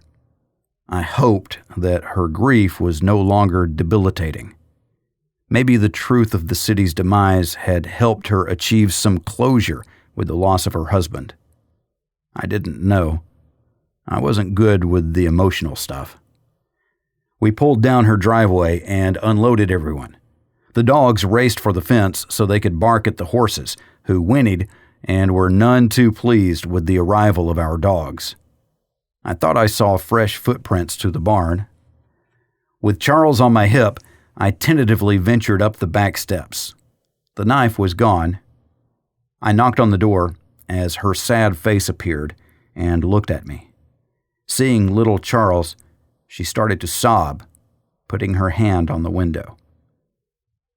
I opened the door, and she leaned out to hug me and my little man. Maybe her child had been in the city along with her husband. She let me go, waving us all inside after her. The kitchen was immaculate and even a little warm. Well, warmer than what we kept our house. We put the twins down. Erin pointed to the woman and asked why. She wanted to know why she was crying. "Why don't you ask her?" I suggested. Sometimes it helped to talk about your grief. Telling it to the innocence of small children could make the pain seem less. Erin, still in her snowsuit, tottered over to the lady. "Why?" she asked in her small voice. The woman sat down on the floor to be closer to her. Charles moved in close to his sister. We sat in chairs at the table. "My husband took our son to the dentist on that morning, and they never came home." "They are never coming home, are they?" For the children, the concept of never didn't have any meaning. They shrugged it off. They understood on the simplest of terms. Her family wasn't here, so the woman was sad.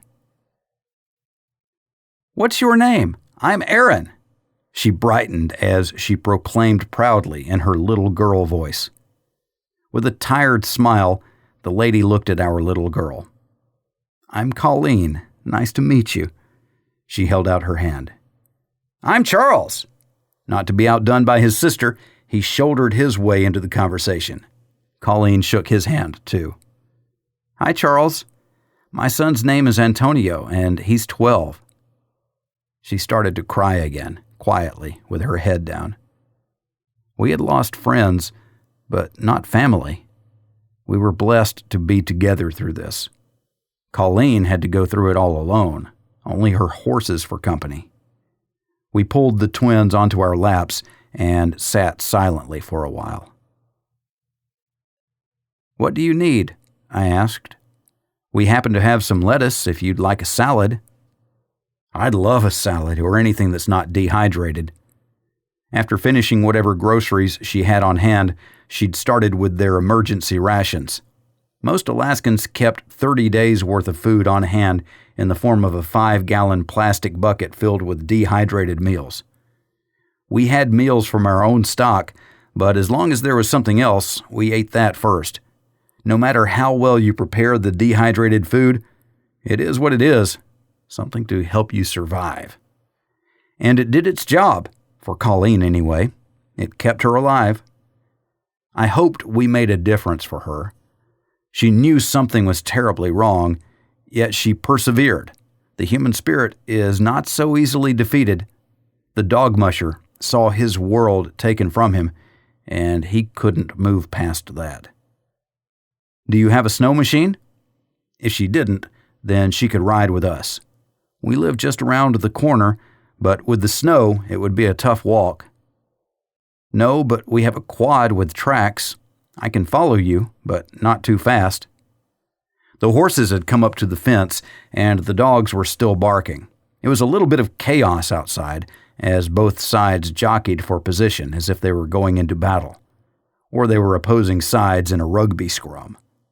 We went outside, and there was much yelling and wrestling as we recovered the dogs and got them back into the crates on the sleighs. I went with Colleen as she opened the garage and got into the quad. 4 tracks in the shape of triangles were where the tires should be. They looked like they'd have good traction and were wide enough to keep the quad on top of the snow. It started after turning over for about 20 seconds, ran roughly for another minute, then smoothed out. She slowly turned the steering wheel to exercise the connections. It hadn't run for over a month, and she didn't want to damage any of the components.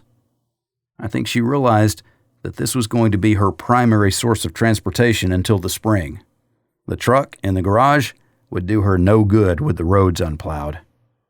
She pulled out and followed me to my sled. No sense in shutting the garage door.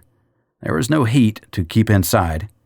I put Charles in front of me on my snow machine, and then our little caravan headed out.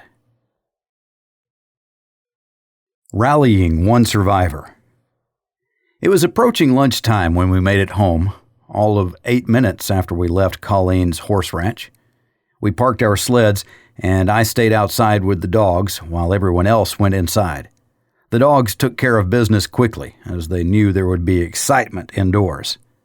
We prepared a big salad for Colleen and made moose burgers as the main course, using bread we had gotten fresh from Joe at the resort. We even had a tomato to cut up.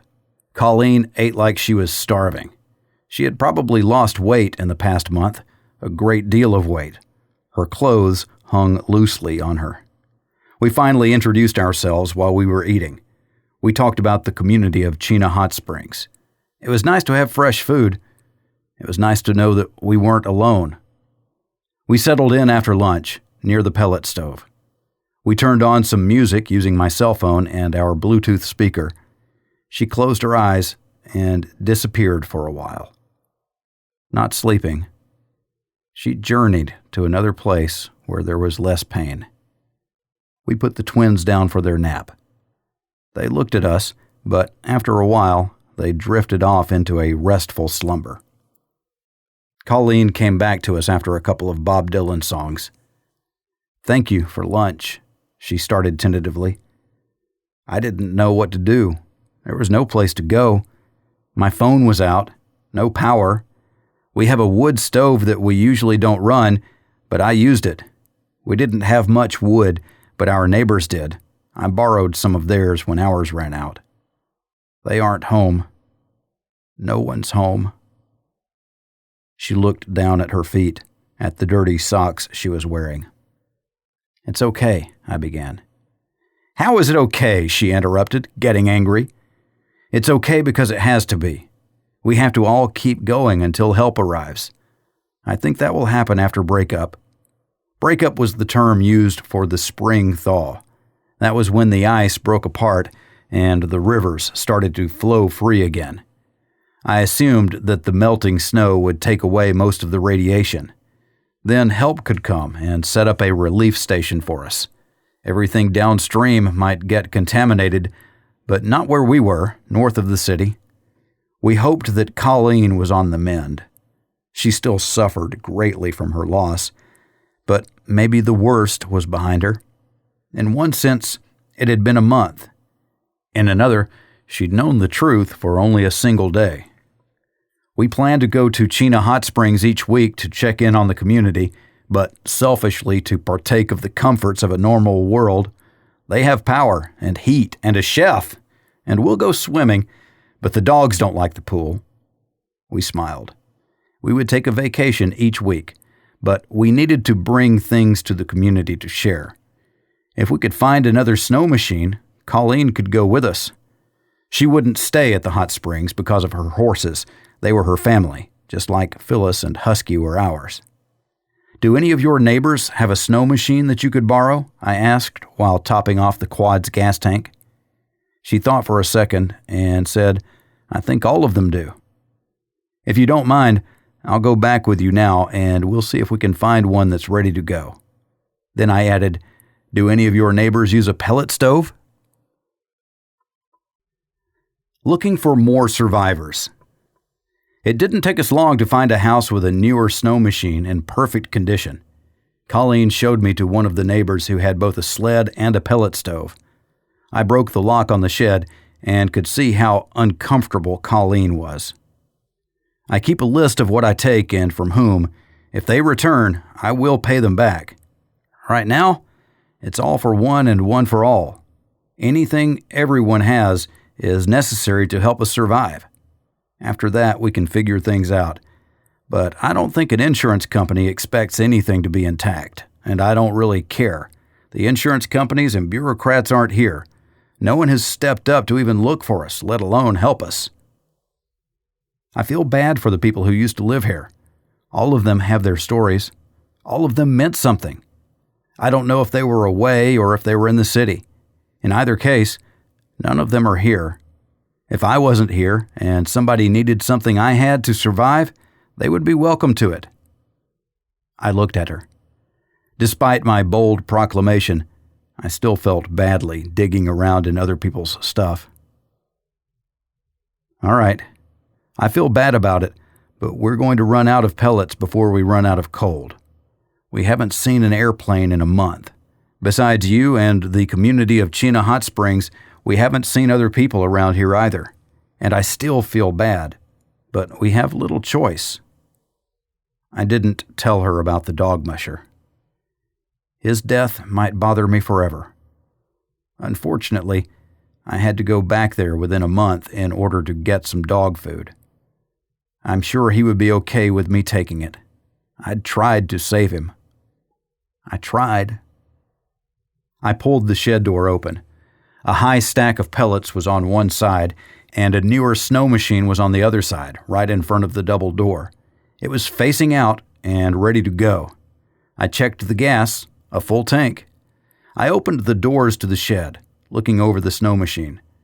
They were all similar in how they started.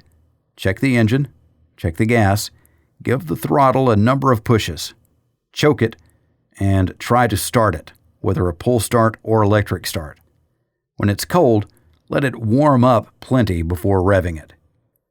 This was an electric start, and it was ready to go. It seemed like it came to life with the second turn of the engine. It idled roughly at first, but it smoothed out. While letting it warm up, I started carrying bags of pellets to the sleigh.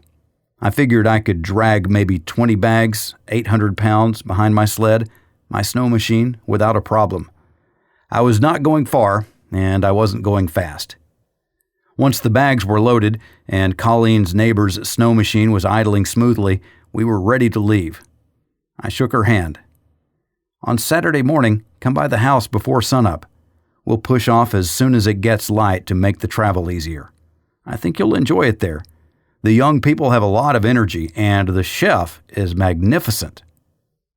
She looked a bit down. You can stop by our house any time.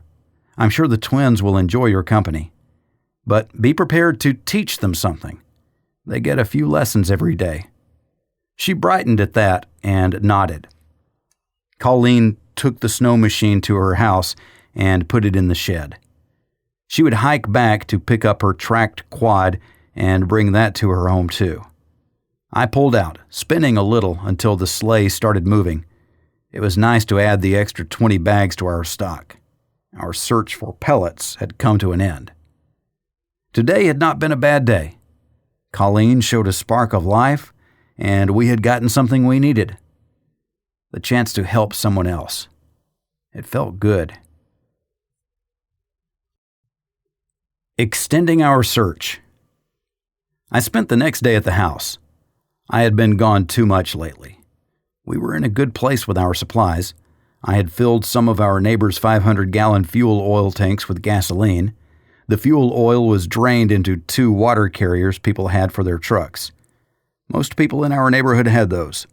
You used to be able to pick up water from town and refill your own tank. We had water delivered. Since the detonation, we'd been siphoning water from our own tank as the pump needed direct wired 220-volt power. Plus, we cut our water usage way back.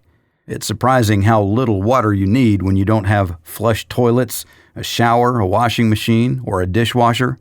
We had plenty of water, and there was always snow that could be melted if need be. We had food, and we had heat.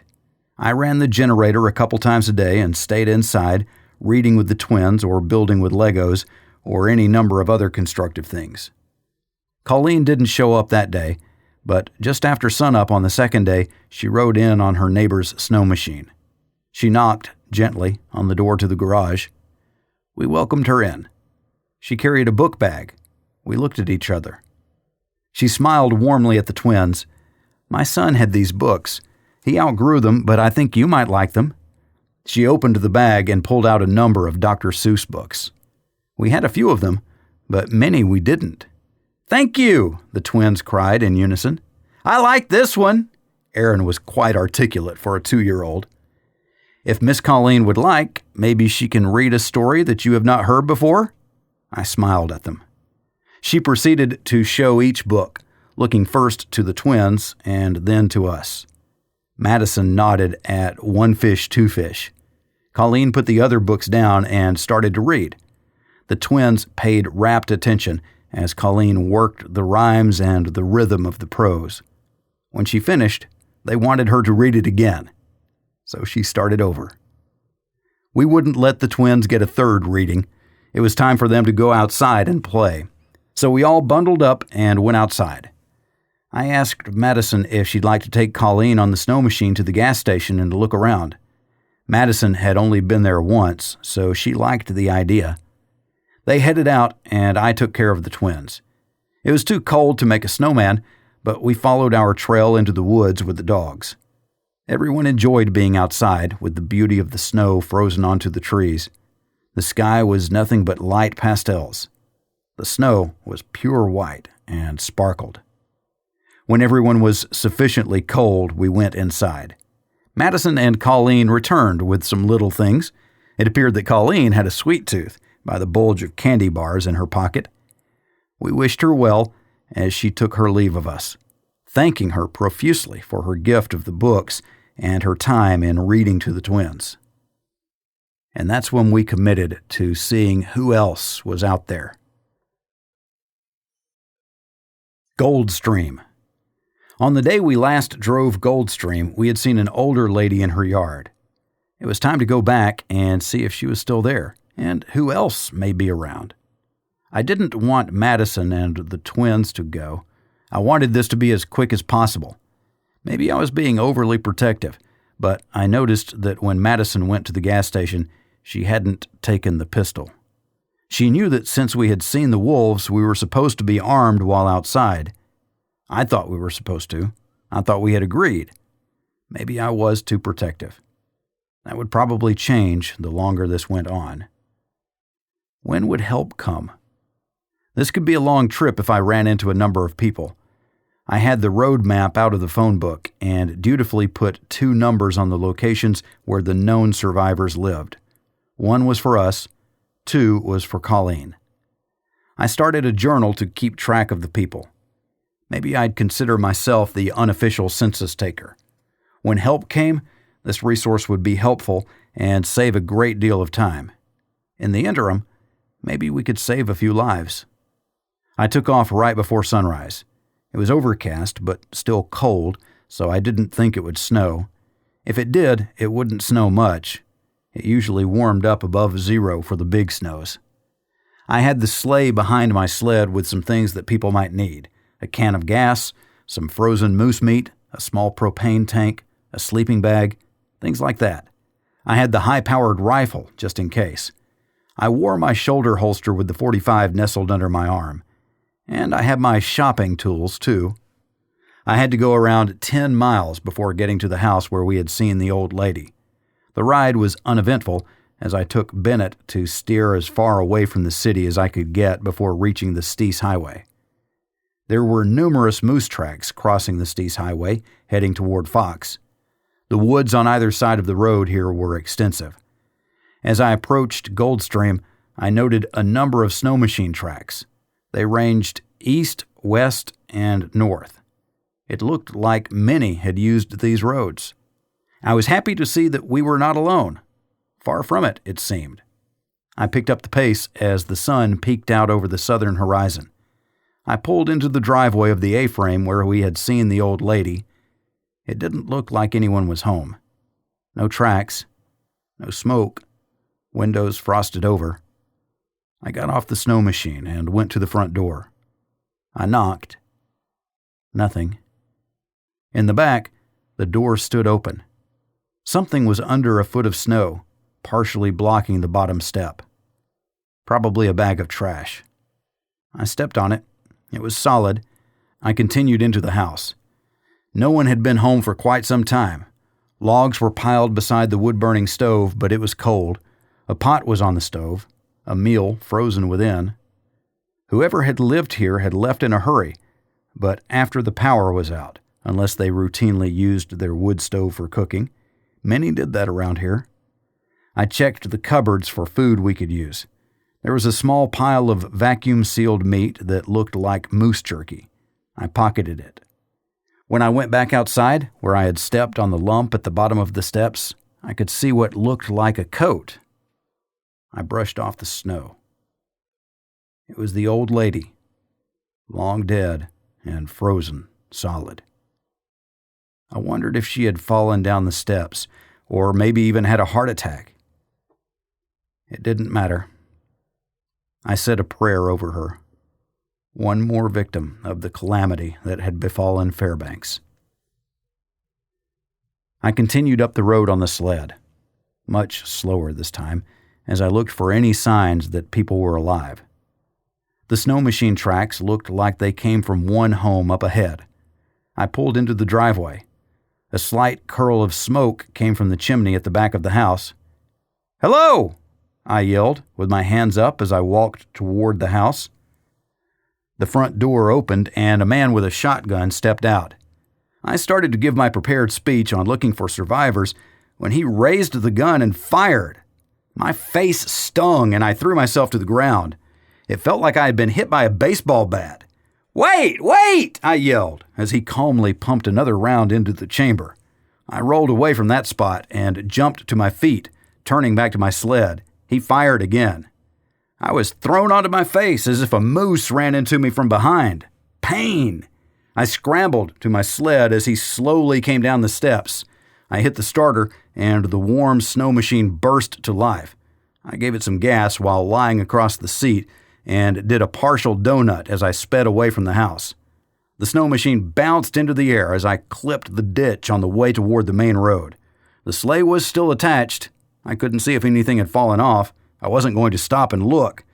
I raced back along Goldstream toward Steese. I slowed to take an inventory of myself. My face was bleeding where some pellets had hit me. The wounds were small. He must have used a light bird shot. I looked back. 2 snow machines were following me, and they were gaining on me. With the sleigh attached, I couldn't outrun them, and even if I did, my tracks would lead these people back to my home. I couldn't have that. This guy just shot me, and now there were 2 of them chasing me. I could feel my anger rising. I could feel my fear that if I failed, I would be abandoning my family. Trying to be the big man, helping other people out, and I had put that which I held most dear in jeopardy. Time to stop the madness. I pulled into a driveway where a truck was parked and slid sideways to a stop, jumping from the snow machine and ripping off my glove at the same time. I pulled my pistol as I got behind the truck. One sled entered the driveway behind me, but slowly. The others stopped on the road.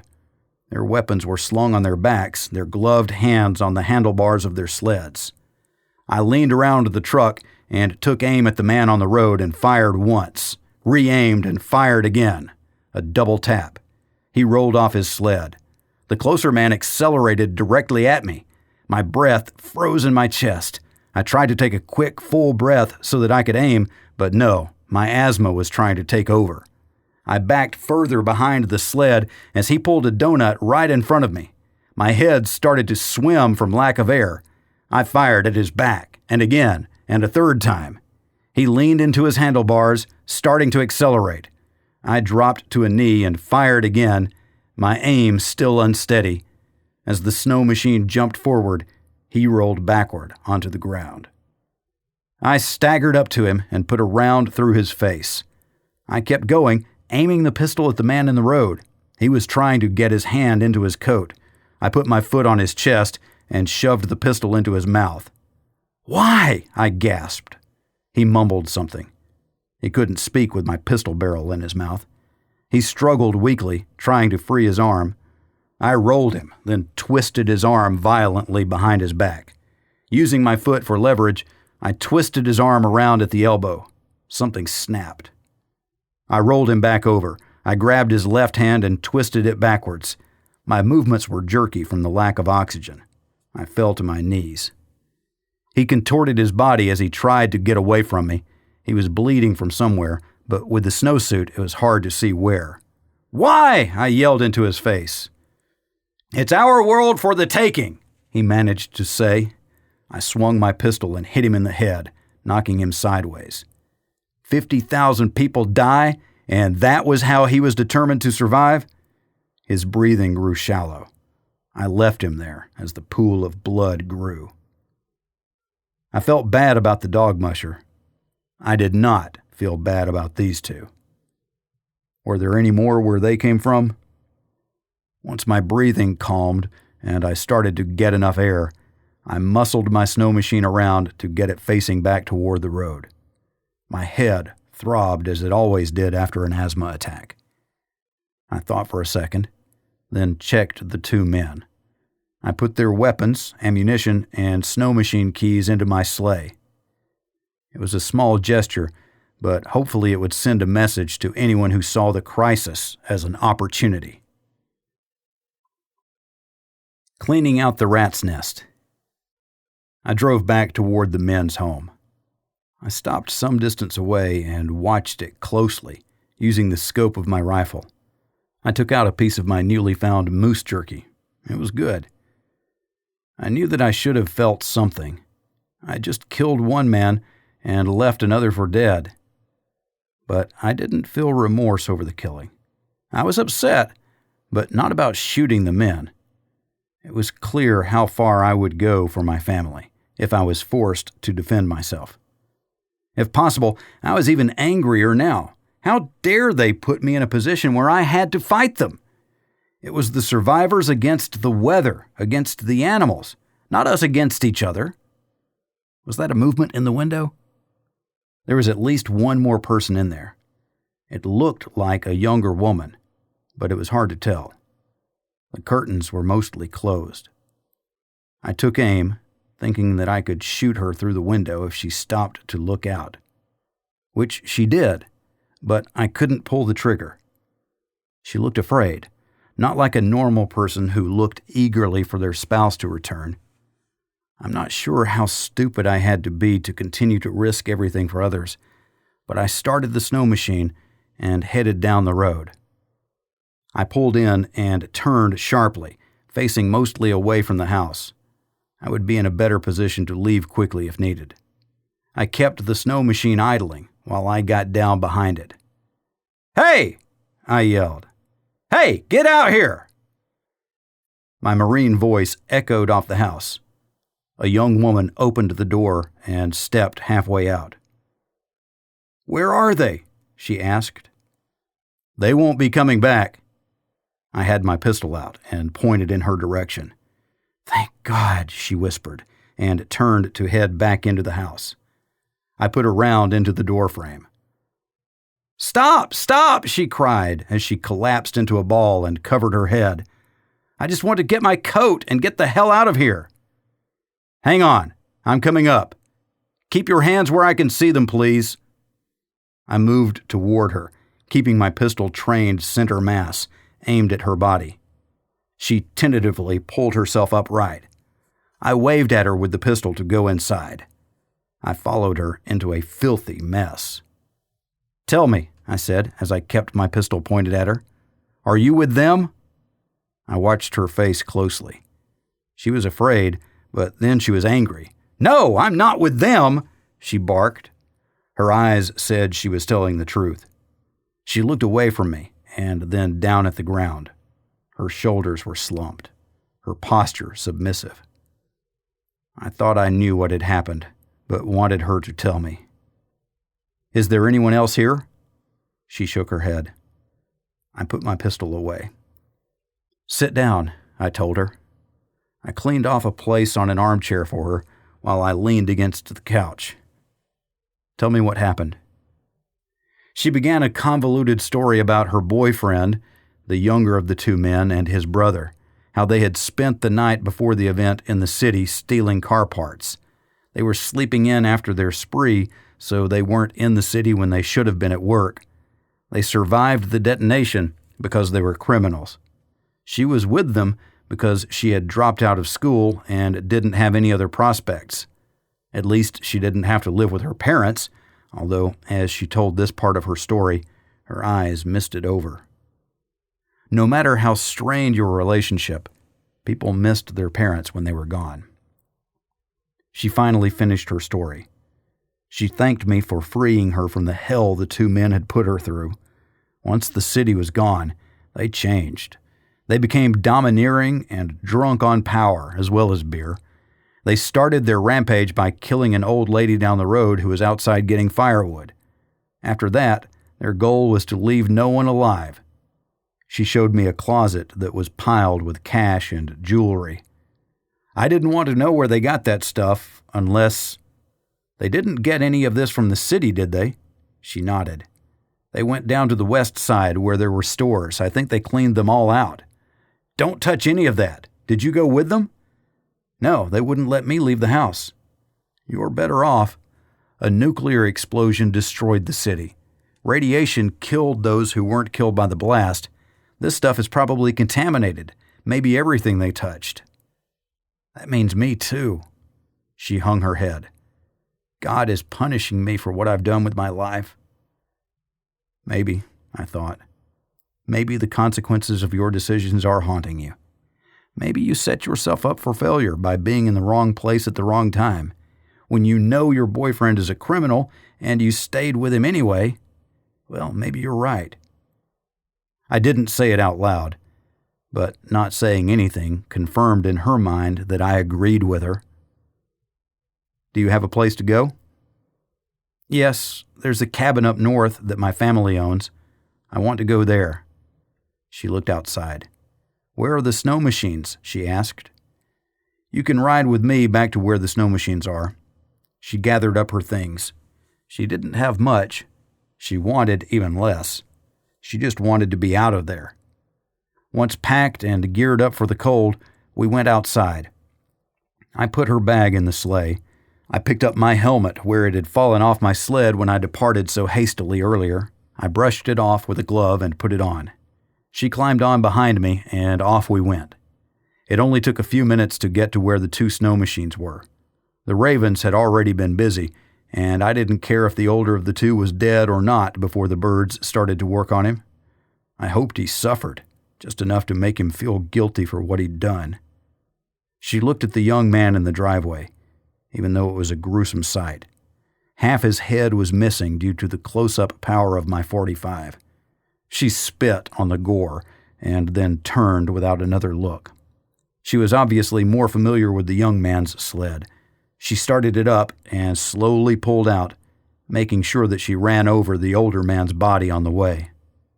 She stopped, looked back at me with a smile, waved, and was gone. She'll be fine, I thought.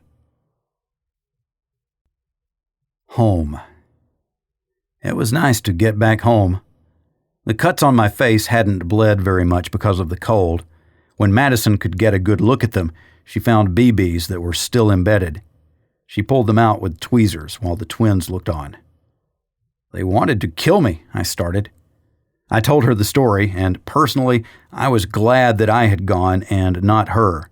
If she had run into them and something had happened to her, I would have probably ended up killing those two anyway, but the suffering attached with that would have been unbearable. I freed a young woman, their slave. I didn't save any others from them. I don't think I want to go back to Goldstream or anywhere around there. People are probably afraid and would shoot at us. We need to give it time. Let's stick with this side of Stace. This is our world. I thought for a minute, then added, maybe we can make sure that our world doesn't turn into anything like that. Just like those two decided to remake the world as they wanted it. What they wanted was for themselves. What I want is for our kids, for you to be happy. I shook my head. I'm not saying it right. I'm sorry. I'm so angry at people. How could they? We're better than that, we as a people, not just us. Madison touched my face. She was so supportive. She married me because of who I was. This crisis brought the real me into sharp focus. I would do anything for my family, and then I would do anything to build a world in which my family would be happy to live. Sometimes these two priorities competed, as they had today. I risked my life in trying to rally survivors, which put my family at risk. If I hadn't done that, then maybe, just maybe, those animals would have brought the fight to us. The fight would always be there, but if we picked where and when, wouldn't we be better off? But if we picked the fight, then wouldn't we be the bad guys? Did we know that we had to fight? Madison, still holding my face, pulled my chin up until our eyes met. I believe in you, she whispered. The weekend. The rest of the week was thankfully uneventful. We took the twins to Colleen's house, where she formally introduced them to the horses. The twins were mesmerized. Since they liked dogs, they saw the horses as really big dogs. Bigger was better, right? Best of all was watching the twins sitting on the back of a horse with full winter hair as Colleen led it around. They changed positions a few times, each getting their fair share of time in the forward seat, holding the horse's mane. We left the dogs at home for this visit. They seemed hell-bent on stirring things up as much as possible when anywhere near these supersized brothers of theirs. If our dogs could have an arch-enemy, the horses would be it. On Friday evening, we were all getting excited to make a trip back to Chena Hot Springs. What did we need to take? What could we bring to the good people of the community of Chena Hot Springs? How early could we leave to go there safely? And then the snow started. When I got up on Saturday morning to make my coffee, a few inches had fallen, and more seemed to be on its way. As long as it kept snowing, we wouldn't be able to go. I did not want to get caught in a snowstorm with the twins. We had our tent and sleeping bags, but I thought that was too much risk with no gain. We weren't tied to weekends anymore. When everyone else awoke, we'd break the news that if the weather didn't break, we would go tomorrow. Colleen showed up ready to go and was equally disappointed. She went back home in short order. We spent the day, everyone in a bad mood, blowing snow, shoveling snow, and generally feeling trapped. In our new world, we had little to look forward to. The days went by slowly, but in a blur. When we made our trip last weekend, we were so energized. Everyone needs a weekend, even if everything you do is simply for survival. Surviving takes work, but living is what we committed to. As daylight faded, the snow stopped, and the last of the clouds marched past. We received about 6 inches of new snow, which we dutifully cleaned off. My tractor with snow thrower continued to work magnificently. If it broke down for some reason, then we would use the quad with the blade, still parked safely in Husky's shed. We hadn't taken it out yet, but it was available. As long as our generator ran, we'd be able to charge the battery. We had unlimited fuel due to access to the gas station. We were in a good position, and we still needed our weekend. It looked like tomorrow would be the big day. A nearly full moon would allow us to leave before sunup. Colleen showed up early. So away we went. The only ones not ecstatic to get on the road were the dogs. They had to stay in their crates on the towed sleighs. This time, they had blankets and pillows each, along with a rather rude amount of dirty laundry. They would be more comfortable, and it was still warm from the recent snowfall. Temps were above zero. The 6 inches of new snow didn't hamper our progress. Madison went first with Aaron, Colleen and her snow machine were in the middle, and I pulled up the rear. I had Charles with me. Colleen was a long-time Alaskan and a very experienced rider. I expect that she could have made it in half the time if we weren't slowing her down. We stopped midway to give the dogs a break and top off the sleds with gasoline. We hadn't burned very much fuel as we weren't pushing the speed. The dogs played a little in the snow, but it was too deep for even Husky to have fun. They were more willing to go back into their crates on the sleighs, as there wasn't much fun without a place to play. After the halfway point, there were very long stretches of straight road. We sped up. At one point, Colleen raced ahead. I think she was stretching the legs of her snow machine and feeling the freedom of flying over the snow. We maintained our pace and caught up to her finally. She was sitting by the side of the road, waiting. She put her helmet back on as we approached and gave us the thumbs up. It was good to see her having a little bit of fun. The loss of her husband and son weighed on her heavily. She had gone through the deepest stage of depression by herself. She would always carry her loss with her, although I hoped that over time it wouldn't cause her so much grief. We continued past Colleen, and she raced to catch up. There was plenty of room, so she maintained a position parallel to Madison. They rode side by side as we approached the resort. We slowed and heard the sled dogs barking. We continued under the arch and across the bridge. Snow machine tracks crisscrossed the area. We rode up to the main office to check in and see what kind of progress had been made. The community of Chena Hot Springs. A little discord. Amber was at the desk and seemed relieved to see us walk in. The dogs nearly knocked us over racing past to say hi to their old, new friend. She ruffled their ears. "Let's go to the dining room," she offered, raising her eyebrows as a signal. I didn't understand what she was trying to convey, but it became clear when we arrived in the dining room. Dirty dishes piled the tables, and it was in a general state of disrepair. When everyone was in charge, no one was in charge. People probably rebelled right away from their individual roles. They hadn't worked out how to share responsibility for the jobs no one liked doing, but needed done nonetheless. "No one wanted to clean up for Joe, and Joe wasn't going to do it since she's not their servant?" I asked, although I already knew. "How did you know?" Amber seemed surprised. Human nature, simple as that. I started cleaning up one table of the dining room, then stopped. "Amber, let me introduce Colleen, a fellow survivor we met this week." They shook hands, then turned to look back at me. I continued cleaning the table and made a head gesture to another table. Madison dug in, then Colleen, and finally the twins. Amber watched us, mouth open. "Why would you clean up after us?" "Because we're all in this together. No one is better than anyone else. Everyone shares in the burden. Everyone gives what they can. If I had a red carpet, I would roll it out for Joe to use. She is special, as are you, as is each person here. We represent a very small minority of people who survived the explosion in Fairbanks. We are all selfish and selfless, but humans demand some level of fairness too.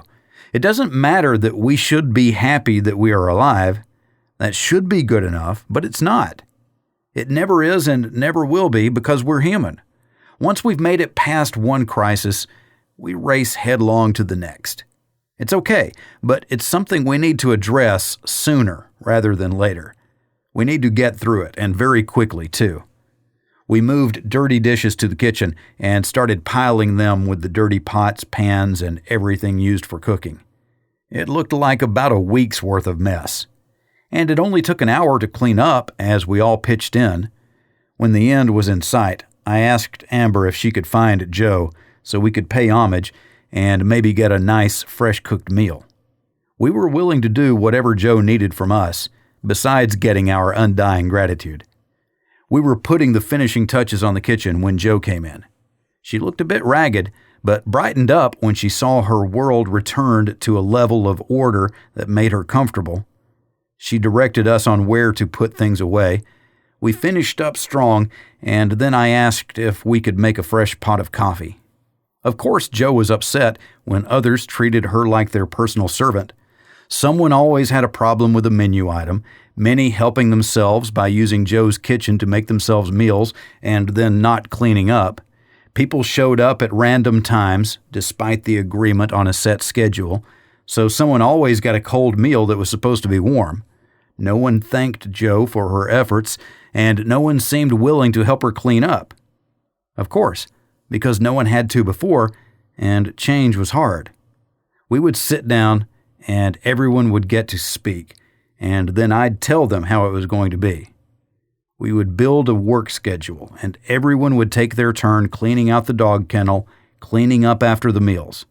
We would refine who was in charge of what, and everyone would be in charge of something. Then everyone would also work as part of the team for everyone else. You better get along, or there will be pain when you're working for the person you are giving a hard time to. And always do whatever it took to keep the cook happy. This was a lesson I learned when embarked on the USS Belleau Wood as a Marine lieutenant. Our executive officer, XO, broke the ice cream machine on our second day at sea. We wore our flight suits with patches, so anyone from our squadron was considered complicit to the egregious crime of our XO. On ship, people liked their ice cream. No ice cream meant that the cook received a tongue lashing every day. He passed that on to us. We had to work overtime to get back into his good graces, including enlisting the aid of our aviation repair team to fix the ice cream machine. They took time away from fixing airplanes, but for us, it was time well invested. When the machine was returned to service after a week, peace returned to the ship. Colleen worked her magic on Joe, and they both went into the kitchen. There wasn't anything thawing that I could see. It didn't even seem like there was anything from the greenhouse on hand. We had hyped things for Colleen, and she had her hopes up. I wanted her to share her story with Joe, how Colleen had lived for a month after the devastation, how Colleen had known but didn't want to know. And now she was really looking forward to a home-cooked meal with fresh food. I dressed for the hike to the greenhouse. There would undoubtedly be work that needed to be done there, too. The greenhouse. The greenhouse was a large facility dedicated to growing tomatoes, lettuce, green beans, peppers, cucumbers, and other greens and herbs. They said they could harvest 100 heads of lettuce a week. I wonder how the master gardener had tempered that without the demand. I expected their compost pile was rather robust. Or they could have stopped working the greenhouse altogether, which is what it looked like. At 4,300 square feet, it was made for an extensive workspace. There were hundreds of heads of lettuce in all stages of the life cycle. Many were beginning to rot. Other plants overflowed with ripe vegetables. I didn't know how this place was supposed to work, which vegetables were picked first, which ones were composted.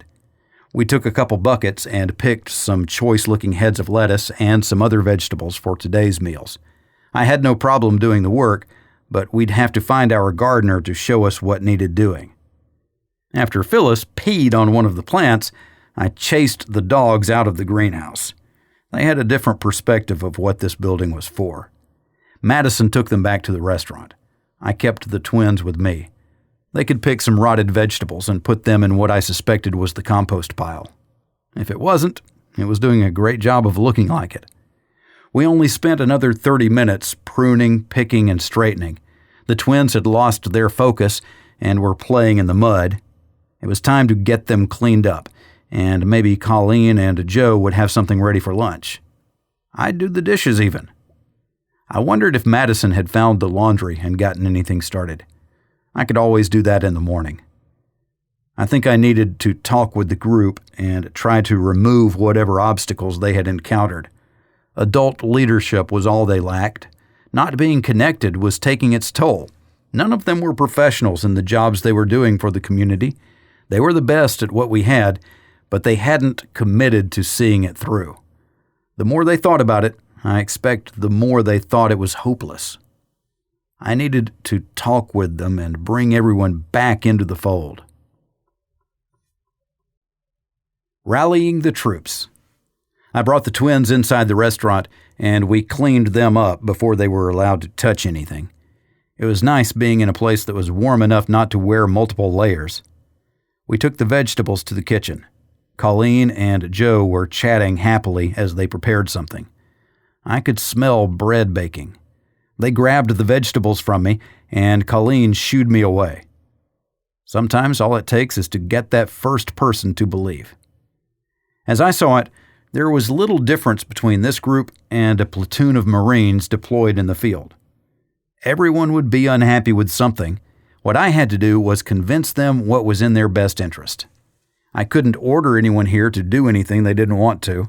Last week, I thought my efforts to allow them to buy into what they were doing had been the right approach. I may have been mistaken. Maybe they were more like our twins than Marines. Our snow machines outside let everyone know that we had arrived. We greeted everyone as they walked into the dining room. Many wouldn't look at me. Shame was good. It meant that they had a conscience. I always had a hard time with passive aggression. I'm not sure how I would have responded to a stare down either. I wanted this community to thrive, be the bedrock of a surviving world. It wasn't enough to just exist. The community of Chena Hot Springs was fully self-sustaining. It needed a little care and feeding, and then it could be whatever these people wanted it to be. We had no indication of when help would come, so we had to plan for the worst, hope for the best. Maybe the youth of today needed a timeline that was better defined. Although it took most of an hour, we finally had everyone assembled. Everyone had eaten what was provided without complaint. I urged everyone to take their own dishes back to the kitchen, rinse, and load them into the dishwasher. Maybe coerce or strong-arm were better terms. "Let me tell you a story," I began. People relate better through stories than other things we do to provide motivation. "Last week, when we came up here, we were so happy to meet all of you and see what you had accomplished here. We rested and enjoyed ourselves. We enjoyed your company. After we went back home, I was motivated to find more survivors and tell them about a great place that still existed, a place where they could get back to how things were, how they could forget about the trials of living in Alaska without power, without help. The first person I found had been murdered. She was killed by people who preferred the New World, the world where they used violence to become kings. They gathered cash and jewels. They even grabbed a slave. I didn't know this when I stopped to talk with them. Their answer? I pointed to the cuts on my face. They shot me, twice. People in the room looked shocked. I tried to run, but they chased me. I paused to let that sink in. So I killed them. I killed both of them and left their bodies for the ravens to eat. Why would you do that? Why would you tell us? Amber asked. I'm telling you because not everyone is like us. I gestured to include everyone in the room. Some people are takers. They take from others. The only thing they give is pain. We've been here a few hours, and we've done some dishes and picked vegetables. We don't need anyone to wait on us. We can take care of ourselves. But you know what? Isn't it better to do a little something for someone else? If you expect to get waited on, then you become a taker. If you appreciate it and help out, you're a giver. This world that's crashed down around us, there is no room for takers. We can't live with people like that. Some of them saw my words as a threat. They weren't, but perception becomes reality. I had to dispel that. There's more to the story, I continued. After those two men died, I went to their house. There was a young woman. She was their slave. She couldn't get out of that house fast enough. The only thing she wanted to do was get away from all humanity. She went to her family's cabin in the woods. I don't know if she got there or not, or how she is. When help comes, what will they find? Not her. She's probably gone forever. But what will they find here? If you want, I suggest you take a snow machine and go to the city. See for yourselves what our world looks like. See what the total destruction of civilization looks like. What do I want? I want you to appreciate what you have. I want you to embrace your roles to help each other. If you're a taker, leave now, because we just can't have that. Colleen stood up and walked over to me. She gave me a hug and then turned to face the group. This man saved me. He saved me, and he saved that young woman, and he didn't need to do any of that. He could have taken anything from me. There's nothing I could have done to stop him. But he didn't. He shared his family with me. He shared the fresh vegetables you gave him last week. And he asked me to come here. Take a hot shower, relax in the pool, enjoy more fresh vegetables. I lost my husband and my son in the city. They were there when it happened. They never came home. He couldn't do anything about that, she pointed at me. But what he could do, he did. And he's done the same thing for you. And what do? She was starting to get red in the face. Her eyes narrowed. You act like a bunch of spoiled kids. I hadn't expected that. I'm embarrassed for him. What did he do? He cleaned up your tables and personally did your dishes. He didn't complain. Now I was getting embarrassed. The reason I cleaned up was very selfish.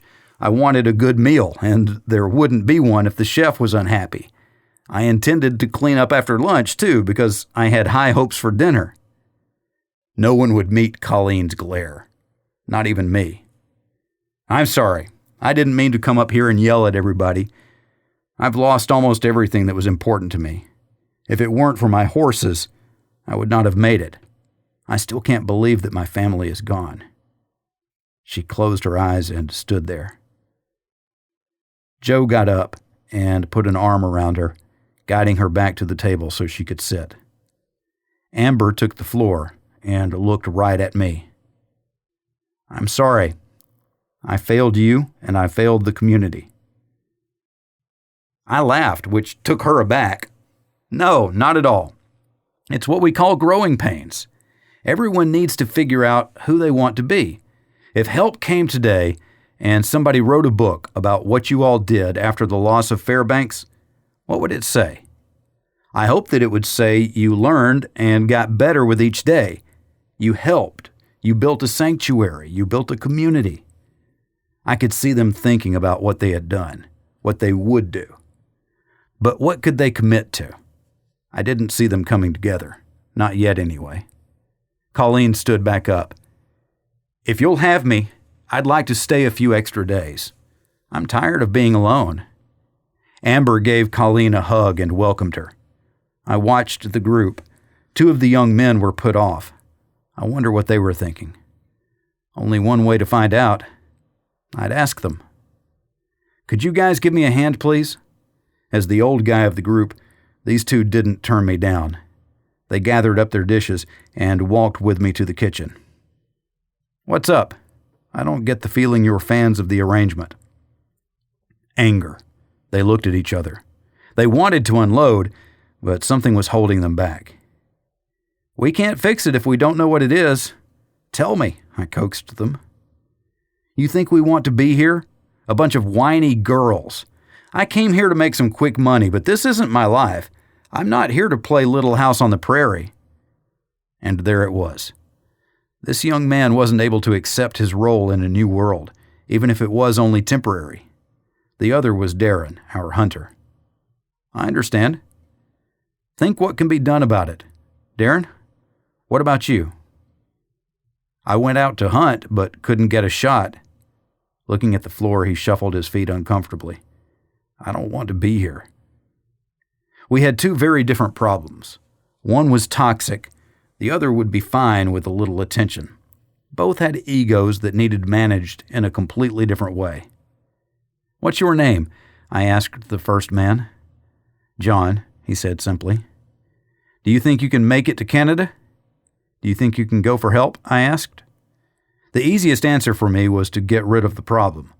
Unless something significant happened, John would be a perpetual burden on the community. It's been well over a month and nobody has come? I can't believe they don't know, but how can we be sure? John brightened. The wheels were spinning. I can take a snow machine. It's 300 miles to the border from here? Over the hills to the Yukon River, then to Boundary, maybe 40 mile? He had looked at doing this. He had a way out if he wanted it. I wasn't sure he would be able to bring help, but maybe it would give the others hope that we were doing something besides carving out a niche in this new world. None of them had signed up for homesteading. If you take Chena Hot Springs Road toward Fairbanks, you can turn off on Nordell Road. That will take you to North Pole. It might be far enough from where the detonation happened to give you a free shot to the Alaska Highway to Tok and then Whitehorse. There are a number of small towns along the way. Each one could be an opportunity to find help. I wasn't sure if John could handle a couple 100 miles of snow machining Alaska's back country. I knew that I couldn't do it. Fairbanks to Whitehorse was 700 miles of open highway. Okay, I'll do it, for the good of the group, he sneered. I thought the sooner we could be rid of him, the better. You know, I should probably go with him." Darren's statement trailed off. Darren had not found his niche. John was dominating him. Without John's negative influence, Darren would be a different person. I wanted the opportunity to help him realize more than being John's lackey. "I think this is a one-man job.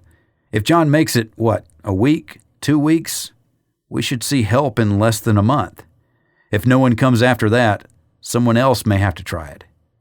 We all need you. Both." John stood tall and proud. He wanted the accolades. He wanted to be the hero. He didn't realize that being a hero was lonely. In the Marine Corps, the most heroic acts went unseen. Real heroes did the right things because they needed doing, not because they were going to get a medal out of it. John would get eaten alive in the Corps. He was probably getting eaten alive here by the whiny girls. John's departure was a necessity, whereas Darren's was not. Once Darren made his first kill and was able to provide something to the community, he would probably be fine. He just needed some confidence and a sense of belonging. Over time, he could become a bedrock of the community. "Go get your stuff ready," I told John. "You might as well leave this afternoon if you can be ready. You'll be riding a great deal in the dark no matter what. Take the best rental sled and a sleigh. Take as much gas as you'll need." I offered my hand. John eagerly shook it. "Thanks, John. You're doing something for us that no one else can do." He smiled, arrogantly.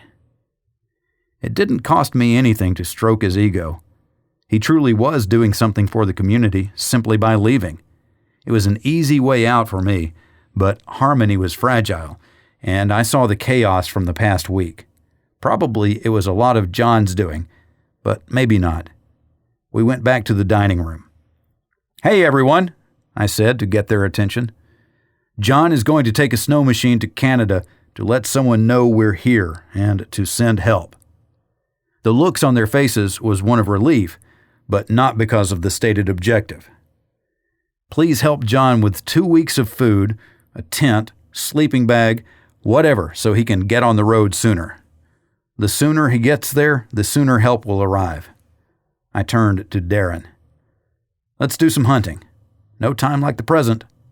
John was out the door without another word. Darren remained next to me. I turned to Madison and Colleen. "We're going hunting while there's a little light left anyway. Could you please clean up? I promise that I'll clean up after dinner." The twins wanted to go with me. They were trying to climb my leg. I leaned down on one knee and gave them both a big hug. "I think we need your help with the dogs. Someone has to look out for them while everyone else is working. Can you do that for me?" They didn't want to. They were of the impression that the dogs could take care of themselves. Amber inserted herself into the conversation. "I need some help in the lodge. Can you help me?" She didn't even say what she needed, but the twins saw an adventure and off they went, including Phyllis and Husky. It didn't take long for the dining room to clear out. Everyone helped by taking their dishes to the kitchen. I sensed a new energy from the group. I really wanted to go swimming. The hot water beckoned. A hot shower would have been nice too. But sacrifices had to be made. Everything we needed to hunt was in my sleigh. Darren went to get the .45-70 rifle. I went to the kitchen to get knives that we'd need if we were successful in downing a moose. I grabbed tablecloths as well to wrap the meat for the trip back. Hunting. This hunt was all about building Darren's confidence. I gave him the 300 Win mag and took my familiar .45-70 back. He liked the big hunting rifle better. For some reason, the scope drew him in. I preferred iron sights, but that was the Marine in me. I never used a scope when shooting the M16 and always felt comfortable. I'd qualified as an expert multiple times, including a few high expert scores that I was proud of. Darren showed me to an area some miles from the resort where he had last seen a moose. Although it would be best to take a bull, the dogs needed the meat, so even a cow would do. I would only shoot a cow without a calf, though. We stopped the snow machine on one side of a hill in a ravine. We unloaded our gear and trudged through the snow up the hill. This was slow going, and I was huffing and puffing like a freight train. I wasn't having an asthma attack. This was age and old lungs speaking to me. Darren was kind enough not to say anything as he waited for me. We crawled the last bit to the top so no animals on the other side would see us. We were rewarded with a clear view of an open area. The only animal in sight was a raven. Natives would consider that a good luck omen. I considered it a lack of moose. Going down the hill was far easier than going up. We continued around the hill to the next valley. This time, we idled the snow machine on a shallow angle, about halfway up the hill. Darren raised his eyebrows as he looked at me. "Sorry," I whispered. We walked the rest of the way to the top, and this time we saw what we wanted. 2 cows and 1 calf grazing the willows. I pointed, and Darren looked at the moose through the scope. I saw him put his finger on the trigger. "Wait," I asked. "Which cow is the mother?" He looked hard, trying to decide, then shrugged. He took his finger off the trigger. We waited. The moose split up as darkness descended, casting long shadows into the valley.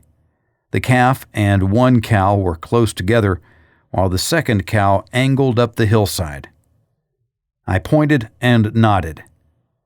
Darren aimed. I put my gloved hands over my ears. The rifle bucked as the round raced toward its target. The moose dropped straight to the ground. The other cow and calf bolted over the hill. The rifle's report echoed a few times and receded into the distance. Silence and calm returned. The shadow of the evening crept over the downed moose. I slapped Darren on the back. "I'll get the snow machine and meet you over there." The shot wasn't long, maybe 100 yards. Darren got up and shook off the snow. He looked amazed, then a smile slowly split his face. I pointed to him. "You were the man." I was feigning confidence. I had never field-dressed a moose, but we had to get it done before we headed back to the lodge. Not taking the meat now would be a waste, and we couldn't have that. The moose died for us, and should be celebrated for its sacrifice. That's how Native Americans see it, and they've lived off this land for 10,000 years. I would follow their lead, and hopefully the land would take mercy on me. Fighting a carcass. A real moose hunter once told me that you don't gut the moose. Skin it on one side, remove the meat, then flip it over and work on the other side. He said by doing it that way, you can get it done in just a couple hours and the meat isn't tainted. That's the approach I wanted to take. We started skinning it, and things progressed rapidly until we started losing feeling in our fingers. It was cold, and it wouldn't be long before the meat would get stiff. "I want to share something with you," I started. Darren nodded, but kept skinning. "I've never done this before." He looked at me, then started to laugh. "Well, we're doing it now, aren't we?" Just what the doctor ordered. Darren seemed like a new man. I felt sick to my stomach. The lights of the snow machine shone on our work area. There was blood everywhere. My hands were stained with it. Hunks of flesh clung to the skin where I hadn't been too smooth with my knife. I butchered off one of the front legs. They are held on by muscle and tendons. There is no shoulder blade with a ball and socket. I wrapped the leg in a tablecloth and put it on the sled. We had to work the back leg together as it was a massive hunk of flesh. A great deal of meat clung to the oversized bone. We muscled it onto the sleigh. As we started cutting slabs of meat from the ribs, it became an exercise in production. I forgot that this had been a living animal only an hour earlier. We didn't bother cutting too closely to get every bit of meat possible. Speed was more important at this point. We finished the one side. If anyone had been watching as we tried to flip the moose over, they would have been well entertained. It would have brought to mind two monkeys with a football. The moose was not cooperating. We struggled mightily as two whalers fighting Moby Dick. Or two idiots who had no idea what they were doing. We eventually persevered, but I had to sit down and get my breath back. Well, that sucked, I panted. Darren looked at me, shrugged, and started skinning the other side. My head was swimming and I was starting to get really cold. We needed to make quick work of this and get back inside. I dug in the best I could, trying to improve upon my efforts from the other side. I got the technique down of how to hold the knife, how to keep pressure on the skin to make the cuts more effective. The second side went much quicker than the first. We were putting the finishing touches on everything right at the 3-hour point. And more importantly, it was dinner time. With our towed sleigh loaded, we carefully retraced our track down the hillside and onto one of the many trails around the resort. We took it easy, with 2 of us on the snow machine and maybe 750 pounds of moose on the sleigh. It was all the snow machine could handle. It took almost no time to get back, as we had not gone too far. When we pulled up outside the main lodge, Madison's snow machine and sleigh were gone. I wondered where she had taken it. When we went inside, a bit bloody from our experience, she quickly came up to me. "John took my sled." Yes, we were better off without him. I thought briefly that if I ever saw him again, I would shoot him, but that wasn't right. I wouldn't make it the easy answer to every dispute. And it really wasn't our sled anyway. We had borrowed it, just like we were going to borrow one of the resort sleds to replace it. The real loss was the dog crate. The dogs would have to double up, but everything would work out. Madison needed someone to tell her it was okay. I wouldn't let the cancer that was John continue to eat us after he was gone. With people like that, we got what we wanted, but he wouldn't let us get it in the way we wanted. That's how narcissists control other people, I thought to myself. Maybe I will shoot him if I see him again. A new day. We enjoyed a wonderful dinner. The mood was light, and people seemed genuinely happy. I offered a toast to Darren for providing a moose to help feed the dogs. Abigail lifted her glass first, pleased with the toast. She hadn't realized the stress she carried worrying about being able to feed the dogs, her dogs. We sliced out steaks for a future meal for us, while grinding up a small amount of fresh meat into burger for an easier meal to cook. Everything else was in the refrigerator, waiting to be ground up as dog meat. Tomorrow, they'd process it the rest of the way. Joe knew how to do that, and Darren and Becca volunteered to help. The new Darren. He told Becca that the next moose would be hers, and that the new hunting rifle with the scope made everything easy. They'd take it out and shoot a couple rounds each to get familiar. He suggested they wear earplugs.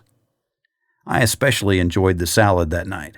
Having butchered the moose, I thought I had no interest in meat, although when they brought out the hamburgers, I had to dig in. Hamburgers with fresh tomato slices on fresh buns?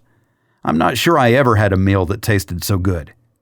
We even gave hamburgers to Phyllis and Husky, but without the fixings. The twins enjoyed their child-sized portions, as they usually enjoyed their meals.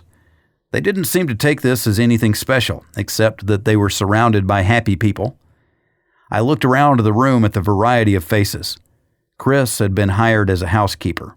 He didn't say much. In my mind, that made him more intelligent.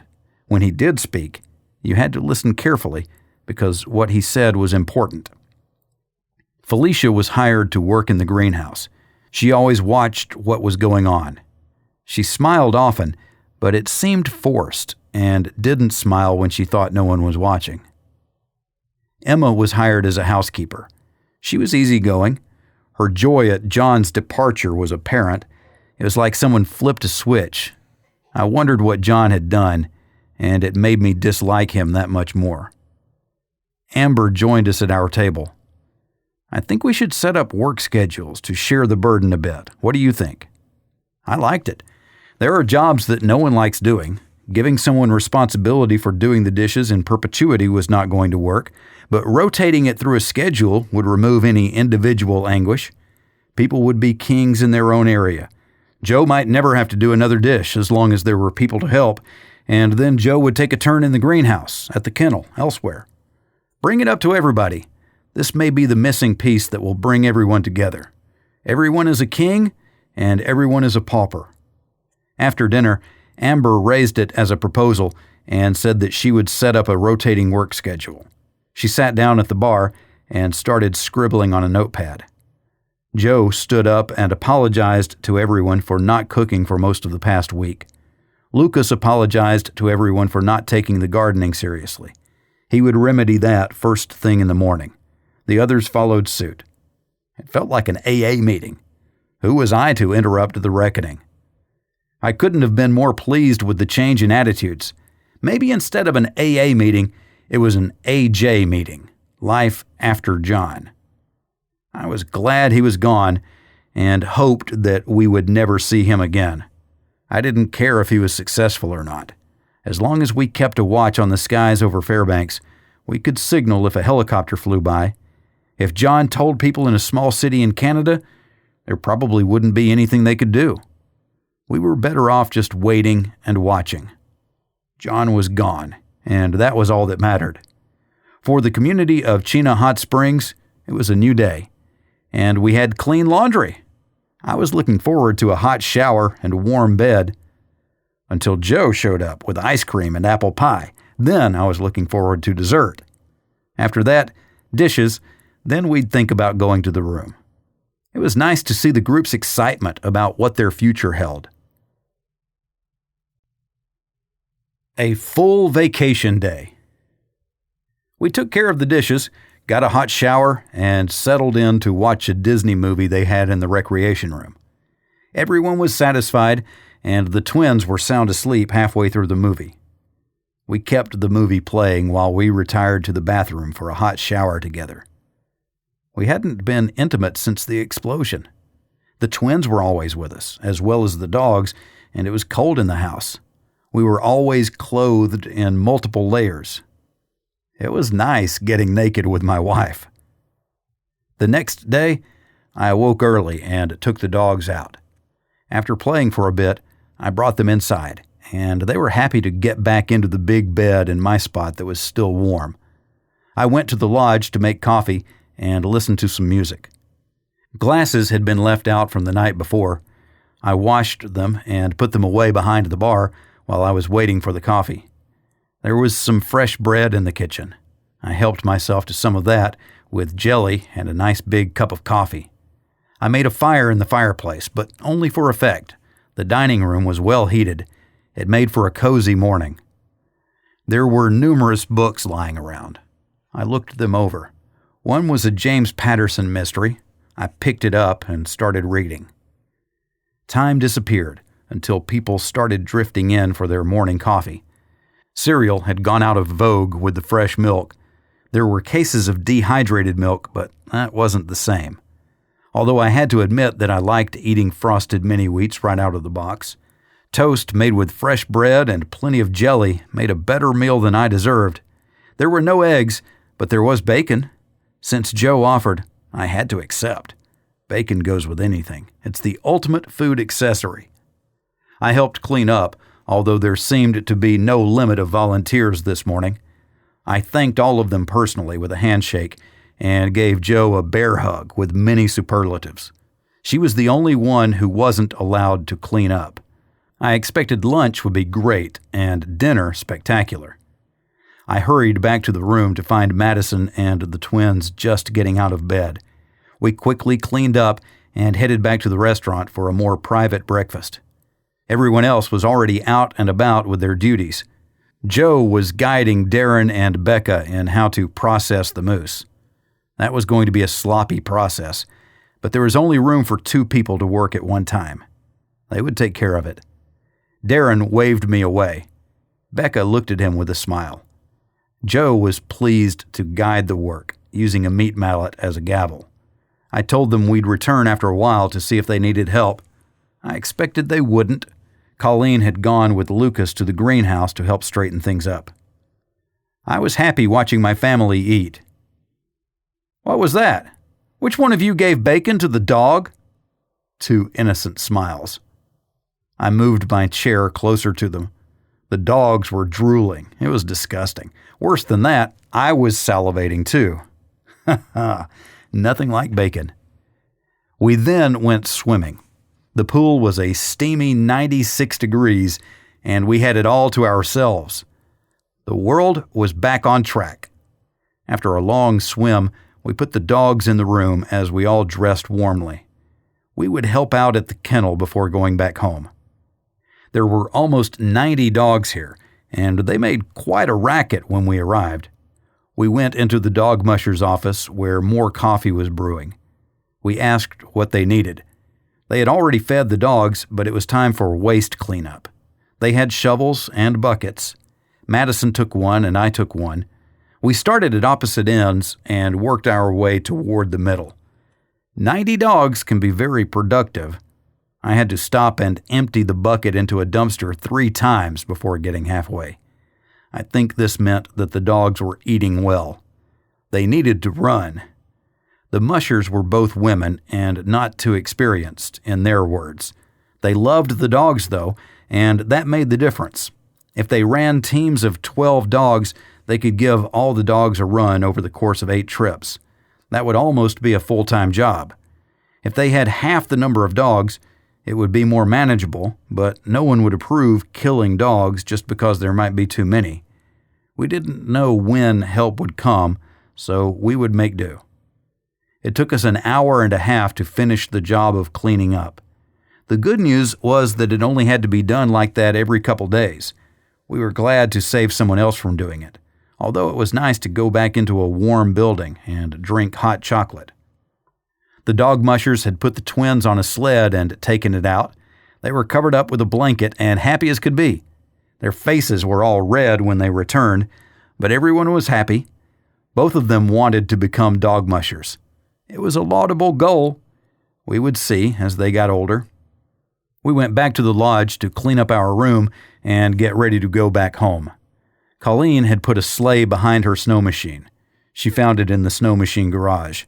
The sleigh was old, but looked to be in good condition. She told us to take her sled as she would stay for the week as long as we promised to check in on her horses every day. We committed to that easily. Colleen could provide the adult presents to help the college kids, although without John, I think they were already well on their way to being better than ever. Another week at home, and then another. The time seemed to fly by. We would spend a week at home, teaching the twins, making sure that the house was sound, shopping, and other things necessary to survive. We'd race to the hot springs every weekend. Colleen would alternate 1 week there and 1 week at home. And another week would go by, and another. By March, we'd had some good warm spells. We were also up to almost 12 hours of light a day. We'd made it through the harshest part of winter. And thanks to Colleen's missing neighbor, we had plenty of pellets, so we even turned up the heat in the house. In the evening, the auroras kept us company. If the twins were sleeping, sometimes we'd wake them up. There's nothing like watching the northern lights dance overhead. We spent a great deal of time outside with the warmer temperatures and increasing amount of daylight. We were always on the watch for any kind of aircraft. But there were no contrails, no sounds, no airplanes, and no other humans besides us. I was surprised that none of the people in the caravan to Anchorage returned. If they had any problems, I was sure someone would have turned back. As a good intelligence officer, I maintained a certain level of paranoia, but I couldn't contemplate any scenario where this made sense. There were so few of us left north of the city. What about all the oil workers on the North Slope? What about all the people who lived further out? In the winter, they had access by snow machine and dog sled. In the summer, there were dirt roads they could travel. They came to town once every 6 months to resupply or sell furs or do what they needed to do to survive in the remote areas. A significant part of Alaska's population lived subsistence lifestyles. Some might say it was living off the grid. Others would say that they never felt more alive. Maybe it wasn't time yet for the subsistence people to restock. There was one small island of civilization that we clung to. The community of Chena Hot Springs had become a lifeline for us. Our days there were intoxicating. We enjoyed our trips and had made it often enough that we could get there in 1 hour. The snow machines were simple forms of transportation, not for joyriding. That's why we didn't own one before. I could not conceive of riding around in the snow and cold simply for the pleasure of the ride. I enjoyed the snow machine, but for me, it was a means of transportation. And when the snow melted, we'd fire up the quad for the same reason. It was a means to an end. The things we had taken for granted were clean laundry, flush toilets, running water, the little things. No longer. Everything we did to live took some kind of effort. We siphoned, we hauled, we melted, we recharged, and then we hauled some more. The twins shared the work with us, and we shared life with them. They were troopers. There were no terrible twos for the twins. They rose to the occasion and helped us to help them. Their classes were going strong. Their attention span was improving. They were well into a lifelong journey of learning. Would we have enough to teach them? Where would we be as they grew up? As they approached their 3rd birthday that spring, they were stronger than ever, and the whole world was before them. We needed to think about their future in this new world. When would we have to decide about change? Summer alone. We asked ourselves, what would we do if help didn't come? There were only 2 choices, stay or go. Each decision would be significant. If we decided to go, where would we go, and how would we get there? What would be waiting for us along the way, or even at the destination? If we stayed, what would that mean? What would we have to do? In my entire life, change was constant, and I never liked it until it was no longer a change. We moved 11 times in 20 years. Who likes moving? I thought we did as we looked toward the next great adventure. Maybe we just did it because we had to, and we surrendered ourselves to our fate. We only owned 3 houses in our lives. One was purchased because rent was so high in Tampa, Florida. We purchased another in Pittsburgh to serve as our retirement home, but then Madison got the job in Fairbanks. So we sold our retirement home and bought our current home, which was by far the best place we've ever lived. We didn't want to give it up. I didn't want someone who was shopping to go through our home. Whenever I went into other people's homes, I never took anything personal. I took food, fuel, water, and things like that. I took some ammunition and some weapons. I took snow machines, sleighs, and a quad. I took things that insurance would replace. I closed doors behind me. If people returned, their homes would be intact, their personal items safe. And I still maintained my list, although it had gone from very detailed to general. I think I had the addresses right, mostly. If people didn't return, then there'd be no reason beyond my commitment to myself. That was enough. I would continue to keep track, even if it was vague. The list was getting fairly long. I perused it from start to finish. Had we really eaten that much? If we stayed, what would we need for food? Fuel. There weren't enough pellets for another winter if it came to that. All of that aside, what did we really want? I wanted a happy family. Despite the destruction around us, we had grown closer. We appreciated the little things. We appreciated each other. We could not have been more fully engaged in the growth and education of our children. From that perspective, it did not get any better. If we were to travel in search of civilization, would we have what we had now? Once you ask the right question, the answer is easy. We would stay here, another year if needs be, and then we'd think about it the following year. After we came to that decision, the rest was planning. We needed to garden and then can the food. We needed to find a water source. We needed to change out our pellet stove for a wood burner. We needed to bag a moose, then freeze it. We wanted a second generator, one powerful enough to run the whole house. There would always be needs and wants. Our world was bigger than just our family. We had made it so. Colleen lived around the corner.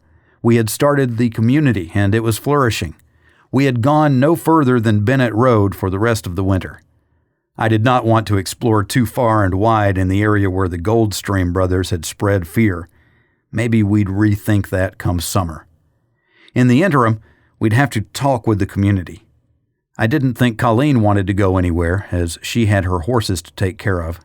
They were the last reminders of her family, and she wouldn't let them go. We would let the others know what we decided, and then see what they wanted to do. Saturday came, and we made our quick trip to Chena Hot Springs. With the warmer weather, the dogs enjoyed the travel more. There was still a great deal of snow, and it was below freezing, but it wasn't mind-numbingly cold. We had a full day's worth of light every day, so our travel times weren't restricted. We had a big window to travel within. Amber met us, as usual, in the main lodge. She had covered the walls with butcher block paper where she kept track of work schedules, supplies, to-do items, repairs, and more. She had embraced her role as the mayor of the community. Colleen had worked wonders with the group. She worked with everyone individually to help them appreciate what they had and improve on what they were doing. As a counselor, she was a natural. When the group was together at lunch, I waited until they were done with their meal, then I spoke. We have an announcement to make. Assuming help doesn't come, we've decided to stay at our home. I know we've talked about heading out to look for help or just leave Alaska completely, but this is our home, and this is where we're going to stay, for now anyway. They didn't look surprised. Darren and Becca sat closely together, holding hands. Joe was leaning closely into Emma. Emma was originally a housekeeper, but was now splitting her time between the kitchen and the kennel. The community was becoming a real community, committing to each other, to a greater good. It seemed that they also had talked about the big question, stay or go. Half of them were firmly committed to staying, while the other half were on the fence. At this time, no one had decided to go. I tried to fill the void and ended up spouting some intelligence officer nonsense sprinkled liberally with my fear of change. We don't know what's out there. Why no contrails, no airplanes? Why has no one come? What did the Two Rivers caravan find when they headed to Anchorage? What about John? Why have none of them come back? I started with these questions to lay the groundwork of my argument. It seems to me that there is something dangerous out there that's keeping people away from here. We need more information. Without that, it's a tough decision to leave. So how do we find out what's out there? We have a plane, Lucas offered. I had seen the airplane tied down off the small runway here at the hot springs. I hadn't thought about using it. The runway was still covered in snow. Does anyone know how to fly? Nope. Is anyone willing to learn using the Wright brothers method? As in, figure it out as you go. There were no takers. The community works. Amber created work groups where 3 people would make a team for the day to work in areas not their own. She put herself out there a great deal, working somewhere every day. That's what leading from the front was all about. 2 of the 4 main work areas, the kitchen and the kennel, were worked every single day, multiple times. The dogs required the greatest amount of care. Preparing food for 13 people and cleaning up did not take a significant effort, but it couldn't be let go for a full day. The greenhouse required various amounts of work each day, depending on what needed doing. The power plant required someone to stop by periodically and check on valves and systems, but only required a full work detail once a week to keep subsystems cleaned out and running efficiently. They also took care of the pool as everyone used it. It was a good place to relax. In the time of guests, the rock pool outside was drained and refilled once a week. Since the loss of Fairbanks, they hadn't drained it once. Not many people used it this past winter, probably just to say that they swam outdoors on a day of 30 degrees below zero.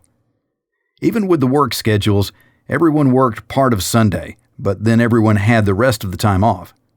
With a 2-hour commitment somewhere, that left the majority of the day free to do as you like.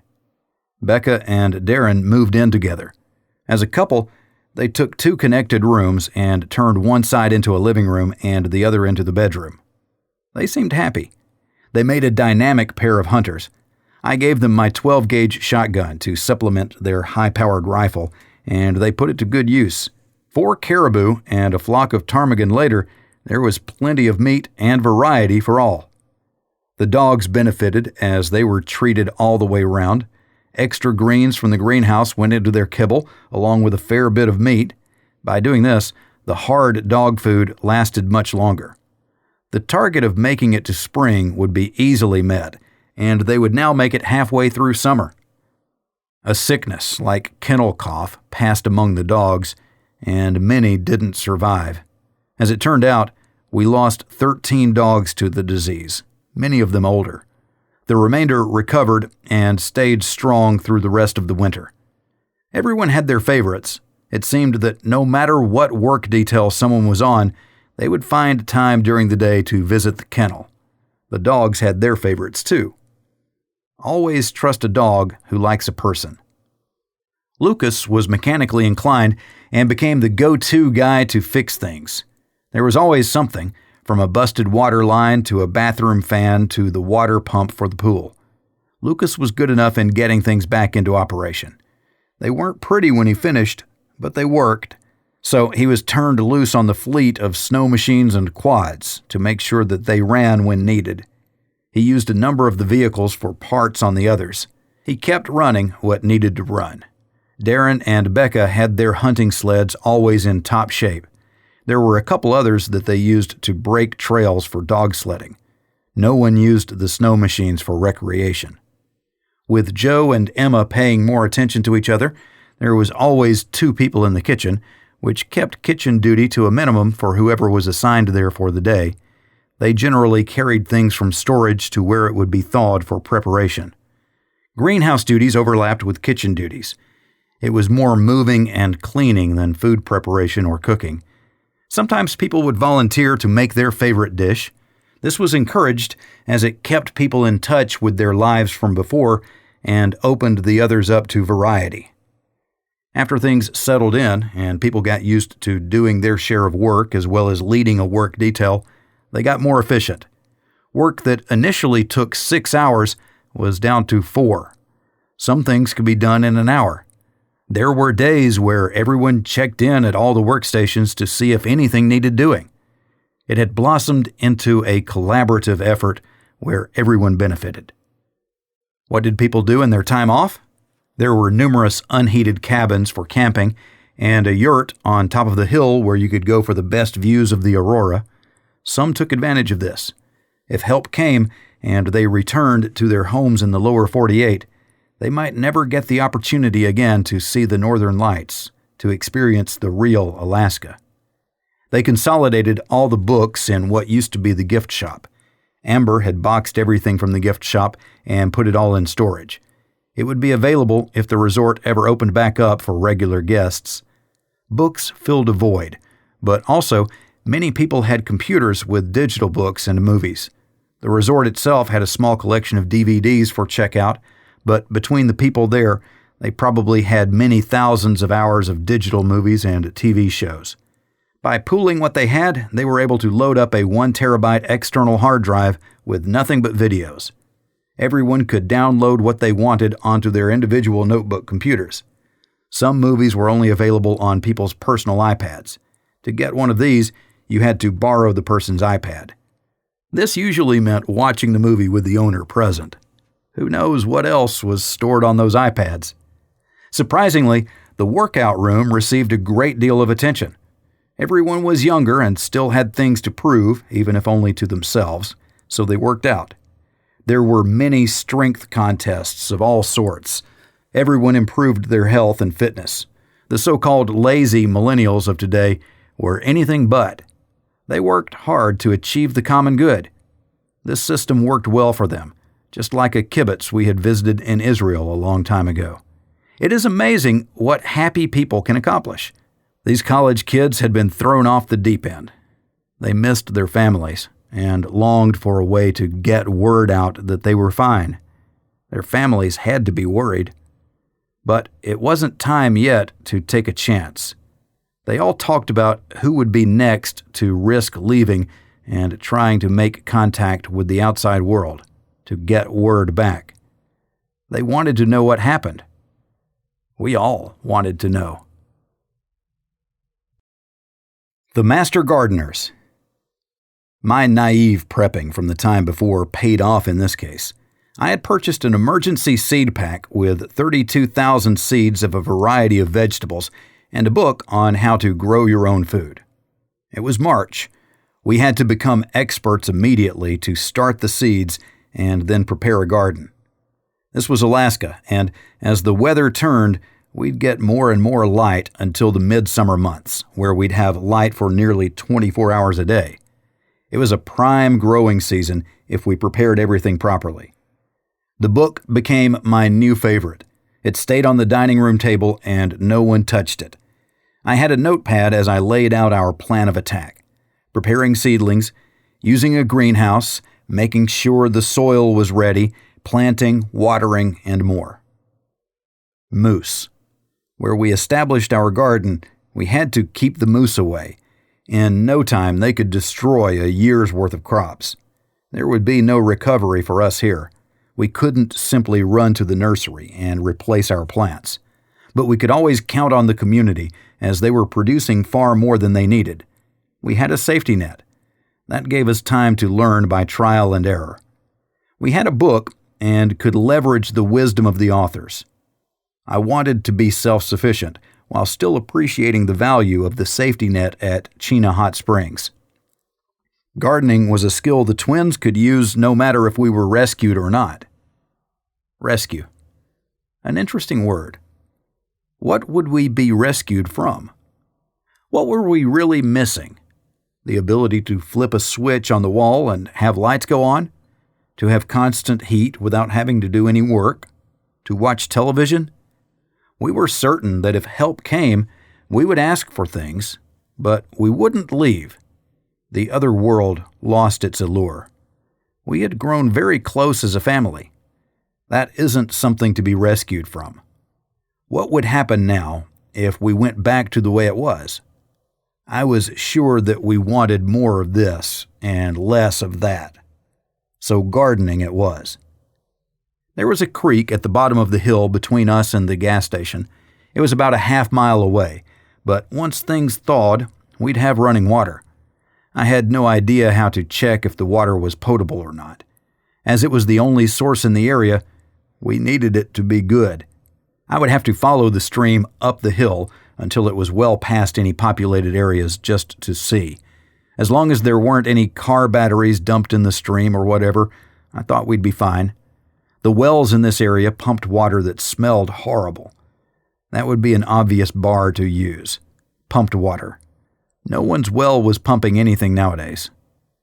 Soil was unlimited, but good soil was in short supply. I'd ask Colleen for some help. The horses produced a great deal of manure, and it needed to be moved out of the stables in any case. We could use the truck from the house on the corner of our neighborhood.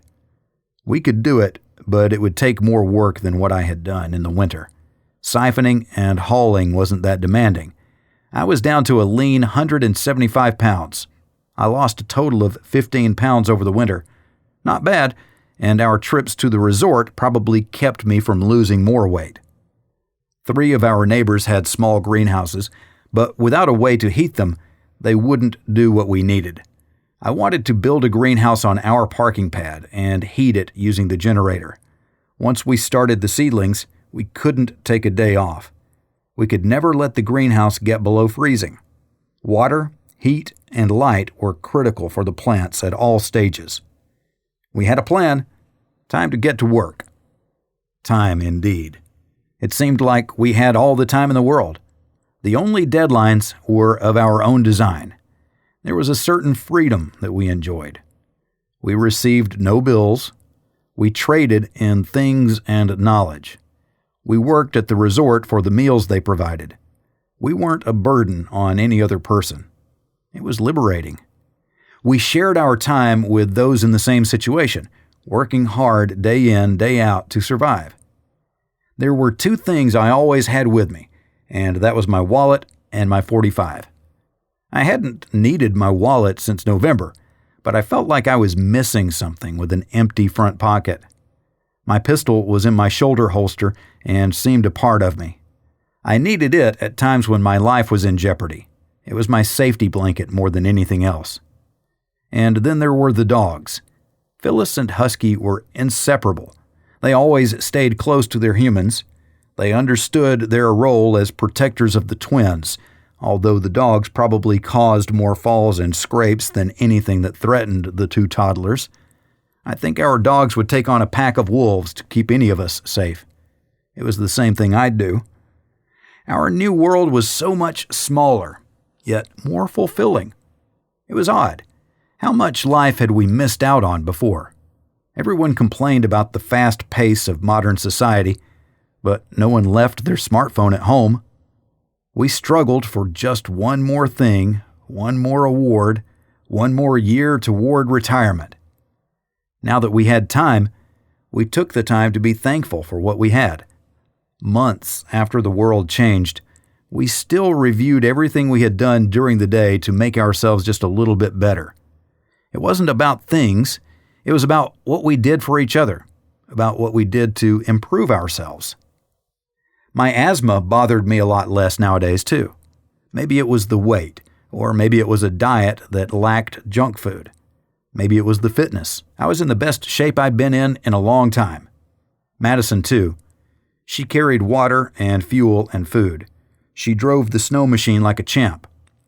The best part of our day was reading to the twins in the evening, where before we would settle in to watch TV, now we would gather together and read.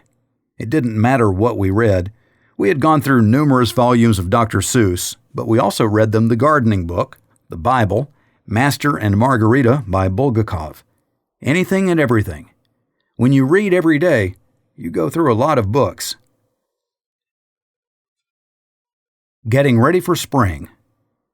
We built our greenhouse using a big roll of visqueen and 2x4s.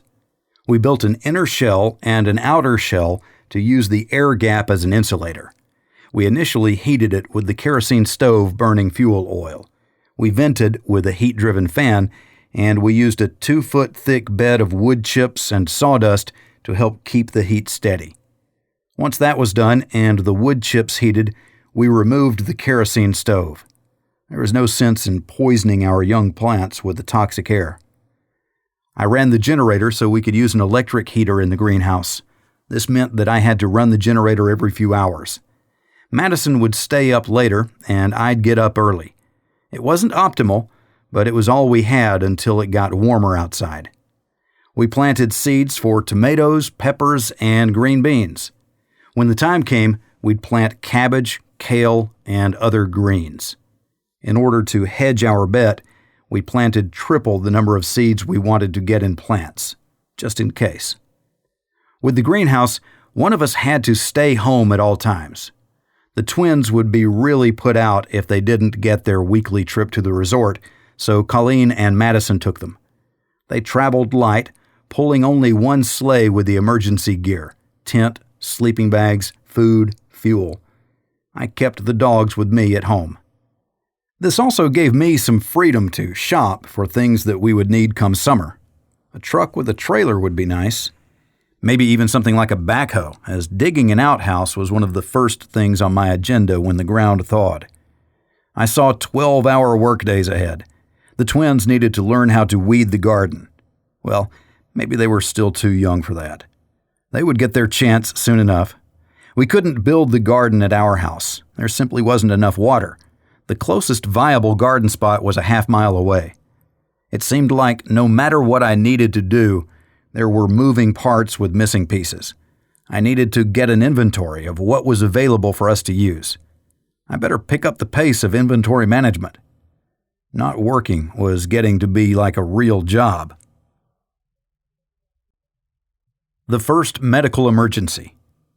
Madison, Colleen, and the twins headed out in the morning for Chena Hot Springs. They had to slow as the warmer weather was creating some icy conditions with the snow where we had hard-packed it on previous trips. They took a break halfway, but kept it short as they didn't have the dogs with them. A quick bathroom break, stretched the legs, helmets back on, and away they went. They arrived at the community a little after 10. When the engines turned off, there should have been the hum of a water pump, dogs barking in the distance, but there was more. A woman screamed hysterically. A man howled in pain. With the twins in their arms, Madison and Colleen raced past the lodge to see a small group gathered around someone lying on the ground. It was Lucas. Madison couldn't see what the problem was, but she was sure she didn't want the twins to see it. Colleen calmly handed Aaron to Madison and shouldered her way in to see what was causing the pain. Blood flowed freely from Lucas's mangled arm. Amber was attempting to put a tourniquet on. Emma was jumping up and down, screaming uncontrollably. In a voice that Madison had not heard before, Colleen pointed at Emma, "Get out of here!" In a completely different tone, she talked to Amber. "I'll do it. I used to be a nurse. Put a half turn as you tie it off, then it is easier to tighten." They had a thin flashlight that Colleen took and used to tighten the tourniquet. The blood flow slowed right away. Madison was struggling with the twins and Emma. The twins were confused and afraid. Emma was still hysterical. Holding both twins, Madison kicked Emma in the leg. "Get me some rags. We need to cover the wound." A t-shirt materialized, and Colleen tied that around a vicious gash that started at Lucas's bicep and ended at his forearm. The muscle and tendons were cut to the bone. Lucas moaned in anguish, and his eyes rolled back into his head. "What happened? Look at me," Colleen ordered as she cupped his face with her hands. "What happened?" she said louder. The intelligence behind his eyes returned, and he focused on Colleen. "Fixing the pump. Exploded on me. Still under pressure. I'm sorry." He started to sob and gag. Colleen turned him onto his good side as he threw up. He convulsed as the pain from moving his arm hit him. He screamed once more and passed out. "Let's get him inside. Now, ladies!" Amber reached around his chest from behind and hauled him partially to his feet. Colleen picked up his legs. Jo had arrived, and she held his injured arm. They shuffled toward the back door to the kitchen. They were putting him on the food preparation counter when he came to. He started thrashing about, and Amber lost her hold on him. His arm was pulled from Joe's grasp. The tourniquet loosened, and blood spurted. "Stop it!" Colleen roared right into Lucas's ear. He settled down long enough for them to get him onto the table. Joe twisted the flashlight to tighten the tourniquet. Colleen held his head firmly and looked him in the eye. "I need to sew this up, and it's going to hurt, but I can't have you thrashing around." She looked at Amber. "Sewing kit?" "We have a big first aid kit for the dogs, and I know it includes sutures." "Perfect. Take my sled and hurry." Amber bolted from the kitchen. Colleen took a closer look at the wound. If she could sew up the artery and maybe the tendon, she'd be able to save Lucas's arm. She wasn't sure how much use he would have of it, though. "Go get plenty of towels," she ordered Joe, then added, "and soap and hot water. We need to clean this out." The twins understood. Madison and the twins were in the dining room. She listened as Colleen gave orders. In the months that they had known her, she had never mentioned that she was a nurse. They usually got her talking about her husband and son. Even though they were gone, talking about them kept them real for her and seemed to give her a reason to move on. She was keeping them alive in the good memories she shared. She also spent time teaching the twins and us about horses. Horses weren't simple creatures. They required a great deal of attention. The twins were concerned. They talked about Lucas's ouchie between themselves. Madison explained that it wasn't something you could kiss and make better. It needed real medical treatment, and Colleen was providing it. At this point, The best thing for them was to stay out of the way, although they wanted to provide moral support. We could not have asked for better children. The fewer things we had, the less needy they became. Routine helped, especially a routine that involved all of us as a family. They were included in what we did, and the limits of what they could do were clear to them. They were open to doing more, of course, as they wanted to test their maturity. They had just turned 3, and it seemed to us that they were ready for kindergarten. We were blessed. And there was work that needed done, so swimming was out for now. Madison took the twins to the dog kennel, and they all immediately dug into the feeding and cleanup. The twins weren't strong enough to pry the dog piles from the snow, so they kept the dogs occupied while an adult took care of the messes. The twins were knocked down. A lot. Sled dogs like to run. They are active. The twins enjoyed it. They ran and giggled as the dogs easily ran faster. They spent a good 2 hours helping Abigail, the apprentice dog musher. She was the most knowledgeable in the community about the dogs and dog mushing, but this was her first year. She had a couple months' experience when Fairbanks was lost. She buried herself in her work with the kennel. She and Joe were the only two who did not serve on the roving work details, as their jobs were critical. Life was special, even that of the dogs. They required daily nurturing. Abigail gave them that, in addition to what seemed like an endless amount of love. As they finished the morning feeding, it was already lunchtime, but Madison was not in a hurry to head back to the lodge. She was afraid of what she would find out about Lucas. Delay wouldn't make anything better, though. If they needed any help, Madison couldn't provide it by hiding. So off they went, back to the lodge. Tragedy averted. Colleen looked exhausted, but exhilarated at the same time. It was hard to describe. Maybe she looked like somebody who just won a marathon. Madison took this as a good sign. He's sleeping, surprisingly. He passed out as I was sewing things up, but he still had a strong pulse, Colleen offered before Madison asked. A half-empty bottle of scotch sat between Colleen and Amber. Madison's eyes narrowed at that. Amber gave a tired smile. That was for Lucas. It's all we have, and we used vodka as an antiseptic. The community had been going through the spirits at a high rate, but the resort was well stocked.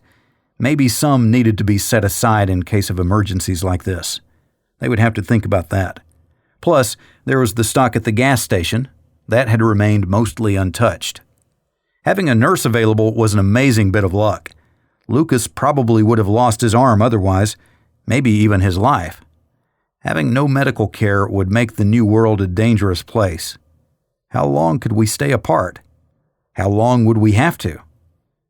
Lucas's accident created a different sense of urgency. Madison knew that someone would have to head outside. Someone would have to find out if help was out there, and then do everything possible to get them to come.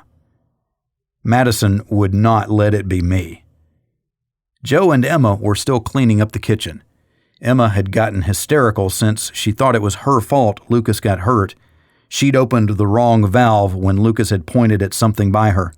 The pump he was working on exploded almost immediately since he had it half taken apart. She calmed, finally, as everyone told her it was just an accident. No one was an expert in what they were doing. They had to learn as they went. Emma returned to the world of reality. She rubbed her leg absent-mindedly where Madison had kicked her. Madison left the kitchen for the dining room. Lucas had lost a lot of blood. Without the ability to give him blood, he would need a great deal of rest and a lot of fluids. Someone would have to take care of him. Colleen said that she'd stay as long as necessary, but only if the twins promised to take care of her horses. This was their chance to contribute, so they were all in. Both of them tried to squeeze onto Colleen's lap to give her a hug. Madison went to each person, touching their shoulders and thanking them for their help. Lucas's accident could be a tragedy that tore the community apart, or it could be a thing to unite them further. Madison returned to the kitchen. It had been cleaned, and some things were set out for lunch, but the only thing happening was Emma sobbing as Joe held her tightly, stroking her hair and cooing in a soft voice. Madison began singing a chant that she'd learned as part of her yoga training. She closed her eyes and sang, her voice gaining strength. Peace, love, those things that ground a person. Emma needed the strength to get through today. Emma stopped crying and listened. Madison's eyes were closed, and she was fully immersed in her chant. She repeated it a few times, then collected herself and opened her eyes. "Thank you," Emma and Joe said together. Healing. The first thing Lucas did after he awoke was to tell Emma it wasn't her fault. He held her hand as she cried. But then that was it. Lucas told her that there would be no more crying. There was too much work in front of them to waste time looking back. Amber looked on as the two friends set things straight between them. Lucas and Amber were starting to be more of a couple, but it was early in their relationship. They were still trying to figure things out. Weeks passed before Lucas could get up and move about on his own. He was in a great deal of pain. The only drugs available were what they had on hand in the gift shop: aspirin, ibuprofen, over-the-counter stuff. Lucas had matured since he first started working at Chena Hot Springs. He was there like everyone else to earn money, ostensibly for college, but that wasn't where his heart was. He wanted to be more hands-on. He had expected to swap college for a good trade school. None of that mattered now, it seemed. One of the books in the lodge's consolidated library was on the fundamentals of flight. Since Amber had prohibited him from working, he immersed himself in the book while also taking trips out to the airplane to get more comfortable with the physical side of it. With each day, he grew more confident that he could fly the plane. He studied the mechanical systems of the plane, so he learned what each system was supposed to do and how it worked. He practiced with the controls. He had yet to power up the engine, as his arm wasn't very functional.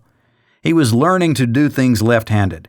If he couldn't get his right hand up to speed, then maybe he couldn't fly the plane, but he could guide another person through the piloting process.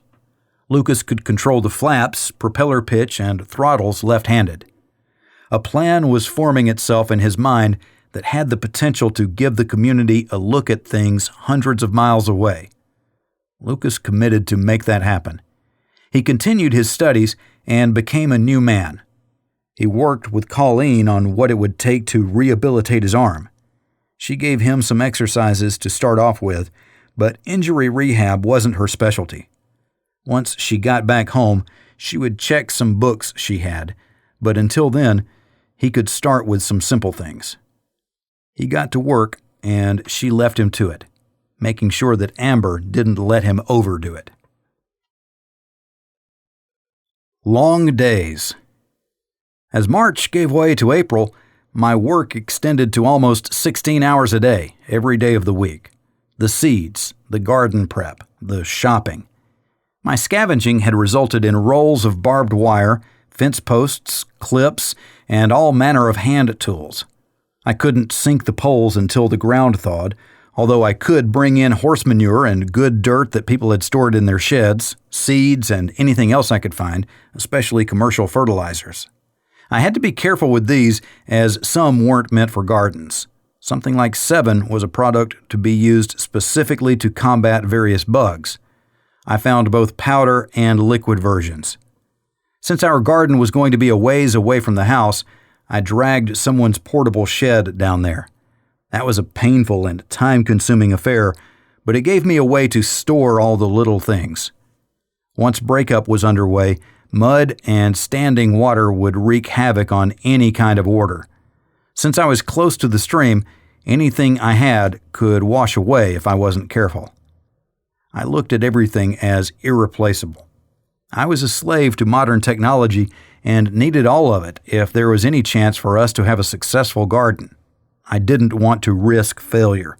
We had to assume that we would need everything we grew to survive the next winter. Every day would be a battle to prepare. Sure, we had the crutch of the community at Chena Hot Springs, but for ourselves, we needed to prove that we could survive on our own. Maybe that was my own ego, too. My breaks consisted of reading to the twins or helping them understand everything I was doing with the garden. Why was the fence important? What did I mean by prepare the soil? How could you tell the different seeds apart? The only answer I had for the last question was because of the seed packets. They told me what the seeds were. Otherwise, I couldn't tell one seed from another. I was the world's worst prepper. But we would learn together, so we knew exactly what each seed needed in order to grow. Eating was not something to be taken lightly. If it hadn't been for the greenhouse at Chena Hot Springs, the twins would have thought all vegetables came out of cans. Breakup. Breakup in Alaska has been celebrated for generations, if not millennia. It is the way that the Arctic and subarctic welcome springtime. It means standing water, running water, and mud. It is the transition from using a snow machine to using a quad. For us, personally, it meant our travel ground to a halt until the roads cleared and the ground dried out. This was the final bit of preparation time before the race to plant. The excitement was killing me. No, it wasn't. More mucking about in the dirt. I was never born to be a farmer, but once again, I was doing what I had to for my family. Maybe I could convince Madison that there is nothing cooler than planting a garden. Then I could take over the twins' classes.